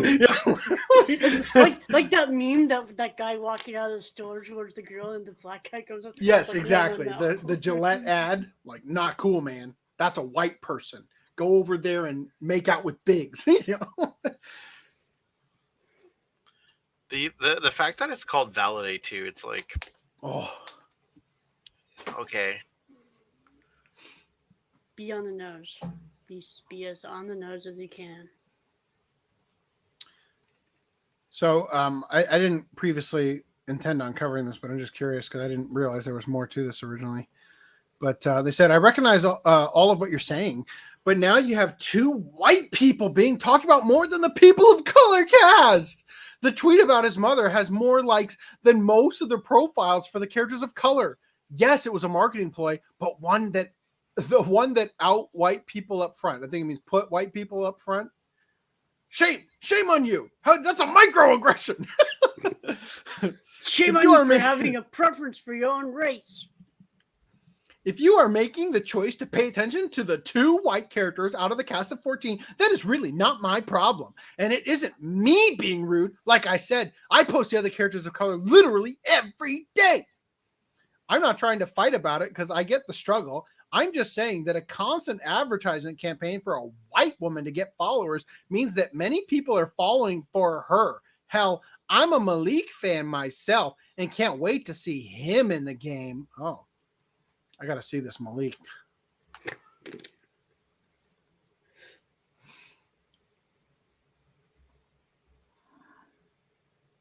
Gay.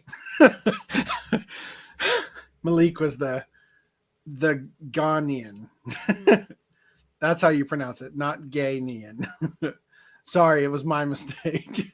All right, so throwing this over. Oh, knock. All right, where were we? All right, so now where are we? Heather said, "I'm iffy on most anime, but I gotta be real here. I'm subbing." Well, thanks for the sub. And then she said, "I'm not for libs of TikTok, but it's wild to hear this sort of shit. It's crazy. Prejudice doesn't have a specific skin color or set of ideals. It breeds itself within all sorts of people and feeds on people who would otherwise have truly good intentions, which, yep, everyone can be prejudiced. And if you're white, you're also racist." Now it's getting weird. Maybe I sub too soon. Not thrilled about the government, but I'm gonna bounce. Take care.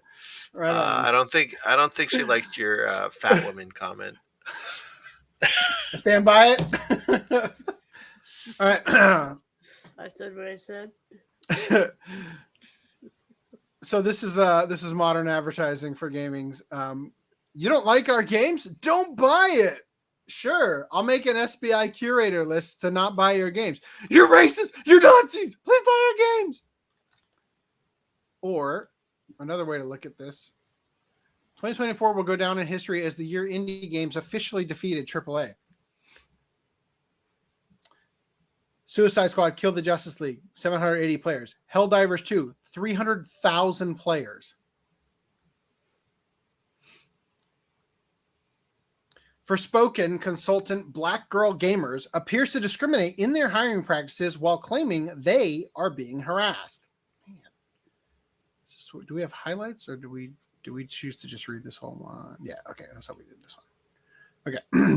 A video game consultant organization, Black Girl Gamers, the consultant on Square Enix's disastrous Forspoken game, appears to be discriminating in their hiring practices while simultaneously claiming they are being harassed.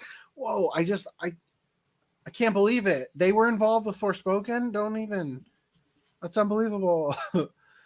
Back on February 19th, the organization appeared to post a job opportunity on Twitter, limiting the applicants based on race and gender. The organization wrote on, quote, looking for Black women content creators that make Dungeons and Dragons content for some potential brand work. Hit us up.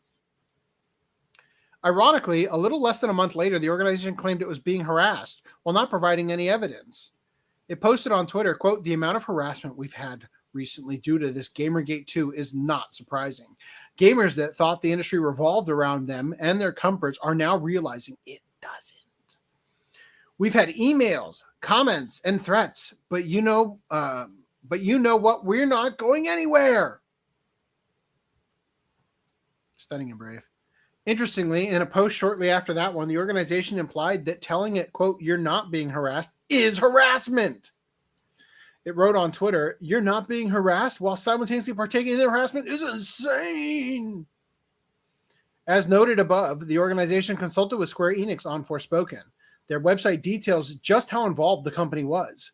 Black Girl Gamers was hired to consult Forspoken to provide insight on narrative and feedback on a pre-release build of the game that spanned from the gameplay experience to the portrayal of Frey as a female protagonist of Black descent, including topics such as colorism and texturism.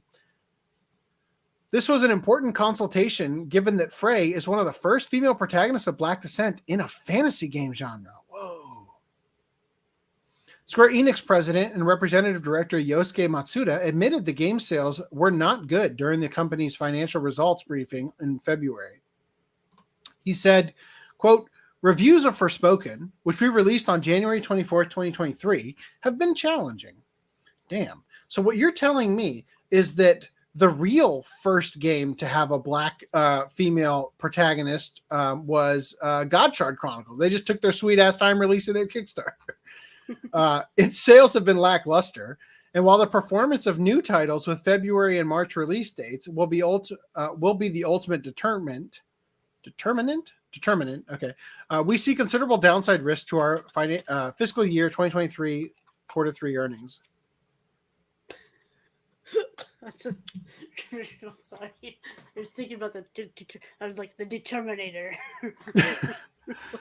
The sales for the game were so bad, Square Enix announced that the game's developer, Luminous Productions, was being shut down and folded into their company. Oof. Black Girl Gamers, the organization, shared what it offers via consultancy. Okay, so Black Girl Gamers, this is what they have to offer, according to them. Our services range from aiding studios and developers in their game/character development, consulting on go-to market strategies, diversity, equity, inclusion, and recruiting strategies, influencer marketing strategies, and more. The company is run by J. Ann Lopez, who described the organization to Game Rant in April 2023. "I'm the founder and CEO of Black Girl Gamers, which is a community-powered organization that specializes in heightening Black women's voices and equity in the gaming space. We've been doing that since 2015, originally starting as a Facebook group. Since then, we've been instrumental in helping change the narrative regarding diversity, inclusion, showing content creators how to work with brands, and kind of changing some of the dynamics in the industry." So I kind of think about this a little bit like the tragedy. So let's come back to our narrative of how there's a trend of treating these groups you aren't allowed to criticize like children, but not parenting them, just doing what you can to shut them up, right? Which is often giving them what they want, right? And I wonder, because like I think about Black History Month a lot, where every Black History Month, everybody bends over backwards to pretend like all of a sudden Black people they previously would not have given a shit about matter. And what I mean by that is, for example, during Black History Month, Crunchyroll, for example, puts out articles highlighting gorgeous Black cosplayers, right? And it's like, if you were to put together an article that featured the best cosplayers, 90% of the people you included in your article specifically highlighting Black cosplayers would not show up. And the truth is that there just naturally aren't a lot of them in relation to like the hobby at large. So of course they have to scrape the bottom of the barrel in order to bend over backwards to support Black History Month, right? Is the point I'm getting. So what I'm getting at here is, if this company started as a Facebook group, right? How many people do you think joined the group or became a fan of the group or liked the post by the group or whatever that gave them this escalating, presence that got them to go from a group to an actual company, right? How many of those people do you think simply did it because it was the virtue signal that was necessary and they didn't actually care about what the group was doing or anything like that? But like to appear not racist during Black History Month, have a like. I will support your OnlyFans, to quote Ron Toye, right? Like how many of these groups do you think are gaining prominence because the foundation that they're being supported by is made up out of thin air effectively? Like it's not an actual strong foundation based on the talent and work, but it's based on the appearance of, in order to not be racist, I have to repeatedly lift up Black voices or all that stuff. So like people who don't actually have the talent necessary to fulfill the roles that they're getting hired for are only even being given a chance because everybody else thought it would be racist not to like their post or something to that effect. You kind of get the argument I'm trying to make? Well, I mean, that's the classic, what's it called? When they give Black people spots in schools, what's it? You're talking about affirmative action. Yeah, that's the affirmative action argument, right? Yeah, exactly. And the argument idea, good. Sorry, the idea that there needs to be a representation of because their ideal, right, is well, there's 15% Black people. Yeah, they're fixated on the numbers must match, like autistically, like, no, we can't have this. We need an equal representation of each and every single identifiable feature of a person. Match or greater, right? Yeah. Like, yes. And the problem is there might be some,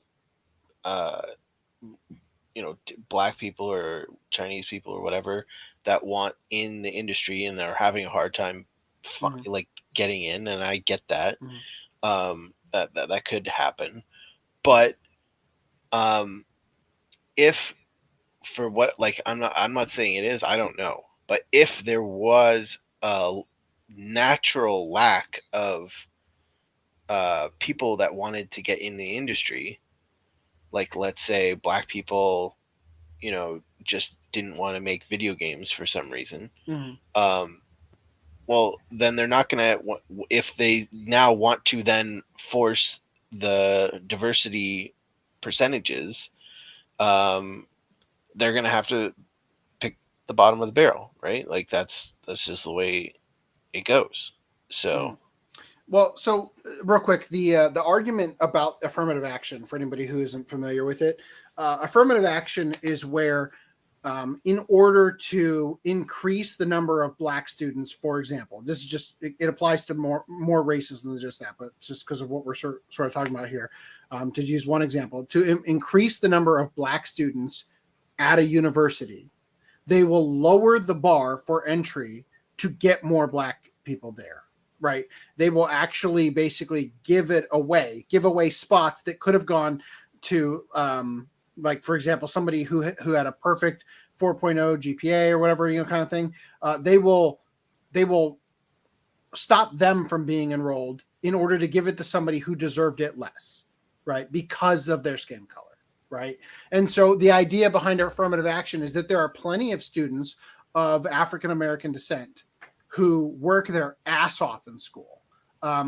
What's his name? Who's the brain surgeon from the Republican brain surgeon? He ran for Ben Carson. Ben Carson, right? Ben Carson famously, he was raised by a single mother, if I recall correctly, and she, in order to ensure that he didn't wind up a victim of the system or whatever, like the Black culture that was around him, forced him to read like 2 books a week every week for his entire childhood, like when he was being raised by her, and became a brain surgeon out of it. Right. So there are people who actually work their ass off to become good at what they do. And the biggest issue with bending over backwards to just throw out like, you get a position at the company and you get a position at the company and you get to go to this college, and is that you actually end up blindly just giving away a position that could have been attained by somebody who is still of the same ethnic background that you're just giving it away to, but who actually deserved it because they worked for it. Right. And this is the problem. This is why we have the Boeing whistleblower wind up dead with a apparent suicide, even though he literally like practically his last words to his family were, it's not a suicide, before, because he knew they were going to end up killing him. Right. The other thing. Oh, go ahead. Well, the thing about the Boeing whistleblowers, he's talking about the fact that they fired all of the engineers for a DEI initiative. And so now, instead of actually getting parts on the airplanes that are in the sky above your head, that are vetted by the engineers to be safe and up to code and all of these things, they're literally just grabbing them out of the bins and applying them. And we're at the point now where, I mean, you've probably seen the TikToks and stuff where people are filming from the ground and there's what looks like a phoenix in the sky because the entire airplane is engulfed in flames, or the ones of people in the aisle or the window seat filming the fucking engine outside of their window engulfed in flames.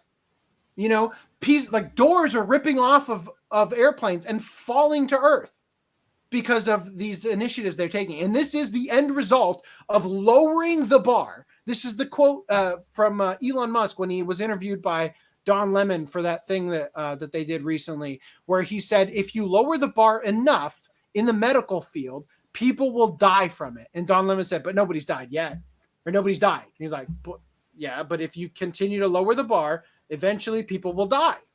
And he couldn't even grasp the concept, right? So what we're experiencing here is, like, for example, so I went to art school, right? I studied media arts and animation. And one of the guys that was a contemporary of mine in school was a guy named Damon. And Damon was a black guy, one of the greatest artists I've ever met. Truly just incredible work. He had an artistic style, and like you could tell he had like a flair and a passion for, you know, the things he grew up with, like Ninja Turtles and whatnot, that just like the work he did was goddamn incredible. He famously, because he being an artist was not his first career. He was an older guy who was, I think he was like a cook or something. He was washing dishes or something, or he was in like a corporate environment of some kind. And he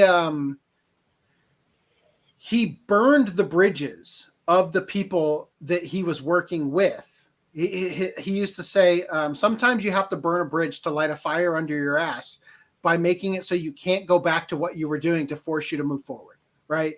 And he went on to be the ZBrush artist for Metal Gear Solid 5. He's one of the most talented people I've ever met, right? And I'm very fortunate that Kojima, like, I mean, he's got photos all over his Facebook of him having lunch with Kojima, and like they're practically like buddies, you know what I mean?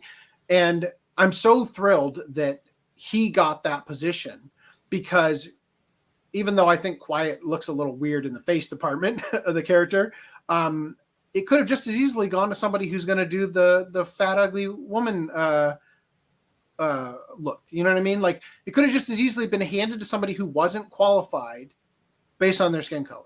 And I don't just mean it like with Kojima, but just like in general.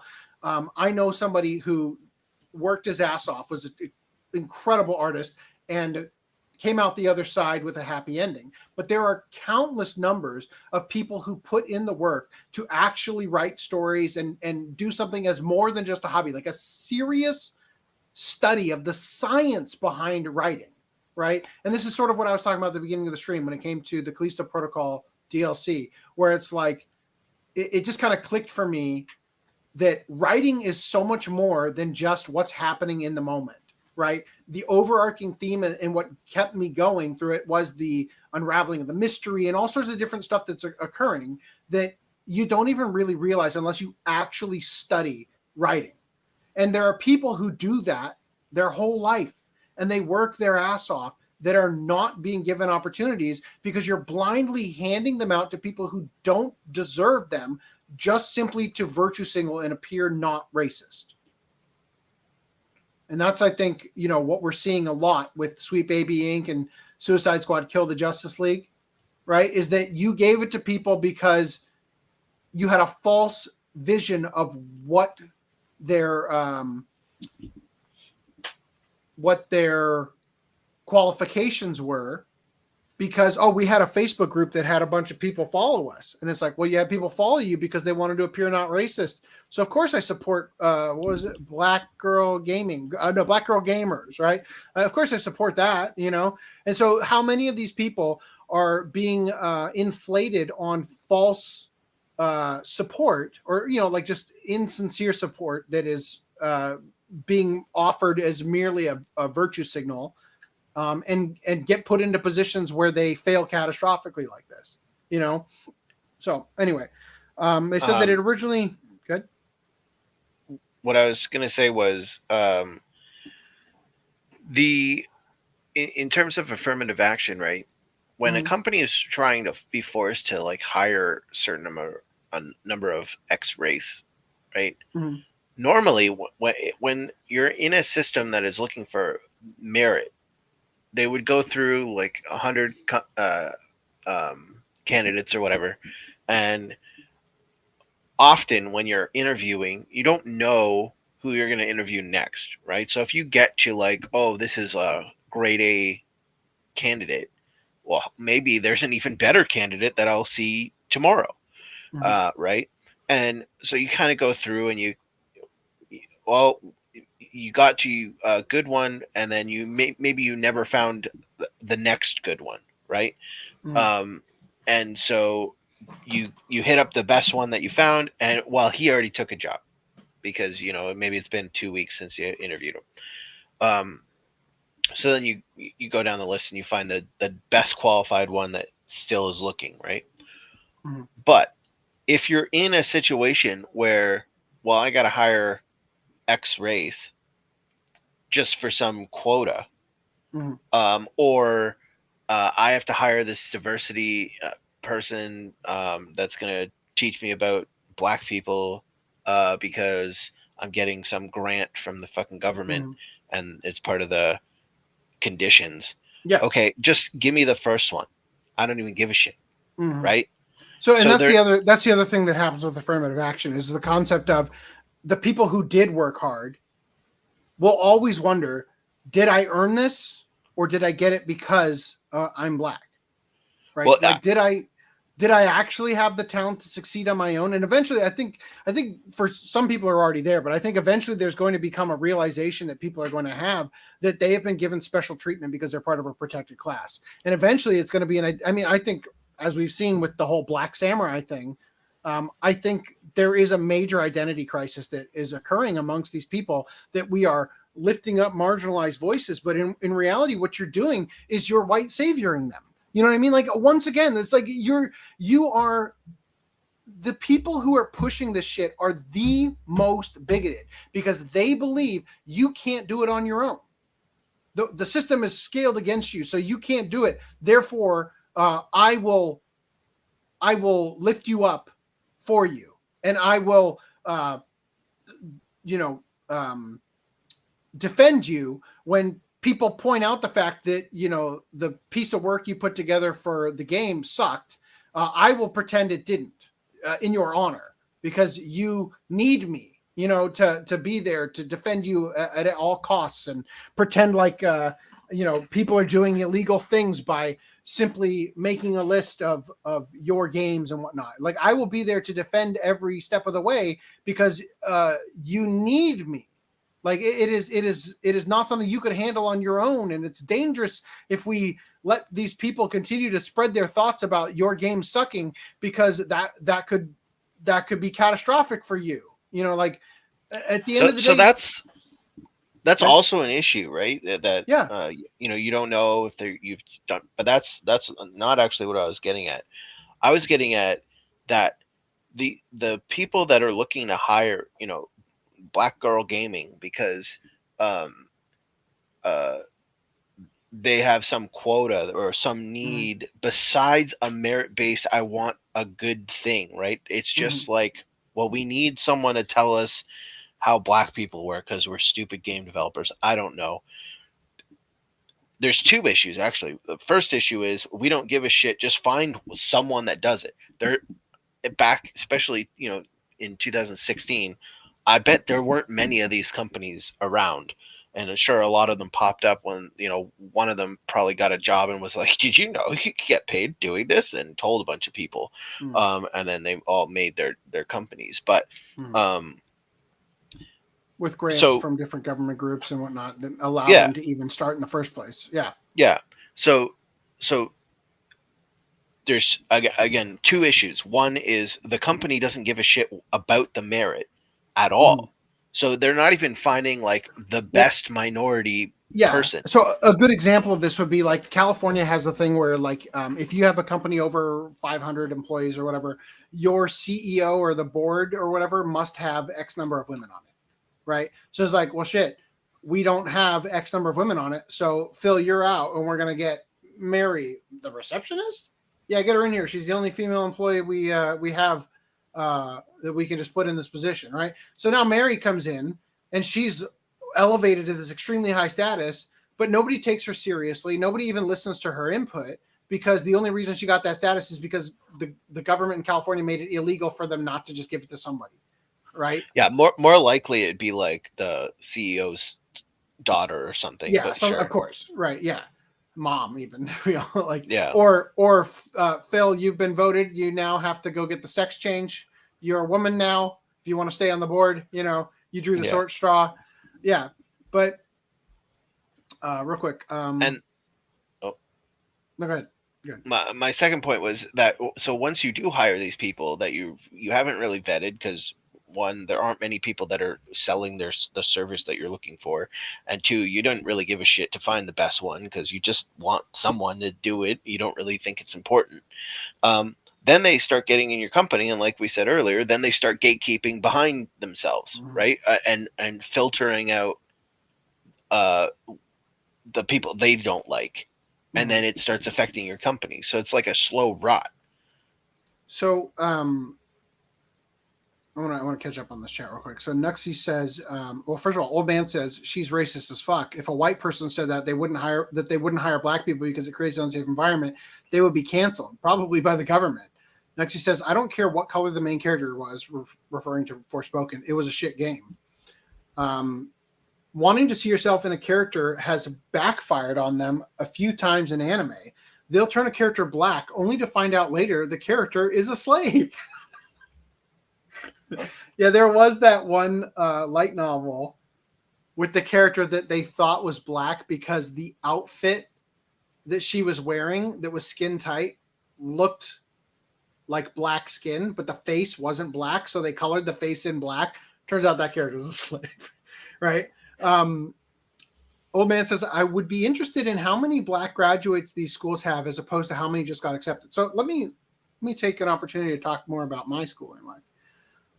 When I first started at my school, one of the first classes you take is perspective drawing, right? Like there's a couple of classes you have to take: color theory, perspective drawing, typography, stuff you have to take really early on to establish that you have artistic skill or an understanding of the concept behind things like perspective drawing, right? Like when you're getting smaller, the further away you go, right? So when I first started, there was another black student, a classmate of mine, who was in Perspective 101. That was my very first, that was one of the classes in my very first quarter at the school. And this student had failed 3 times already, right? So they were still in Perspective 101. And I moved past him, like just whatever. His name was Jeremy.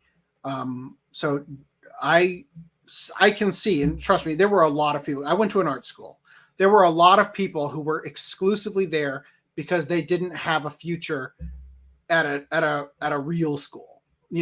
Like art school was their backup for having gone to college and gotten a bachelor's degree somehow, because otherwise it wasn't ever going to happen.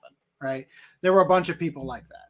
Now, Jeremy didn't have artistic skill, and it was fucking obvious, right? Like you would look at it and just, you could tell that he was there because it was easier than going to a different school, right? Or whatever. Or like his parents were like, you know, we're still going to support you so long as you're actually in college, or something like that, right? So he looked like he was trying, but he didn't have, he wasn't getting it. He couldn't comprehend the concepts of, you know, like how perspective drawing, for example, works. And so he sucked at it, right?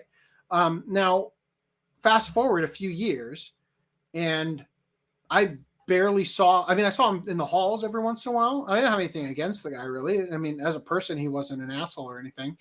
He just wasn't very talented. But by the end, in my last year, all of a sudden, I was surprised to find I was in a class with him again. And I was shocked because he was held back at perspective, right?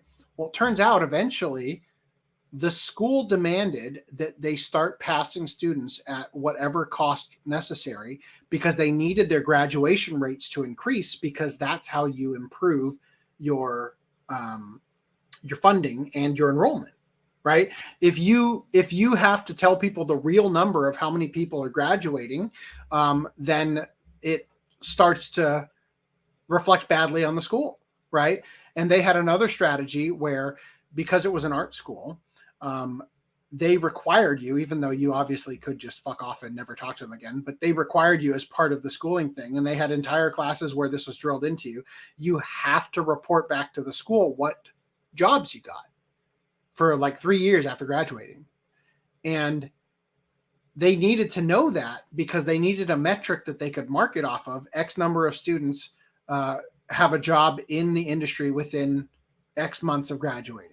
Well, it just so happens that if you got a job as a barista at Starbucks, their rationale was, well, Starbucks has like those chalkboards where they like draw the croissant on it. Your art degree got you that job. That's in the industry, right? So it was full on fraud. And eventually the school lost its accreditation. It doesn't exist anymore. And it was a shit school to begin with. There was a lot going on there. But the point is that the students were being elevated and passed at any means necessary in order to get them graduated. And who gets hurt at the end of the day there? Does the school get hurt, or does the student get hurt? If you tell somebody that they're good enough to cut it in the gaming industry, which is highly competitive, has, you know, hundreds of thousands, if not millions of people working in it, or at least vying for the position, right? Easily. The person that gets hurt at the end of the day is the student, is the person who had no talent that you continually failed upwards, right? Which is what's happening. And it is that soft bigotry of low expectations. And I'm not just saying, like, Jeremy wasn't the only guy who sucked. He just happened to be black. And I'm using him because I just talked about Damon, who was also black and was a fucking incredible artist, right? We had tons of artists that absolutely sucked, right? And the irony of it is that Jeremy got, like, the class that I was in, that he was simultaneously with him, was production, where we were developing a short, and he got paired with so there was a class that was pre-production, and then the following quarter you would do post-production. And it's so funny because Jeremy got teamed up with a guy that I knew who was actually a decent artist, and a girl that I knew that sucked just as bad as Jeremy, named Paulina. And Jeremy and Paulina basically have no artistic talent. And Paulina was only there because she was like a Russian exchange student who needed to be in school to stay in the country or something like that. And again, had no talent, barely spoke the language, and didn't actually work at it. Went to parties all the time, did all that shit, but didn't actually invest any energy into the education and getting into the industry and all that stuff. Now, I forget the other guy who was with them. I think his name might have been Shane, but he was an actually like tremendous, talented artist, right? And ironically, he took a quarter off. Like, he took a sabbatical from school because pre-production nearly killed him, because he did all of the work of a 3-person team. And when I was in the class, we had a 7 or like 5 to 7 person team, and we all worked together and we cranked out some of the best shit that the school had ever seen. But like, Shane's over here, basically doing all of the work. And so when it goes from pre-production to post-production, he literally takes a quarter off of school because he wants to be in the group that I was in, where we were doing this awesome stuff, so that when he came back, he would be in our post-production class. But Paulina and Jeremy failed. So when he came back, he had to start on the same project he tried to take a quarter off just to avoid with Shane and Paulina, with Jeremy and Paulina. And the only reason it even got finished is because, again, he did all the fucking work. So to answer your question, I would say they probably graduate nearly all of them.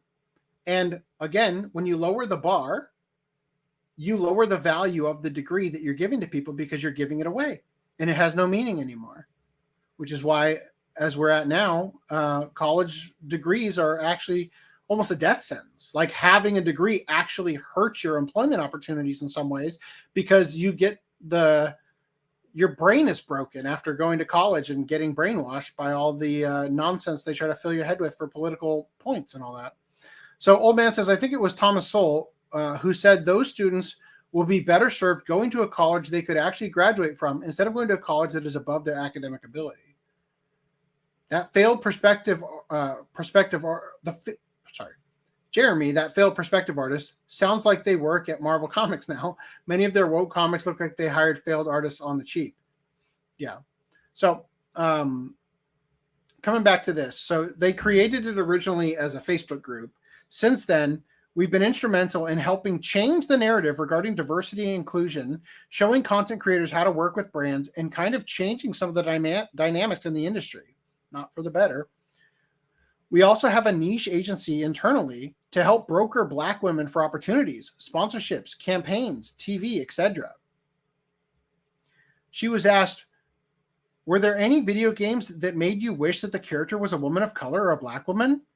She responded, I would flip the whole premise of a number of games, especially the ones that go into countries and get their relics. I would flip that on their head.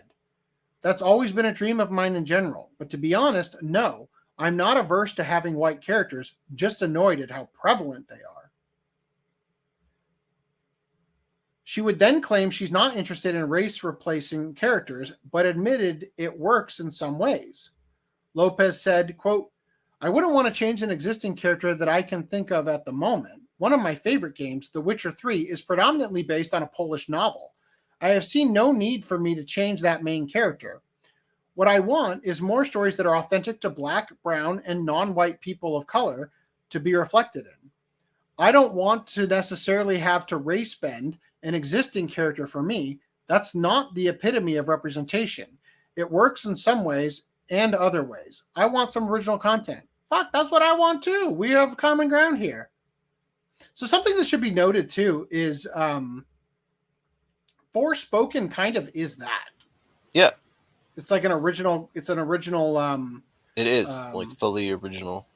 Yeah, it's an original. I mean, it's the point is that it's Square Enix made it. So like, I don't want to make it sound like I'm saying she made it. Right? She worked on it. Like, right? She consulted on it. But so it's not like her making her own game. It's her working on another game. But it is what she's wanting. Right? Now the problem here, and we talked about this with Stars Align all those years ago, the anime about the LGBT kids finding out they're trans or whatever, that really obscure anime that had all that controversy surrounding them plagiarizing the dances off TikTok or whatever in the ending credits. And I talked about this back then when I said, like, look, I think everybody should have the anime, the video game, whatever that's representative of them that they want. Everybody should have that. However, that's not the market dictates that if you want to cater specifically to a sector of the audience that only makes up 1% of the population, then unfortunately your project should reflect that and get 1% of the budget of another project that's for mass market appeal. Right? Like, the problem with Forspoken is that they treated it as though it was like a AAA game, but they catered to an extremely small audience. They hired people that weren't qualified to write character dialogue and whatnot that would not be mega cringe. And they reaped the benefits of their decision there. Like, I think it's wonderful that people are making indie games by themselves that reflect exactly what they want to see in games, right? But that they shouldn't expect to release an indie game and have AAA title success. Not everybody's Pal World. You know what I mean? And Pal World's not actually trying to make some ideologically bent, cater directly to their niche thing. They're literally just making a game with mass market appeal. So I agree with her on what she wants and the not race swapping and all that stuff. So her animus against white characters in games also surfaced while discussing Apex Legends and Overwatch. Quote, I see diverse, underrepresented characters in games like Apex who have kind of covered a lot of bases. There are also games like Overwatch, which I had initially had a problem with, and they seem to be picking up their slack now. But still, as a game that has a majority of white characters, I still don't understand how you can call yourself a diverse game and have a majority of white characters. But a lot of them that do it right are games where you pick from a roster. She made it even more clear that she just wants to get rid of white characters when she was asked, has there been any video games that you've seen that have gone in the right direction in terms of diversity? Apex is definitely one that's done quite well. The intention is there, and the same with Overwatch. Overwatch didn't have a black female character for so long, and they had 6 white characters that were male, 7 white characters that were female, and I was like, where's the black woman? Out of the 2, I would pick Apex because obviously they represent me, and that's what I'm here for, really and truly. Deathloop was also great, and Ghost of Tsushima. I'm not Japanese, so I cannot speak to the cultural accuracy, but I really enjoyed that game. Ghost of Tsushima was made by a non-Japanese studio. Again, Raji is another one as well. What does that have anything to do? She made it even more clear that she just wants to get rid of white characters when she was asked. I don't really quite read that into. They were a little bit liberal with their interpretation of what she was saying. They did it elsewhere too, but I kind of cut that out of the. Yes. I told you not to read that. Shout out to Random 11 for helping curate half the shit we're covering with this topic tonight, just because it's too much for me to do on my own when I got to keep going to work. But if you found the podcast, she's sitting there saying like Overwatch 2 isn't a good game because it's not diverse or whatever, and it didn't have any black characters. When the game launched with Farah, who's Egyptian, like, is she not black enough? And it had May right away. That was also a. I don't know if you know this, but Asian's the new white. That's why they have to. Yeah, fat too. Yeah, she's overweight. She's overweight watchers. You know what's hilarious? Is no one had an issue with Overwatch.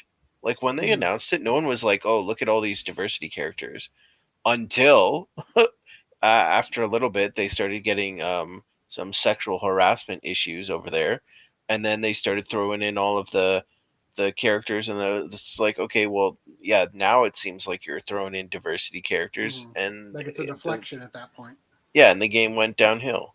Yeah. And now, just side quickly, they just canceled the PvE, apparently, entirely.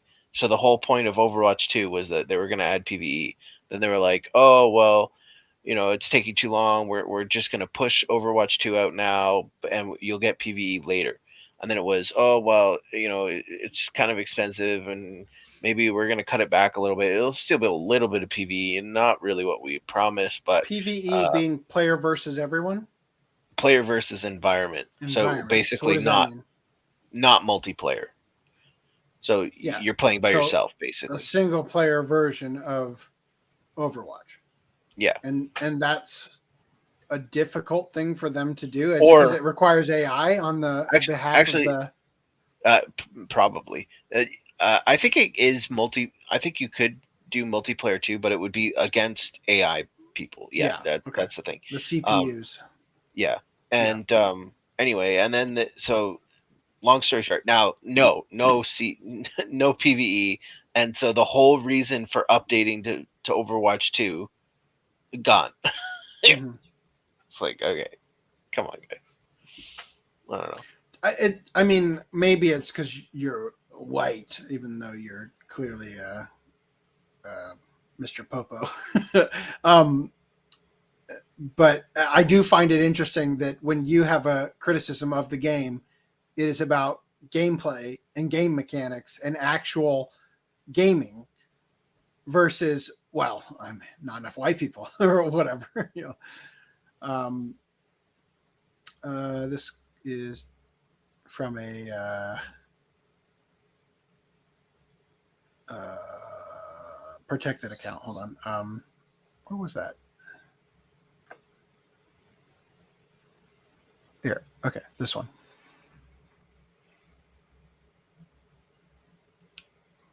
Okay.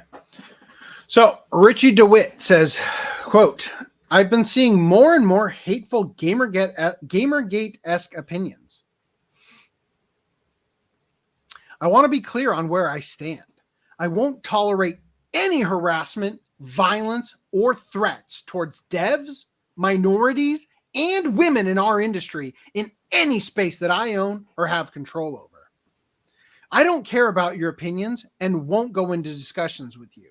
I'm not interested in explaining to you how little you know of the workings of our industry, and I will report and block your account immediately.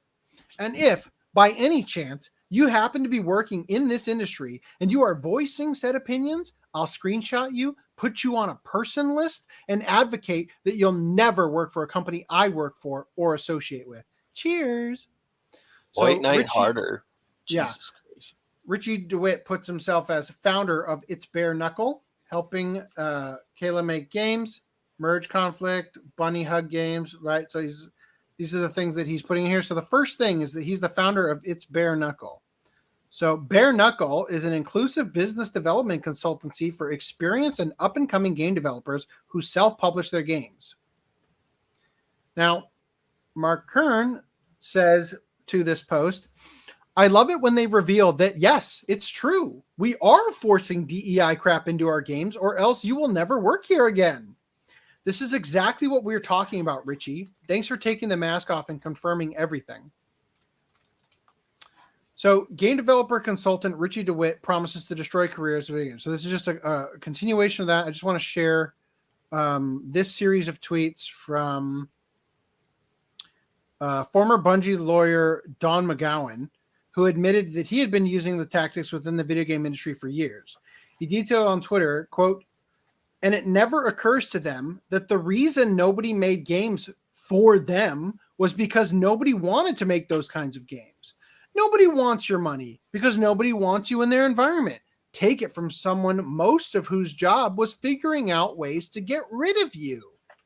Trust and safety departments exist to get assholes out of the gaming environment.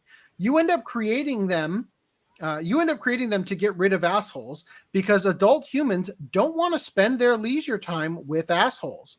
You're a Gamergater? Fuck off, you goddamn child. Nobody wants your money. Go spend it on anime porn. Stellar advice.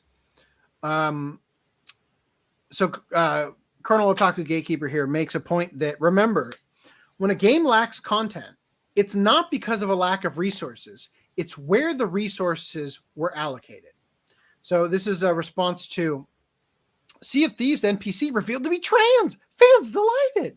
Meet Marley, the trans dude in Sea of Thieves who's already stealing players' hearts. So the latest update has made changes to an NPC found in Galleon's Grave Outpost, with the game now having its first openly transgender character. Wow. That matters so much. The resources for AAA games go towards microtransaction and ticking DEI checkboxes for ESG scores. Now, since we didn't do the show when we should have, this article got written. The return of Gamergate is smaller and sadder. Now, we could have done the entire show just on this article. It is atrociously it's operating in bad faith to a remarkable degree. It is extremely deliberate with the language it uses and how it paints the picture and everything. And I just want to look at some of the responses here. So the return of Gamergate is smaller and sadder. If Gamergate 2.0 is smaller and sadder, then why is every single gaming journalist talking about it? Why is the ADL, the FBI, and even the US government involved in it? You know, Mikhail Gorbachev famously downplayed the Soviet Union's decline before it collapsed in 1991. Mark Kern says, journalists tried to claim Gamergate 1 was only 10,000 gamers and no real impact. They are trying this again, except that Cabrutus Rambo has 300,000 verified Steam accounts. They are desperate to downplay it. So Sweet Baby Inc. Detected is currently at 309,110 followers. And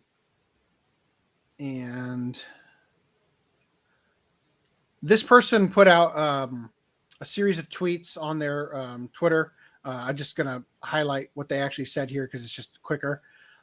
They interviewed Ash Parrish, the author of the Verge article that Gamergate is new Gamergate is smaller and sadder. I interviewed her. Her editors told her that giving an accurate timeline may make it seem as if their outlet is implying the backlash was to some extent deserved, a stance they want to avoid. So basically, it completely omits in the article Chris Kindred attempting to get Cabrutus's Steam account banned and the curation group taken down, and like all of the efforts he went to try to attack Cabrutus. They whitewashed that. They also made sure that the timeline wasn't presented so that you would think that the actions being taken in response to actions being taken were actually taken as the objective, like starting action rather than a reaction. It's a fucking atrocious article. Now, Cabrutus has been adding games periodically, like to the list as he finds more and more games that are involved with Sweet Baby Inc.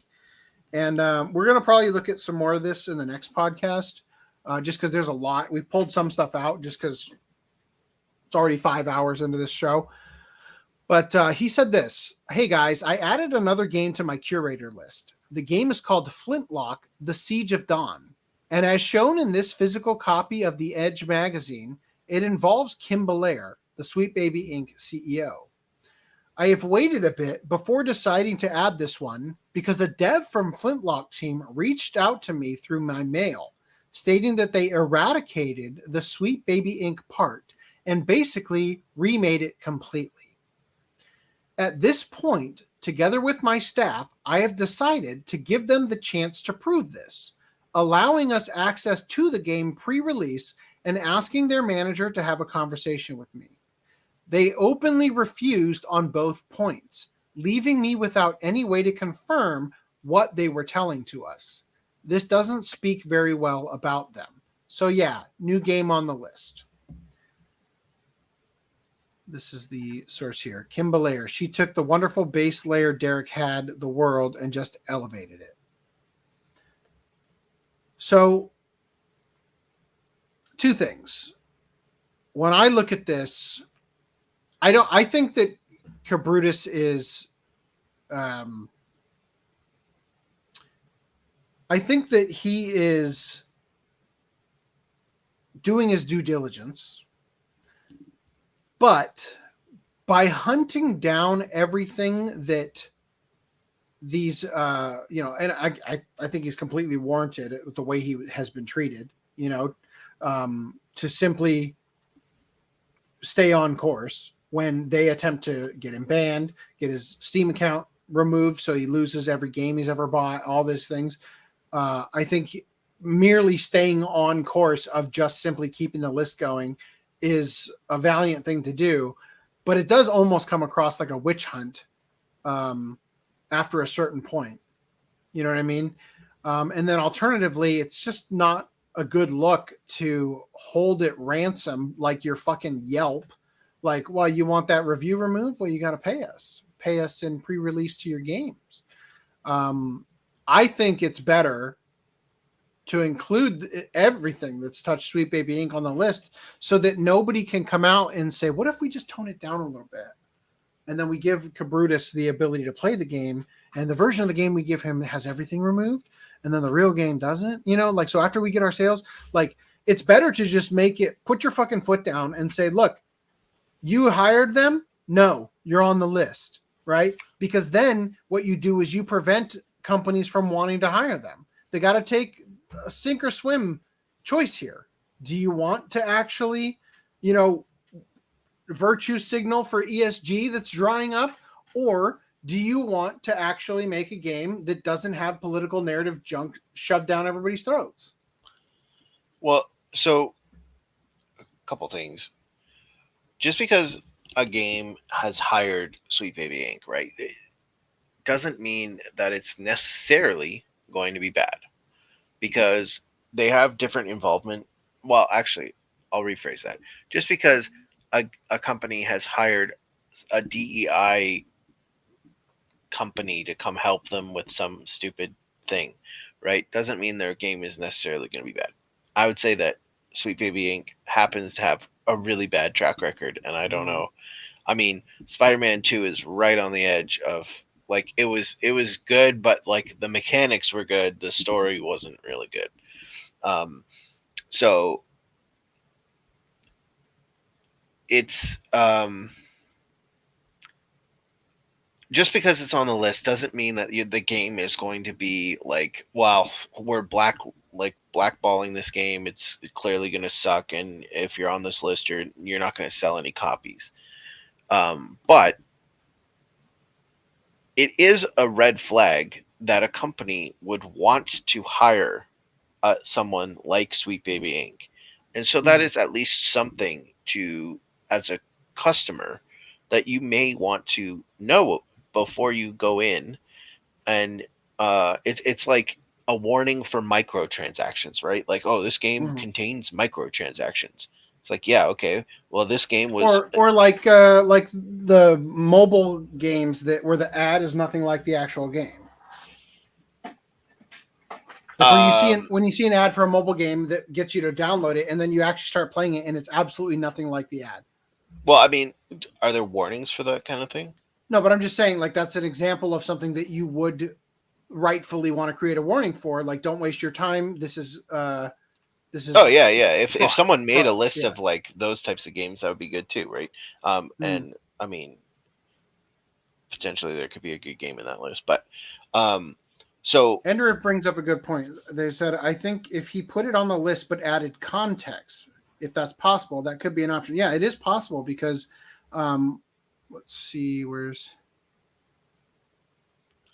yeah, that's what I was gonna say too. Like, if you, it's a red flag, so people should know that the game has touched Sweet Baby Inc., right? So that they can make an informed decision. So he could put that context here, where it says, mentioned the involvement in the Edge magazine, and he has a link to the image he showed on his Twitter, right?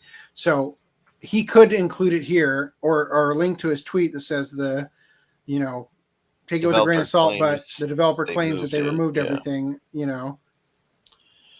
And I think, is it Forspoken too?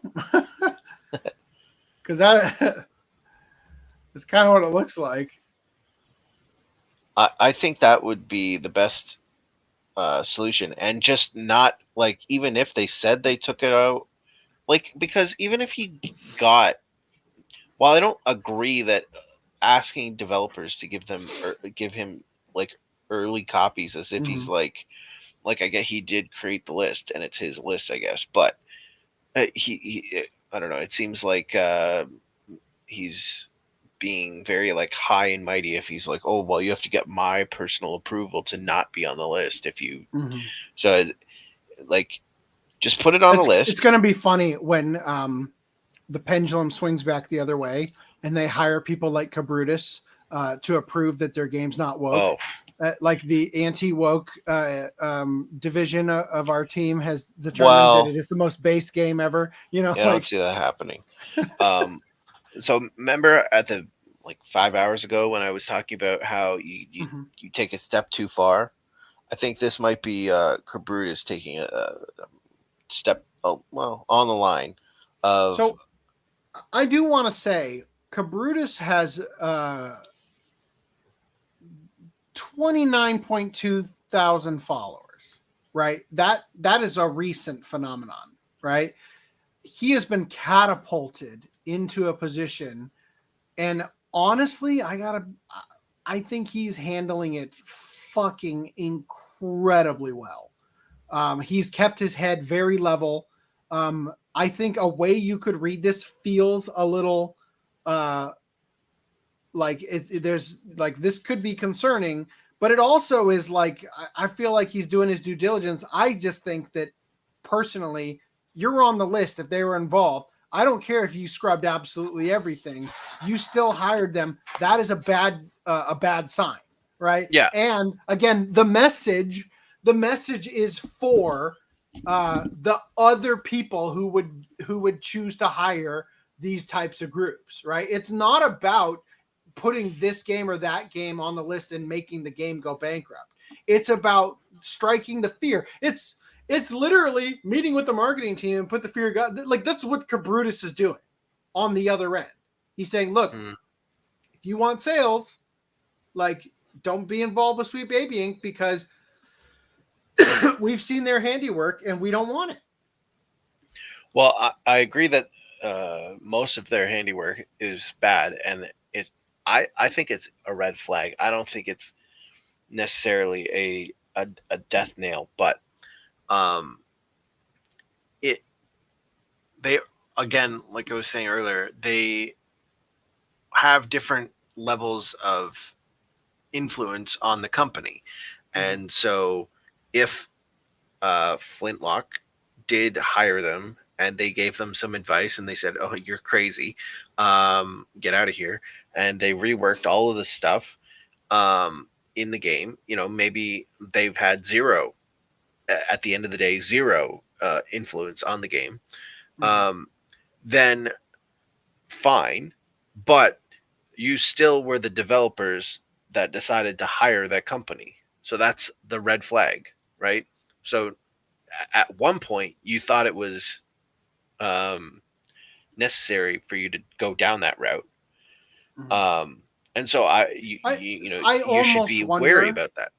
I almost wonder if what Cabrutus meant by this was I called their bluff, and like him saying you know what, send me a thing of the game and I will determine if it's been sufficiently scrubbed. Yeah, but how would he even do that?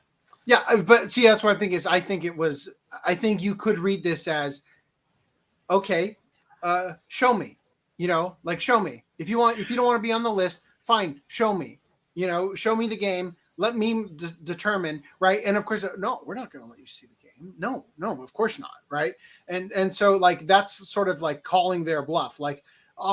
Don't put us on the list. Look, we took everything out. Don't worry about it. But in reality, it's we're getting off the list so it doesn't hurt our sales. And then once everybody's bought the game and they realize that it's been deeply infected by all the woke ideology stuff, the wokeness, as Kim Belair puts it, right, that she sticks in the games, then your sales are going to fall off at that point. But at least you may have your initial sales before you got another little bump at least. Yeah, it's they're just trying to your grift can end, but you want to make sure that you get paid before it ends, kind of thing.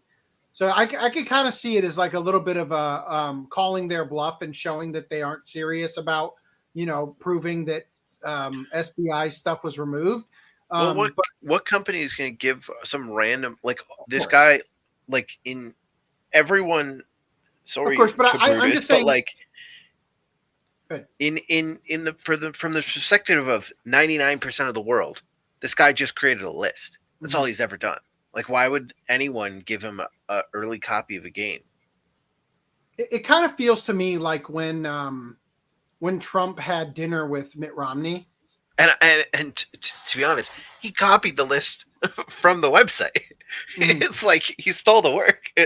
I'm joking, obviously, but like it's not like he's done anything. It was, which is and insane. again, why Sweet Baby even went after him, because yeah, like and all again, he did was write also, down the fucking. That's also the point list. that I'm kind of making, is that like he didn't actually do that grand of a thing. Right, like he literally just said, "You know what? Fuck these people. Here's a list. Don't play these games," and then went to bed.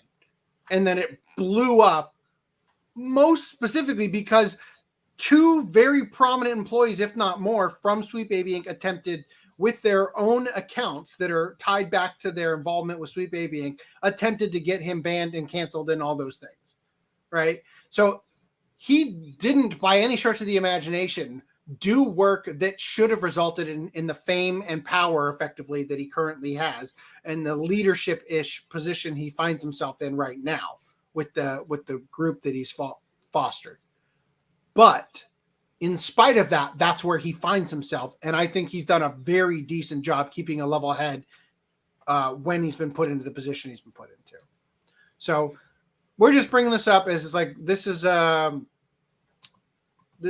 a moment of pause in the situation, right? And I don't know. I guess we're just gonna see where things go from here. Honestly, with the amount of attention span the internet has for things, and I'm not fucking like you remember the boycott of the Budweiser. I was watching some of Tim Pool's videos, and Tim Pool was fucking like, "Don't give in. We're gonna boycott everything.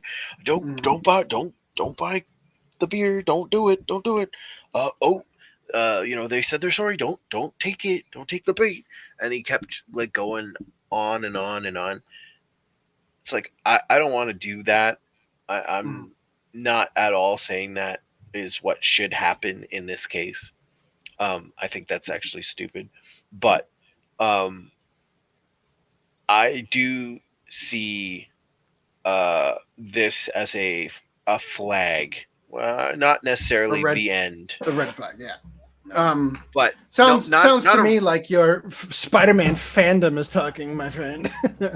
not a red flag, but just a flag. A flag, like, yeah, this is something we're taking note of, because it seems like it could be.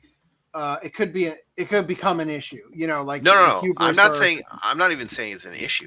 I'm saying this is the flag of the end. The attention span is going, because it'll be an excuse to say, okay, we're done with that now, because he tried to overstep, and it's like, okay, well, that's not what we signed up for, right? What we were saying earlier. Oh, well, that's not what we signed up for. And then it's attention span, move on. We're done with it. I think it's the conclusion. It's the January 6th people entering the building, right? Like, oh yeah, we're all here celebrating or protesting, whatever. Oh, someone entered the building. Whoa. Well, now now all the states we're not contesting the election anymore. Hands up. We're just going to vote on it. Right, which is legitimately what was occurring on January 6th at the moment they entered the building. Like, literally, they were winning in the grounds that the people were contesting the votes inside. Doesn't matter if freaking Mike Pence wasn't going to do it, because everything was moving in the direction of a civil disagreement on the matter, right? That could have amounted to something. But provocateurs pushing everything into the actual Capitol was the catalyst necessary to end the procession, and have everybody say, well, I was going to contest the votes because of the evidence, but after seeing what happened today, I can't in good faith. And it's like, what changed exactly? It's the excuse to move on. Yeah. And like, they might give an excuse to stay. That might come down the pipeline. It is GDC week. Yeah, true. I'm just worried that this is the first sign of an excuse to leave. Yeah, that's the next topic here. What the fuck? Who of that? That's not what that's supposed to be. Just in case I fucked up here. Let's see. I did fuck up. Okay, great. That's why we archive things. Okay, so yeah, to that point, it is GDC week. Game Developers Conference starts this last Monday. They will be talking about this. Game company DEI departments are in full panic mode. And then this is from 2017 GDC. It said, yes, everyone, we can agree it's not a conspiracy that there are people out there trying to inject DEI, BS, and other extremist political views into video games. It's 1000% true. That's why it's not a conspiracy. So I think what they mean here is it's not a conspiracy theory. It effectively is a conspiracy. It's just not a theory. The clan is about to meet again, right? So this is from the 2017 one? GDC 17. Video games are political. Conspiracy does kind of imply that they're doing it behind the scenes. This is literally in your face. It's just if you know where to look. Like if they advertise, you can't really have a conspiracy if they advertise that they're doing it. I think the legal definition of a conspiracy can be out in the open. Maybe. I'm not. Regardless, I think that the point is that it is fucking happening. That's what's happening, right? So, video games are political. The way we make games is political. The way that we teach our students to make games is political. Oh, really? Wow. Teaching students to make socially aware games, huh? And white, cisgender, able-bodied man as the default. Man, legal conspiracy also just be racist and not, say you're racist. Marxism is great for a designer. Marxism takes a deterministic approach to history. Before socialism, there must be capitalism. It may sound like crazy talk, but when you turn it into a design, it's great to work with. Legal conspiracy also implies that there's an illegal act, which this isn't illegal. But anyway. Okay. Lessons learned. The invitation, the selection process, education, privilege and oppression, microaggressions, white fragility, call-out culture, tropes versus women in video games, all that, right? Yeah. So anyway, that's the end.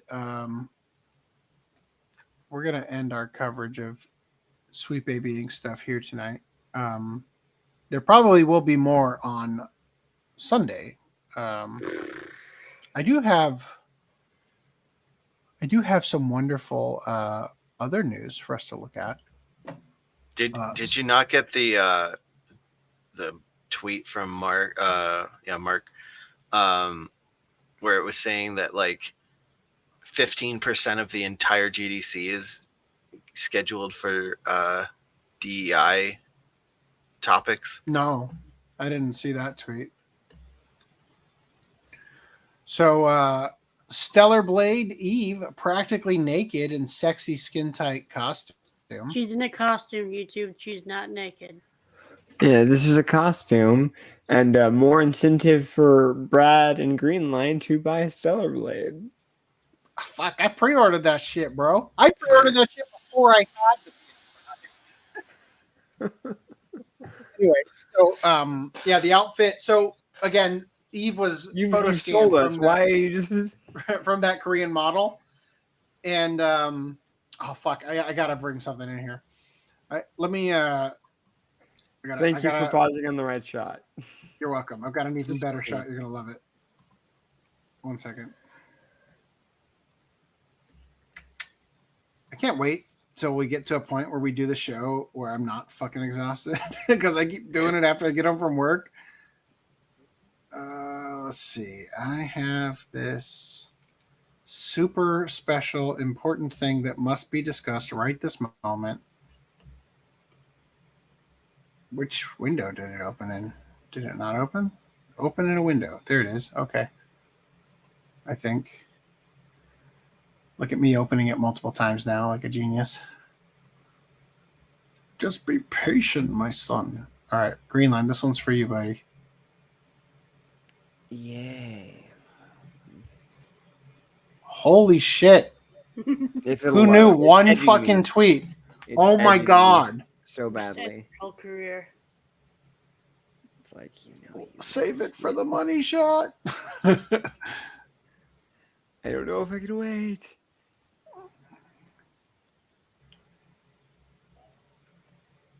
Allow me to show you how they animated the ladder climbing.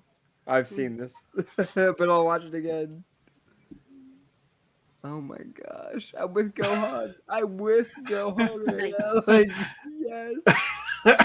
That's awesome. All right, so these are the same people that did Goddess of Nike Victory, Nikkei. Yeah, Nikkei. Yeah, with the ass jiggle. Mm-hmm. They know exactly what they're doing. And I give them praise for it. Anyway, here's some of the other costumes that were in the demo. Did they ever relaunch that demo? I don't believe so. But they say also that the outfit where she's basically naked actually basically removes all armor from her or something. So it actually it's how you play on hard difficulty. Hard difficulty. This is hard mode. Time to enter hard mode. All right, so I also have these amazing things to share with you. Korean devs are ascending to levels I didn't think possible. Let me tell you about some of these. Vindictus Divine Fate joined Stellar Blade and The First Descendant as upcoming games that resist ESG and allow women to be feminine instead of having a dog's face and a man's body. I missed when femme fatales weren't being downgraded by sweet babies. LOL.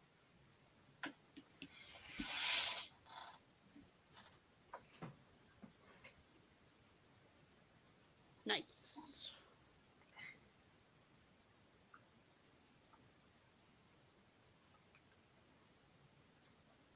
This music is atrocious.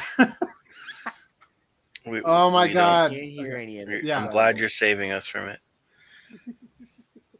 You know, I pre-ordered Stellar Blade out of principle. The Stellar Blade is the only one that's getting pre-ordered out of principle. Yeah, I don't think I'm going to buy that other game. Or this the game. rest of them, you're going to have to get you some good reviews for me to that's the thing is that I'm not buying Stellar Blade because it has a hot woman in it. I'm buying Stellar Blade because you read so hard I couldn't not buy it. Like, so this is this to piss you more off. Yeah, this is The First Descendant. I ordered it so that you may continue to read as it becomes the highest grossing game in the history of games. Yes, get angry. It gives me more power. So he says the only sensitivity I need in games are for the camera /input. Do you have to ask if Sweet Baby Inc. was associated with The First Descendant? Obviously not. Korea finally helps provide the equality, inclusion, and representation and natural diversity that woke lazily forces pandering. Anyway, there's a little bit more.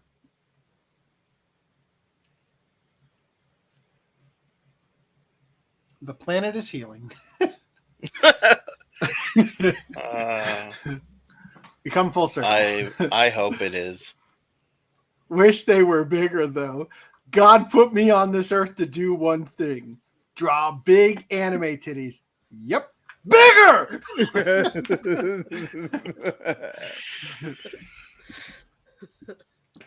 Yeah, then there's also, like, honestly, Korean devs, like, some of the MMOs my wife used to play, like, the characters they look moist, just like this. Like, super moist, but gorgeous. Like, especially the hair. I was amazed. My wife was playing this one game that was, I think it might have been, was Chrono Odyssey the one? I think I showed this on stream. This is the one about it's an MMO with like a time travel mechanic to it. Realistic in the West, ugly and male chin. Realistic in Korea, beautiful.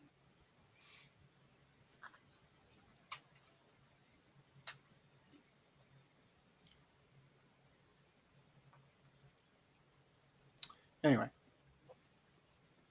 Still only going to buy Stellar Blade, but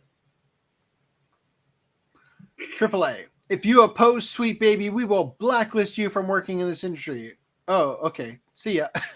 Goes indie. AAA lays off 20,000 employees. Why am I going broke? Indie devs making all the money. Why? Here's why. All right. So, PlayStation gamers reportedly losing access to purchased games via serious bug. Damn. Buy physical, bitch. I think that's kind of all that needs to be said, right? We're done. Cool.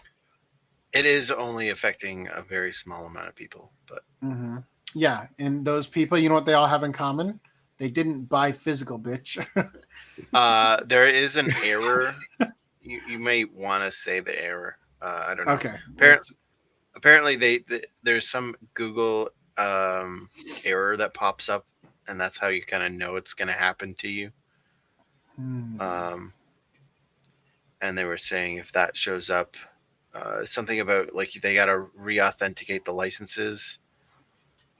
All that with the error message CE right at the bottom there 1177736. Google recommended they this doesn't even show the stupid error. This one.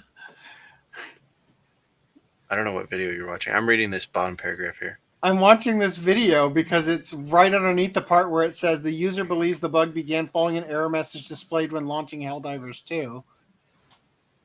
Okay. Well, anyway. But it sounds like a game, I don't know, it doesn't seem like it's just like an ad for Helldivers 2. It's not actually a thing. So where's the article? Yeah, went way past it. Where's the thing? Oh, okay. The bug has affected over 50 other people? No. This one. You're hit with error message CE 117773-6. Yeah. Google recommends they restore licenses, but this seems to be where the problem is originating. While it sounds as if something PlayStation should be able to rapidly resolve or reverse, this user claims to have hit a dead end with the company's customer service. Well, to the surprise of no one. Should have bought physical. So if that happens to you, you're fucked. Don't click it. And good luck to you if you have to deal with Sony's customer service. All right, that's the worst fucking thing. You call up customer service and you don't get a person, and it's just like, press 1 if you're having a hard time buying a game. No, press 2 if you're if you want to talk to us about applying for a job. No, it's like, where is my all of my games are gone button? Yeah. Catastrophic error on your console. and then you get through to someone and they're like, well, have you tried turning it off? It's like, this is not a problem on my system. The entire account is gone. Okay, but we're just gonna have to make sure to re-authenticate your email address. So, getting into release news here. I got the right stuff pulled up. Cool. Kodansha reveals the cover for the Ashitano Joe Fighting for Tomorrow. This is the hardcover, right? 500-page hardcovers. So these are 2.5 in 1 hardcovers. Damn. I think it brought up when we first brought this up, there was going to be 8 volumes for 20 volume, or 8 books for a 20 volume series, and we're trying to figure out how they're doing it. So it's basically just reading 2.5 in 1 per volume. Cool. Or per book. Anyway, you want to pull up Right Stuff now, since you got it? I will pull it out. Here. Allow. There we go. All right. So we've got Crunchyroll has their June slate up, and it's pretty small comparing to May's huge slate, but that also had stuff that was probably pushed from April. So we've got Buddy Daddies. Yeah. No, I think I'll buy it. I like Spy Family. It was the runaway hit. Is what they said, right? I don't think that's gonna be like Spy Family. I'll be real. You watched it and you didn't think it was good?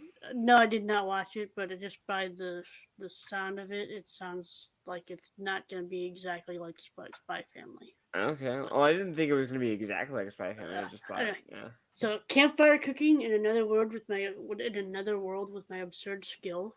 I like this one. I watched it as it aired. I thought it was pretty fun. Okay. I might pick it up. There's a season 2 on the way, so it's just saying complete season. Shouldn't just say season 1, but whatever. Yeah. I got a cheat skill in another world and I've been became wanting to watch unrivaled this. in I the might real just world buy the too. Blu-ray and watch it. So it's got a light novel for a title. Yeah. The spine is a mess. The Spine show is is a mess. okay. Oh, it is? It looks good from an AMV that I watched. I think they spent too much time animating the character's hair. Really? That's a first. But whatever. The aristocrats' otherworldly adventure serving gods who go too far. I hadn't heard of this one at all. I have heard of it. I have not seen it. I am. Is it dubbed? Noticing something. What? And then the reincarnation of the strongest exorcist in another world, which looks like a cookie cutter isekai again. I mean, half the ones we looked at looked like cookie cutter isekais. So, anyway, that's it.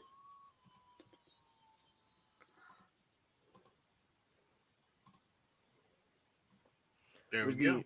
Was the aristocrats one dubbed? Do you remember? Sorry? Was the aristocrats one dubbed? Do you remember? I do not recall. I could double check. 2 seconds. Aristocrats, otherworldly. English, Japanese. So yes. Okay. It still baffles me that they didn't bother with Gochi the Rock. I'm like, what? Everybody was talking about this show. Are you fucking kidding me? You didn't dub it? What the fuck is wrong with you? Yeah. And they keep like advertising it and bringing it up or something, and like, why didn't you dub it? They probably didn't want to dub it because that would mean that they would have had to dub the songs or something. I guess, but they've done plenty of shows that they didn't dub the songs to. Yeah. I don't know. And it's just hire Brina Palencia to do that. She's done that for years for you guys. It's like, I don't understand. Jesus, done already? Well, there's only 5 things. Yeah, there wasn't that many things. Sorry. I'm thirsty. I was about to say, what have you guys been watching? But I started watching Cautious Hero the other night. Wow. But has anybody started watching months ago and I didn't finish it because I got bored Black with it, Company? but I have to watch it again. I've seen it already. I'm returning to my perfected form. I started watching Golden Boy. The first Nice. episode, that was hilarious. Yes, it only gets better.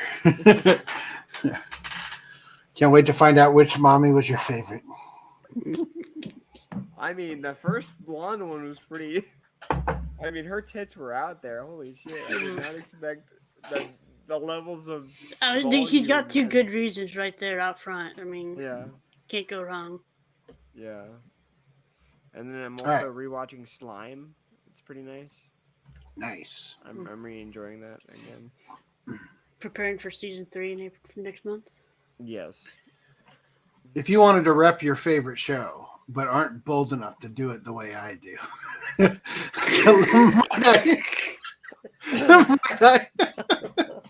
might I recommend stealthweave.com. Hide in plain sight with your sunny side upper. You can wear an outfit from your favorite practically porn anime interspecies reviewers, except apparently the website just broke. R.I.P. Wow. No, here it is. Apparently, my internet just broke. The website is fine. There you go. You can buy your Sunny Side Upper shirt. I always forget that's from Interspeed. Also, you could buy many wonderful shirts, such as the one that reads out in Braille, "Fuck blind people." We don't discriminate here. No one is above ridicule. All right. So I saw this on Facebook. J-List had tweeted out a lovely rogue figure. Damn. Yeah. Why? Oh, I mean, I don't know if I like the claws, but Oh, I hate the claws. I'm not looking at the claws. I'm gonna break the claws off. Are the claws removable? Probably not. No. Swappable I hate hands? the claws. Anyway, I like everything else. Is it Katabakua or whatever the fuck? Yeah, it's got to be Kotobukiya. Yeah. So, where'd those amazing Godzilla shoes seen at the Academy Awards come from? And can you buy them? Did anybody even notice these? What are those? I did not. Apparently, were all of them wearing these? Yeah, I saw an article about it after the show. One second while I... did I already delete it? God damn it. I thought the video was still in here with Arnold announcing the winners and stuff. Apparently not. Okay, cool. All right. So, yeah, I guess you can buy them. But do you really need a Godzilla high heel? Imagine getting beaten to death with that. That looks like such an awful experience. Anyway, that's the thing. We're skipping straight to the SpongeBob here. Man rushed to hospital after squeezing himself into 11 penis rings. 11. That's a random number. All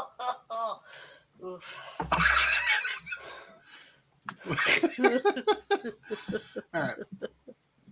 A man in Thailand has been rushed to hospital after he tried to fit his penis into 11 penis rings. Like, do the people in Asia just like, do they got like, we got another one? Do they have a board, you think? Do they tally these? Do they tally penis accidents? Yeah. I don't know, man. I'm trying to understand, like, if you got one on, right, and it's doing its thing, what makes you think, well, shit, I've never been this hard in my life. Let's add another. Like, yes! She wants the ribbed feeling. Right. No, seriously. Gotta go all the way up. I mean, fuck, man. I imagine if you... These people are adjacent to the same people who will shove things in their urethras. So I don't question anything anymore. It's just like, okay, fine. His penis started to become dangerously swollen and bruised before he lost consciousness. What is he, the girl from Futaboo? Like, there's too much blood in my dick. I'm blacking out. Like, you want anemic? The man had a hard time explaining it to doctors in Bangkok, who were forced to cut away the rings. Of course, it happened in Bangkok. This proved difficult because it had become so swollen. Well, did you jerk him off to completion first? The man is now recovering. It was so covered in rings it couldn't get stimulated properly. Oh, that's where the problem was. You're right. The man is now recovering in hospital, but it is unclear what inspired him to put the 11 rings around his penis. It's unclear. I think it's pretty clear. My dick is so hard. Like, I want to go even further beyond. Yeah, I was gonna say, like, when you get the 12th ring on, you can cut diamonds. However, the rings are usually used to enhance pleasure during a solo sex act or to help increase the feeling of good girth. Oh. Who's using the ring for a solo? What? What is happening in Thailand?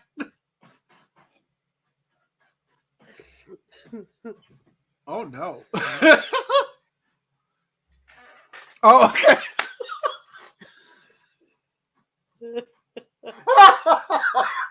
Okay. He's holding the pliers upside down. I was like, how massive is this guy's dick? Look at how big his head is. The fucking the mosaic is all the way out here.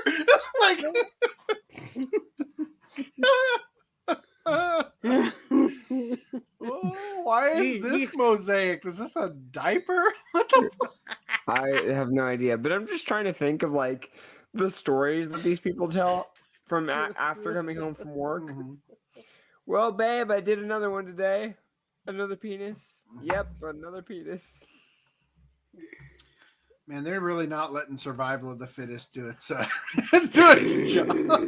Yeah. Survival of the thickest. But they can be dangerous. Wait, what's the context of that?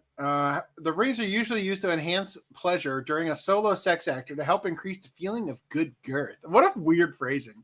But they can be dangerous, and if worn for too long, can cause priapism. I'm afraid to Google this. I'm guessing it's the term that where the blood gets trapped in there for too long. Priapism is a prolonged erection of the penis. The full or partial erection continues hours beyond, further beyond, or isn't caused by sexual stimulation. The main types of priapism are ischemic and non-ischemic. I'm afraid of searching this image. Oh my God. No. Why? Holy fuck. Oh my God. This, what? Oh, no. Oh, fuck.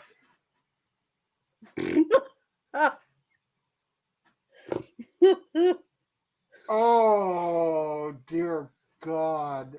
Whoa. Private chat. Holy shit. Oh my God. Can I even share just this? Holy fuck. Okay. Open a new image, or open image a new tab. Fuck, I want you to download it. I recommend not downloading it. Oh. Okay. Here is the in the private chat. I would like to point out the tiny fork. I don't want to click on it. I clicked on it. Oh God. Okay, I'm clicking away from that. Thank you. Okay. They're entering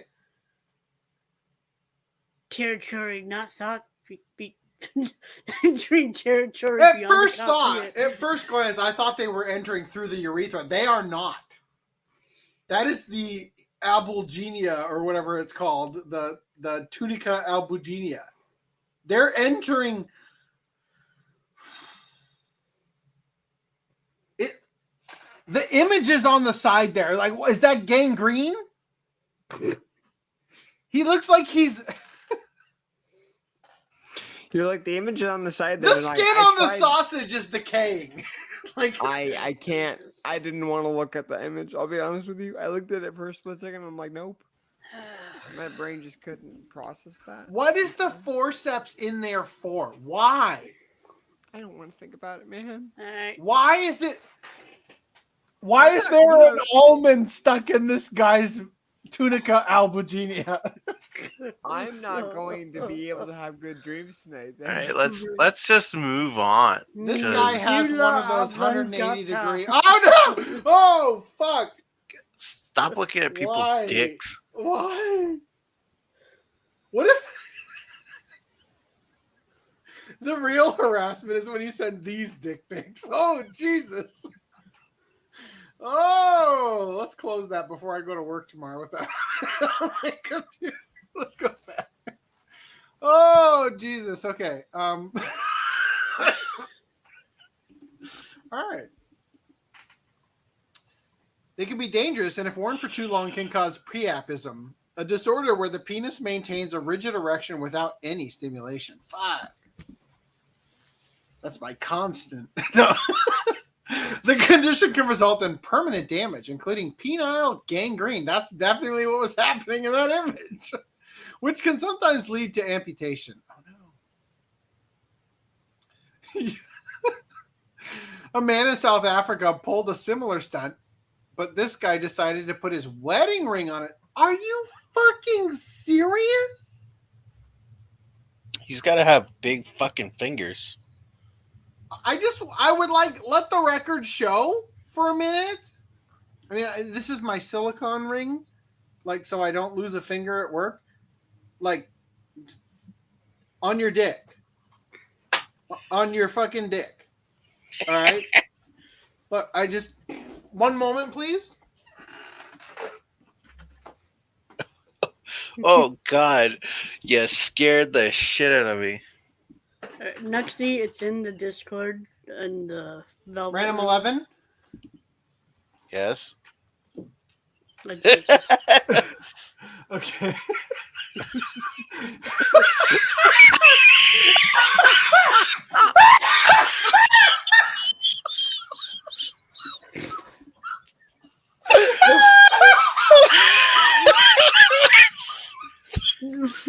Well, when you put it like that.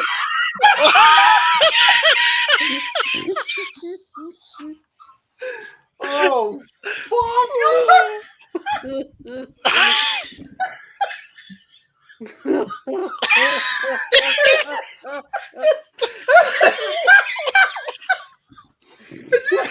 I just feel it's important to emphasize I do not have a 2-inch diameter finger. And yet I mean, the ring is smaller. Oh, wow. Oh, my God. And the eye holes are bigger.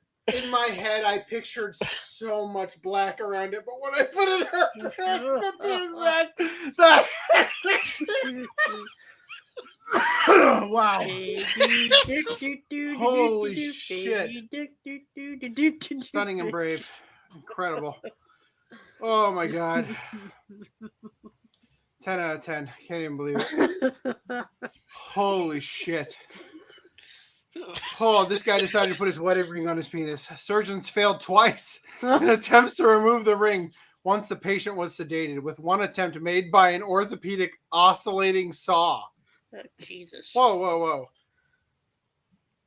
The orthopedic panties share the same name as the oscillating saw? Like, they were unable to remove it due to excessive swelling and the ring being too wide and strong. Come on. Oh, dear God. However, the third time was the charm, as injections drained blood and caused the swelling to subside. Enabling doctors to slip the ring off, the man has made a full recovery. Fuck, man. If you could even fit your wedding ring around your dick, you don't want to recover. That was your suicide note. Wow. Fuck, man. I thought the podcast was going downhill tonight. That just saved it. That was incredible. Wow, Nuxie. Says, what I missed? What's so funny? Oh, God. A man put out his wedding ring around his penis. No, I think he means the...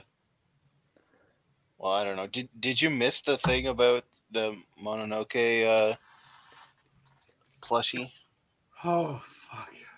Okay. Yes. All right. Here you go, Nuxie. For you in Discord, in the Patreon club, incentivize people want to see these dick pics. Come to Patreon club. Oh, I think it's already posted. I put it in the. God damn it! Here I am posting dick pics in the Patreon club. Fine, I'll delete it. That's all right. Oh man, yeah. So that was something. Who wants to talk about My Senpai is Annoying? I do. We had the watch club. Fuck. So I liked it, but the first thing that stuck out to me because I watched the English version was that it's. I mean, the girl is the same voice as the tiny cosplayer from My Dress Up Darling. So that immediately caught my attention. I was like, oh, it's the same. We moved on. Just we got a different protagonist. I'm okay with this revelation. And then I was like, what are they gonna do? Get Patrick Seitz for the big guy? Oh, they got Patrick Seitz for the. I think I mentioned that to you guys. Like, I pretty much called it. I was like, oh, Patrick Seitz, because of course. But that's fine. I'm not knocking it. So before I completely lose it, I just want to say I loved it. Yeah. Absolutely. Full stop. Fucking wonderful show. Continue.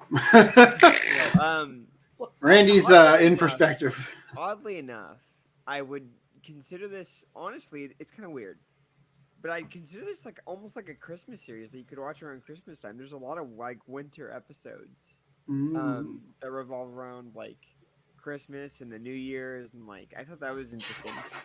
I got you, fam. Don't worry. Because a lot of shows they like feature like springtime, summertime, but this seemed to be like all year round. But a lot of focus was like on the New Year's and Christmas stuff. And then, but oddly enough, and I think your wife spoiled this for, so I blame Julie. They don't get together, so I started rooting for the side character relationship. I started rooting for the gamer dude. You diverted your attention to the other ones. Yeah. Yeah, I was like, please let them get together. The side characters, the two. Look, man, you shouldn't have been rooting for Futaba's death. Right? Oh man. Well, there's a funny blooper in Kill la Kill, because that's who I thought of when I saw the big guy in Patrick Seitz. I was like, oh, that's like Gamagori from Kill la Kill. And there's a blooper. I don't know if any of you guys know it, but like, Monkanchok, the friend of Ryoko, is she's talking to Gamagori, the big dude from Kill la Kill, and it's like, hey, if we were to have sex, you would explode. I'd have to show you the clip of it, but no, because she spoiled it, I'm thinking, well, fuck, they're not going to get together. So that almost tainted my expectations of like them wanting to get, because I think I would have rooted for them, but because I had this perception in my head, well, it's not gonna fucking happen. Well, I'm just gonna root for the other guys. So I was rooting for them the whole time, and it was interesting to see how like they were all for it. They were all for getting together. Yeah, they were basically both gravitating towards each other on their own. And I'm kind of sad nothing happened at the I think it was New Year's or something. That the brother, who I'm convinced went somewhere else because he knew that the dude was coming over. Yeah, and that maybe his sister was gonna get some or something. It was like, oh, leave. That brother was a champ. Yeah, that brother left a camera in that room, I bet. Right. Oh, and then I saw the episode that you were referring to that you were laughing so hard about, Brad. I was like, what? I hadn't gotten to that episode. What's he talking about? Oh, fuck. They smack each other in the face with a basketball. I was like, dying. It's not only just that. It's It's not only just that. It's the part before that when the little brother is going to go shoot the ball. And, all right, here it goes. And the ball goes and hits the other guy in the face. Yeah, I died at this moment. That was so fucking good. So for anybody who didn't watch the show, she throws the basketball to try to get it over him into the hoop, and instead it hits him square in the face, bounces off his face, and hits her square in the face, and then bounces off. It's fucking wonderful. Hilarious gag. Well, I gotta keep my eyebrows down because that's how cells. These are his brows here. The illusion was lost for a minute. Like what happened? The beach episode. I'm trying to think of what happened during the beach episode. She wore a sexy outfit, and you're like, wait, she's a child. Oh wait, no, she's not a child. No, she's an adult. Yeah, I also noticed that, like the I can't remember his name because it's been that long, but I remember the side character Senpai, dude, not the senpai, but the other dude, the other guy who I was rooting for in the relationship, the gamer guy. Yeah, gamer guy. I feel so bad. I can't remember his name, but I noticed he was looking at her Futaba's friend during the beach episode, and I was like, damn, dude, you already got somebody. Yeah, she's like, are you looking at my breast again? Yes, ma'am. Yeah. At least he's honest. And it's like, yeah, you know. And it's like, hey, if you don't want him looking at other girls, just like show him some more, maybe. Like take him to the back and like I'll be honest, I previously, I think it was like podcast 20, we watched My Love Story. And that was great. I need to watch that. I have that. I need to watch it. Yeah, this was better. I mean, My Love Story was still fun, but I think it's funnier when the guy is like just small, like marginally larger than normal, and she's just like tiny, like an actual child, like so fucking small. So the character's name was Sota Kazuma. Yeah. And the girl's name was Toko Sakurai. Right. Sakurai. Yeah, I was hoping for with these types of shows, I was really looking forward to a like you know, it never happens, but I always look forward to like an epilogue or something. They'll never do a season 2, and the way it ended, it sounded kind of whatever. But it also like teased the fact that they're not going to get together. It's like, oh, I'll be there until somebody, you know, until you find somebody. And so it's like, okay. But I feel bad for anybody who wasn't expecting that, you know, who wanted them to get together. And it's like, nope, Sykes, just kidding. I don't know. I feel like a season 2 could take care of I think the manga's still going. So yeah. Never so say I'm never. looking. Yeah, never say never. Overall, very fun show. Yeah, I liked when they were sick too. That was a fun episode. It's like, oh, I have to go out, and I have to, you know, and of course, I temporarily forgot that they wear masks in Japan. So for like 2.5 seconds, I thought it was woke. Oh wait, no, they wear masks. That's a Japan thing. That's really unfortunate. My wife also, before COVID, used to wear masks when she was sick to avoid spreading germs. And yeah, COVID now, you just look like a fucking idiot if you walk around with a mask, because there are people who are Still their wearing entire them. still fucking wearing them, and it's like, are you goddamn serious? Like, what it must be like to live in a household. I saw somebody in traffic, Driving, yeah, fucking in traffic with the mask under their chin. You know. Oh god! Not even taking it off their ears in the car. Oh, and then the grandpa shows up, and that's super fucking. He's the best. He goes to see freaking Your Name. And he's Your like, Name, who yeah. Censor, it's like, who are you? Yeah. Like, what? And she just fucking ignores it. So he's just like, Right. what the fuck is that about? Yeah, that was Yeah, good. I also like our Bruce Elliott. Our Bruce Elliott's pretty good. So he plays a lot of good old guys. He's the older guy, yeah. Yeah. Yeah. So it's really, I don't know. It's hard to explain like what specific parts were good because it was all just like, it's like eating like, I don't know, cake. It's like, well, it's cake. It's like, yeah, I enjoyed the frosting. It's like it was super fun to eat and it's super sweet but I'm also it's been several weeks, so I'm forgetting certain details. But like, What did you think of the Russian broad, Mona? Oh yeah. it took me a minute to figure out that she was Russian. I was like, oh shit, you're Russian. I thought she was funny. Yeah. Mm. Like she was basically almost hitting on the guy who was always hitting on Sakurai, always getting turned down. Oishi? She was basically putting herself out there. Hey, pick me. Hey, I'm right here. Pick Hey, me. fucker, you can Yeah. still make it with me. No, Yeah. it was a good show. I definitely enjoyed it. I do feel a little bit like, And then like I'm kind of wondering what the next thing is going to be that I watch. You know, Right. like it left me wanting more and being like, there's no more. Right. Well, they all do that. I feel like My Dress Up Darling made me feel the same way. So in I the guess if you I like guess this when we anime, watch you might like. My Tiny Senpai. What's up? My Tiny Senpai. What is that? I've never heard of that. So they have in the if you like this anime, you might like Wotakoi, Horimiya, Mr. Kobayashi's Dragon Maid, which I actually like. I feel like this show, and there's no reason for it to feel this way, but it feels like a mix between My Love Story and my Miss Kobayashi's Dragon Maid. And then Monthly Girls Nozaki-kun, it was kind of reminiscent of that too. So I agree with those. Look up My Tiny Senpai.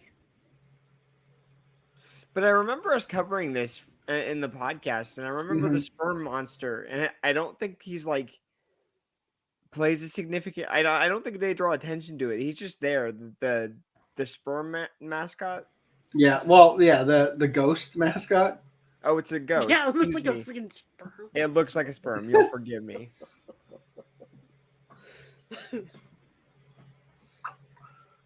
Who released this?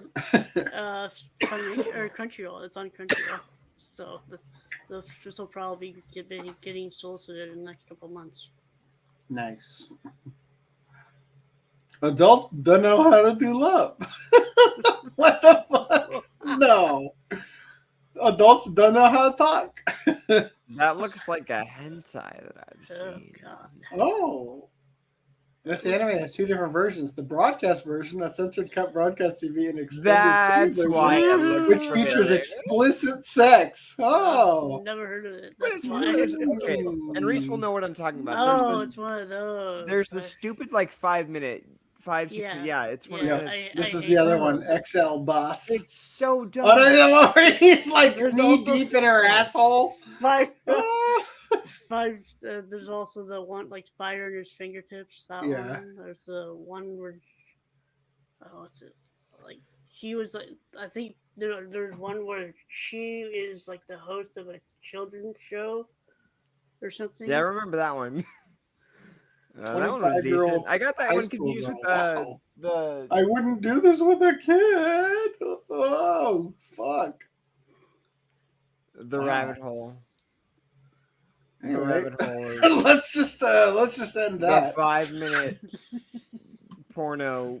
Yeah, you can't even get hard with it, or it's just It really, it's not nearly enough time. Anyways, but my senpai, I don't know, like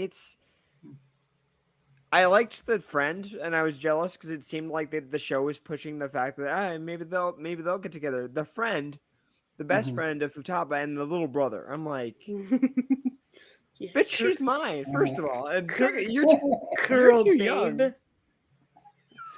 I like how her name is Kurobe, Kurobe, like Kurobe, Kurobe. Mm-hmm. Natsumi Kurobe, right? Which means summer. Mm. She definitely had scary cat eyes.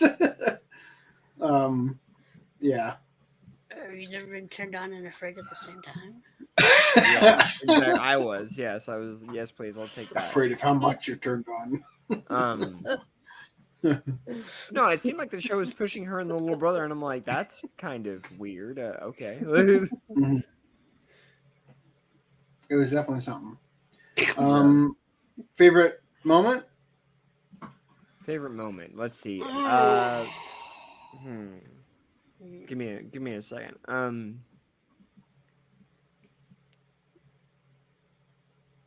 I think, like I mentioned before, when she is sick, it's either when she is sick or he is sick, and they're just taking care of each other. Mm-hmm. And then after she gets back, and they find out, and everybody makes fun of her, I think is one of my favorite moments. She's embarrassed. And that Oh no! Wait! she didn't Oh want no! it to No! No! get It's out. it's at towards the end. It's the photo. It's towards the end. It's when she finds out there's a photo of her and leading on. She goes and beats him up while he's being interviewed by the news. Yeah, that was my that was favorite pretty good. moment, I think. Yeah. Yeah. I love the part when Grandpa FaceTimes her from the boat. And we're like, Yeah. can you be my granddaughter? Yeah. Like the episode where like the grandpa and what's his name are basically competing with each other. Yeah. Going around town, like picking up trash at the batting cage and fishing and all that stuff. And yeah, they're all just randomly what's his running into name? each other. I don't even remember the girl's name, honestly. Oh yeah, Futaba, of course. Harumi Takeda. That's what they called him. Yeah. Anyway, I liked it. I thought it was a great watch. I'm hopeful for a second season. Next watch club is Dungeon of Black Company. And I got to tell you, I'm not saying I dislike the show or anything, but that show is so different from what I thought the premise was going to be. And I'm just like, I'm okay with it being different, but it just wasn't what I just wasn't expecting the dragon turns into a lolly thing. I'm not decrying it. I'm not saying there's anything wrong with it. I just didn't expect the dragon to appear in the series in general. I liked the ending theme with her dancing. I thought that was really cute. I'll pay attention to it my next watch. But I think yeah. I think there was a different one for episode 6, maybe, or 7. I can't remember which one. Oh, well, I'll pay attention because I'm on episode 2. So A different ending? A different ending? Oh, a different ending. It makes sense. They do that from time to time. I can't remember if it was like a one-time thing or something where girl in the big t-shirt's just dancing. I thought it was really cute. All right. Anyway. Well, any final words before we wrap up the show? I have to be up in less than 3 hours. Oh, lucky you. What did the limited for My Senpai's No Wing come with? Did any of you guys get the limited? It comes with Didn't the you, Brad? lanyard and the crap. Lanyard. Lanyard's not bad. Lanyard and crap. I remember this one came with like a card holder for business cards of all things. Oh, really? For the Dungeon of Black Company one? Yeah. Yeah. Yeah, I don't know. I think My Senpai came with like art cards and like a lanyard. I think it came with like postcards and like a doily or some shit. Let's find out. All right. Anyway, did you buy it? No, find I out. did not. He's got this thing. I did. I just haven't opened you did. Yeah. All right, we got a book, art cards, a lanyard. Oh, a book. Okay, I like books. I like art books. 2 lanyards, not just one. 2 lanyards. 2. Stickers. Okay. Lanyards aren't bad. If you're gonna give me bullshit, give me a lanyard. Don't give me fucking stickers. Stickers are the worst. We need to make a tier list of stupid bullshit. Also, that these things come with. LE is Blu-ray DVD combo pack with the standard edition. I mean, the Witch Hunter Robin shot glass, of course. Huh. That's the S tier. Best thing you could give me. Yeah. Something that makes absolutely no sense for the show at all. I mean, at least it wasn't a fucking Harry Potter magic wand. Right. Well, this one, like I said, came with business card holder. I was like, what the business? I mean, it's cool, but like 100%. They literally went onto Alibaba and found out what could we custom order a bunch of. Like, oh, you're probably right. Fuck. Yeah. 20, I'm really gonna 25 cents per 1,000. All right, let's go with that. Oh, it comes like a business card holder. Okay, I see what you're talking about. Yeah. It's like art card. This pull it out. I'll pull it out next time we talk about Dungeon and Black Company. Okay, cool. So, any last words on this before I go to bed and leave you? It was cute. It was cute. It was wholesome. I liked watching it. I wasn't expecting to buy it, but I watched it 3 weeks ago, and I have nothing enough to say. Yeah, I like the fang that they gave her. It was... Yeah, I thought she was wonderful. She was adorable. I loved her like complex over being fire, seen as a actually. Now child. that you mentioned The that, opening was goddamn incredible. Yeah, For a show like this, it was just like, Yeah. wow, they didn't need to go this hard with the opening. But yeah, they really did. Anyway, with that said, next watch club is Dungeon of Black Company. After that, it will be Paprika. And I need to pick that up, actually. have you ever seen it before? No, I haven't. I've Oh, seen yeah, clips. it's pretty good. Like Great Inception soundtrack. anime and Satoshi Kon, so I'm looking forward Yeah. to it. And the music is out of this world good. Yeah. I'm sure. Susumu Hirasawa did the music for Berserk. Mhm. Oh, Yep. Oh, the guy who did Berserk. Okay, okay. Yeah, not anything like Berserk, but in a good way. Right. Yeah. Well, I mean, but the music in Berserk was Yeah. still good. So it was just, have you seen any other Satoshi Kon stuff? Because he also does the music in Paranoia Agent, right? Yeah. Yeah. And also, I think he also did Tokyo Godfather. Maybe. Wait, did Satoshi Kon do Paranoia Agent? Yeah, that was his. Okay, yeah, I've seen Paranoia Agent, but that's all I've seen. I haven't seen anything else. So you haven't seen Tokyo Godfather's Millennium Actress, Perfect No. Blue? No. I've meant to. It's one of those things. On the One bucket more. list, Why, like, there's one more, isn't there? I'll Nope, get that's around to it. But Didn't he no. do like one of those compilation things like Random 11 is oh. sucking off a stranger in the alleyway? I know. He did a No. short for something that was. Okay. He did a short for something, I think, like Annie Cooney or something. Yeah. They're Oh. like called Ohio. Oh, like good morning. Ohio. Good morning. Yeah, good morning. That was on. I think they included that on the G-Kids Tokyo Godfather Blu-ray, or maybe the Perfect Blue one. I think it was the Perfect Blue one. I could be wrong. Spider-Man What are you kiss. doing, Random? He's kissing Mary Jane upside down. Oh, yeah. Okay. I saw a meme.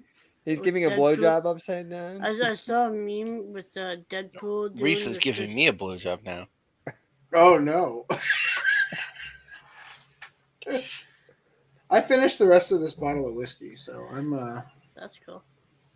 I ready for- I saw a meme of Deadpool doing the Spider-Man kiss with Spider-Man. He was like, Spider-Man's like, you went too low, and he was like, and Deadpool was like, nope. And I just thought of Randy for some reason. That's a good association to have with Randy. All right. Anyway, thank you guys for watching. It has been it's been an interesting show. I'll be honest with you, I am not really enjoying the SBI coverage, to be honest, because it's I'm just not like either. the original Gamergate was like salacious and involved like sex scandals and shit, and the new Gamergate is just Brazilian guy acknowledged our involvement on game, and we cry ass mad about it, and it's like, man, why couldn't you at least have had hookers involved? Yeah. This just seems like a mess. Anyway, any more chats before I end it? I don't think so, No, right? doesn't look like it. Randy's All trying right, to be well Fresh then. Prince. Oh, got turned upside down. Good night.